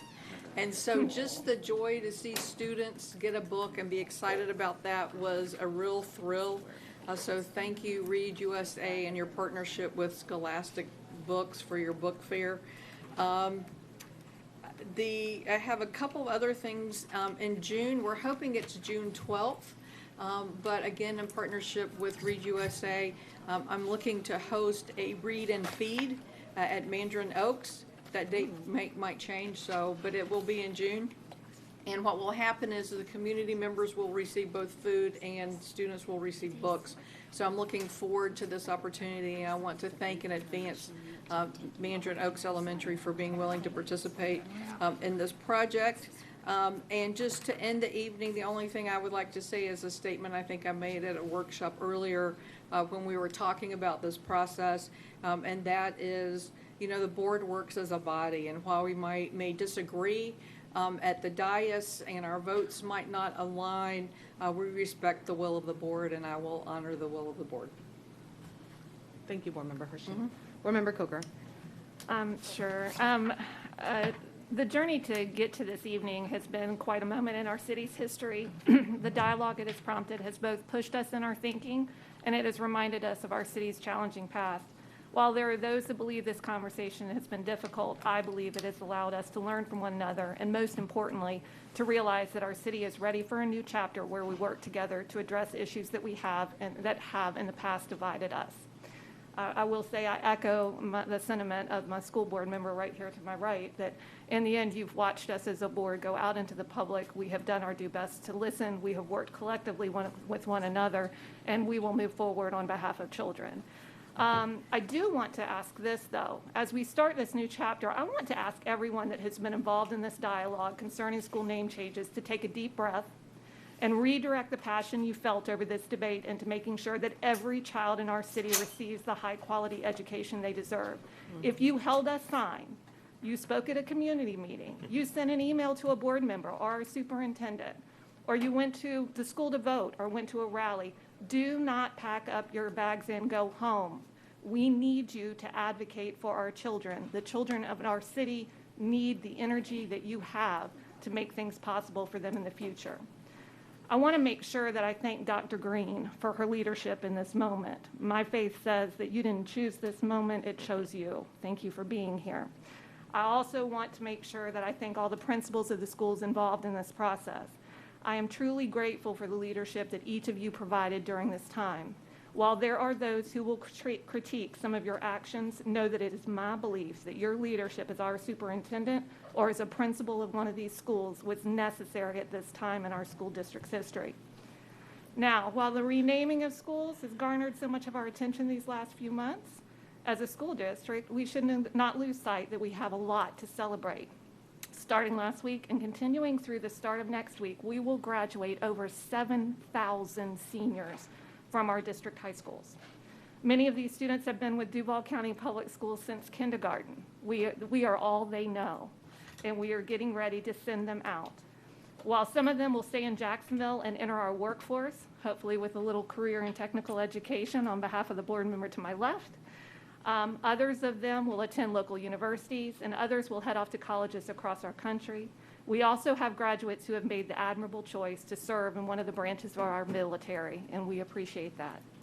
To each of these graduates and their family, I wish them the very, very best as they start this next chapter of their lives. And for the many teachers and principals who got them to this moment, kudos to you. I congratulate you on your hard work, and I feel grateful to be serving alongside of you. Thank you. Thank you, Board Member Coker. Board Member Joyce. I'm glad we are at this point. This has been a very long, emotional, and draining process. You know, I want to go on the record as saying that there was a lot of talk about the caliber of man, whether they were worthy or they were not worthy, or they were good or they were bad, or were whatever. And I want to be honest with you. I don't believe that Robert Ely was worthy. I don't believe that any of these men were worthy. They were all sinners, and they were born depraved, and they needed a Savior. The Bible says that you can drink of the well, you can keep coming back with another name change. You can keep coming back, and we're going to keep doing it. But that's not going to heal our land, and that is not going to satisfy the flesh. This world does need, our city needs it, and our country needs it, a spiritual revival.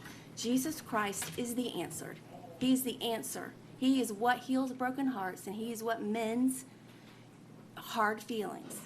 And I'm just going to say that I appreciate the board and everything that you have done, but that is my perspective, that this problem is bigger than a name change.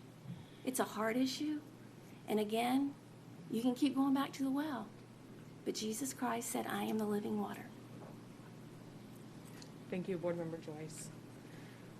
Board Member Pearson.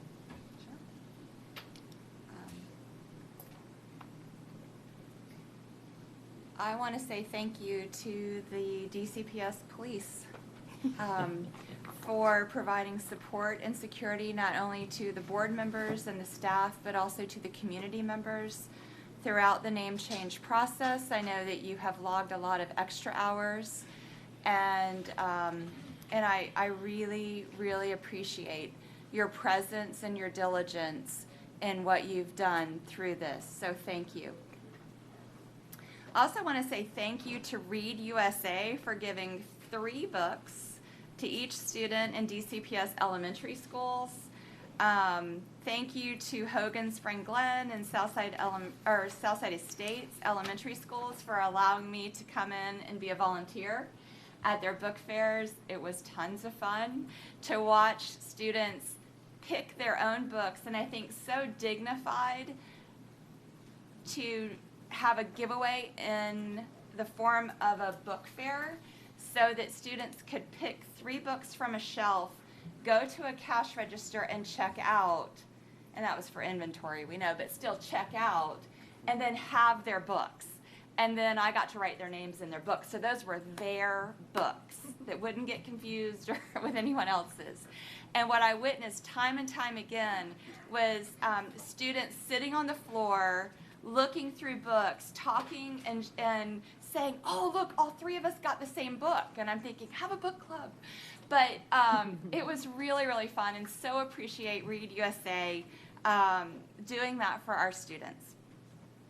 I have attended Alden Road and Douglas Anderson graduations. I have Sandalwood, Inglewood, and Wolfson. I echo Board Member Hershey that I am praying for nice weather and no rain. Sandalwood's going to be a really long one.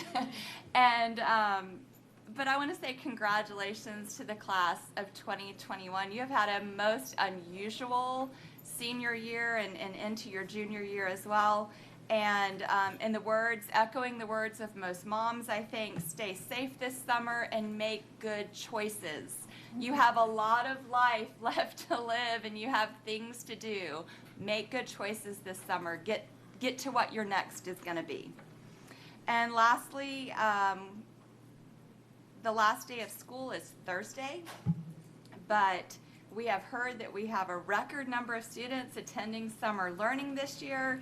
So I want to say to the faculty, administration, all involved in schools who will be involved in hosting summer programs on their campuses, thank you for keeping the lights on, and I mean that both literally and figuratively. Many of us are looking forward to a little break and a little downtime, and the reality is we have a lot of our staff who won't get that break to reset their buildings. They will be busy this summer helping kids, and I want to say a big thank you to them for keeping going through the summer so that our kids can work on learning, making up learning loss and being ready to start the next school year successfully. Thank you, Board Member Pearson. Board Member Jones. Thank you, Madam Chair. Let me just say that I want to thank each of you. I know it wasn't easy. Those kind of issues never are.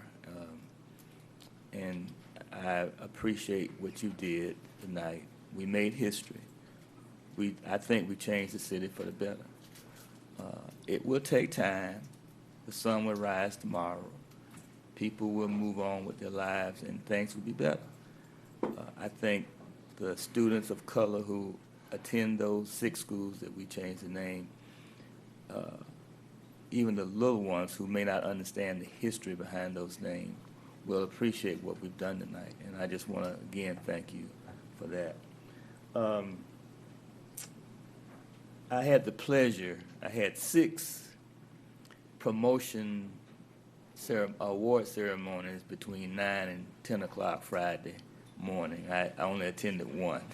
But the one I attended was S.A. Hull pre-K promotion.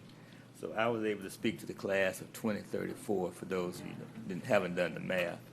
The class of 2034 will be just finished their pre-K year. So I just want to give a shout out to those students. They were beautiful, they were happy, they were joyous, and they danced off the stage. I also want to give a shout out to GE and Unison for their partnership with Frank H. Peterson. They had a very good ceremony that I was able to join virtually this last month. And the students were very excited. They learned a lot, and many of them are going to work. They're not going to school, but they have the vocational CTE background where they can go right to work. And I just want to thank GE Unison for their partnership with us. And also a shout out to all of the All Gateway Conference All Sport Award winners. That was, I think, Ms. Pearson and I was there, and those kids were very happy, and they were able to get us out in about an hour and a half. So, with as many awards they gave out, I was surprised, guys, early. And also, Mr. Soares and those who attended the sneak preview of the new Rutledge Pearson Elementary School. I just want to thank you and Dr. Green for the work that you did to make sure that it was well attended. I personally passed out about 300, 400 flyers to make sure the neighbors knew that we were having that sneak preview, and it was well attended. Board Member Willett was also present. And also, congratulations to SP Livingston, which was chosen by Community First Credit Union as the elementary school of the month last month, and Jefferson Davis was chosen as the middle school of the month last month. So those 2 principals, Ms. Talbot and Ms. Talley, are to be commended for the work that they've done. Thank you. And congratulations to all the graduates. I have two graduations down and 3 to go, so I look forward to joining Raines, Westside High, and Frank H. Peterson between now and Monday to get those graduations behind us. Thank you. Thank you, Board Member Jones. Vice Chairman. Thank you. I'll go quickly. Number 1, as Board Member Jones said, thank you to this board for taking on the task this evening and throughout this past year. I do believe that positive change will be resound throughout our community. Graduations, had a number of them this last week. I think there was one on Monday, Tuesday, Thursday, Friday. Stanton, Ribault, Jackson, APR, Mount Herman. Such an amazing time to get to celebrate with our students and their families. We're so excited to be there with them. One of my favorite things to sort of participate in as a board member. Also got a chance to go over to Northwestern for their promotion ceremony, class of 2025, and they were excited too. I got to speak, and my theme to them was, don't believe me, just watch. That's what I told them. Sometimes people don't believe you, but don't believe me, just watch. And I think that they're going to make some waves at the schools that they go to. In addition to that, I just want to congratulate Tammy Talley again, always doing great work, and always want to recognize her for her leadership. In addition, Biscayne Elementary had an amazing pageant. If you have not, I mean, I can't even describe what this was.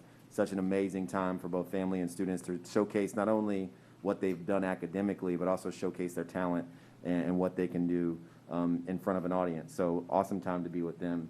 And last, I want to thank the chair for the board development. I really did appreciate the time I got to spend with the other board members.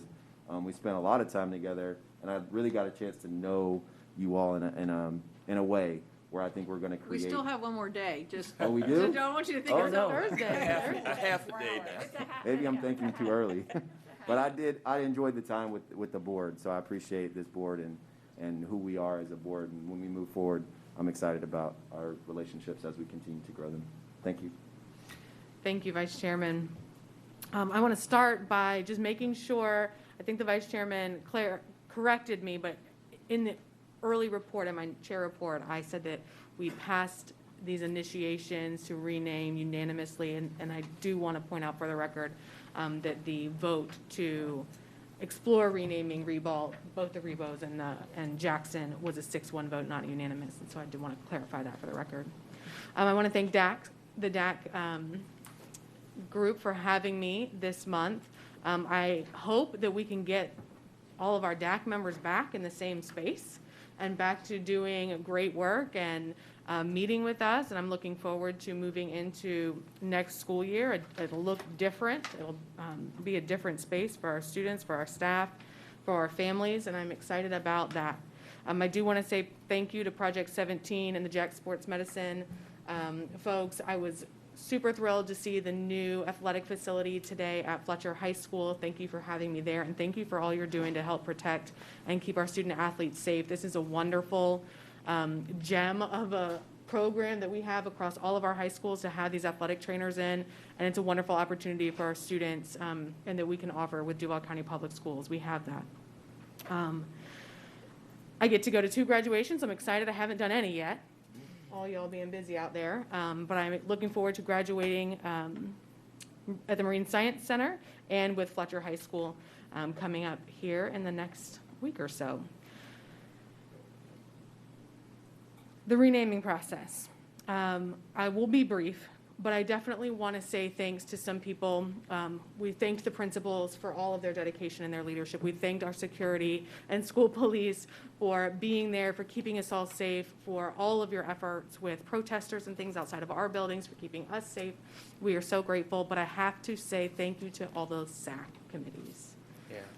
The work that you all did as volunteers in these SACs at these schools, you didn't sign up to be charged with these endeavors, and you sat and you participated and you hosted community meetings and you listened and you acted, and I am grateful for all of your involvement. I will echo, please, everyone that came out and that participated in these schools, do not stop. Do not stop. Our children deserve active engagement from our community in their educational process and our belief in them. I want to thank the students for their participation, for their endurance, for their resilience. This has not been easy. We heard Ms. Burton talk this evening about graduating in the midst of all of this turmoil and tumult, and they sat in it like brave warriors. I can't even think of another word. And so thank you to them for enduring what has been a really tough process for our community. Thank you to the community for showing up. Thank you for having your voices heard. I want to thank the many, many professors, the many organizations that hosted conversations, that provided real rich dialogue and education about things that we haven't had the opportunity to talk about in a really long time, that would be better left for some just ignoring. But my fear is that sometimes our guilt lies in our innocence and we have no excuse anymore, right? Let's keep these conversations going. Let's keep learning from one another. Let's keep talking to one another. Let's keep healing together as one community. I am so grateful to this board. Thank you for your leadership. Thank you for serving alongside me. And I am excited that in the state of Florida, there were 12 schools named after Confederate leaders, and now there are 6. And so we are making strides together. And so I wish everyone a wonderful summer. And with that, I'll entertain a motion to adjourn. So moved. Moved by Dr. Green. I apologize. I need to correct something, if you would. Sure. Allow me to. Please, make a correction. Through the chair to Board Member Joyce, she asked about the number of students, and I think I said 115. It's 150. And then I heard Board Member Whitley say 150, but it's 150, 150. Thank you, So I Dr. wanted to Green, correct. for the clarification. For the record, I know. Is there a motion to adjourn? So moved. Moved by Board Member Pearson, seconded by Board Member Coker. All those in favor? Aye. Have a wonderful, wonderful summer. We'll see you in July 12th. See you in a day.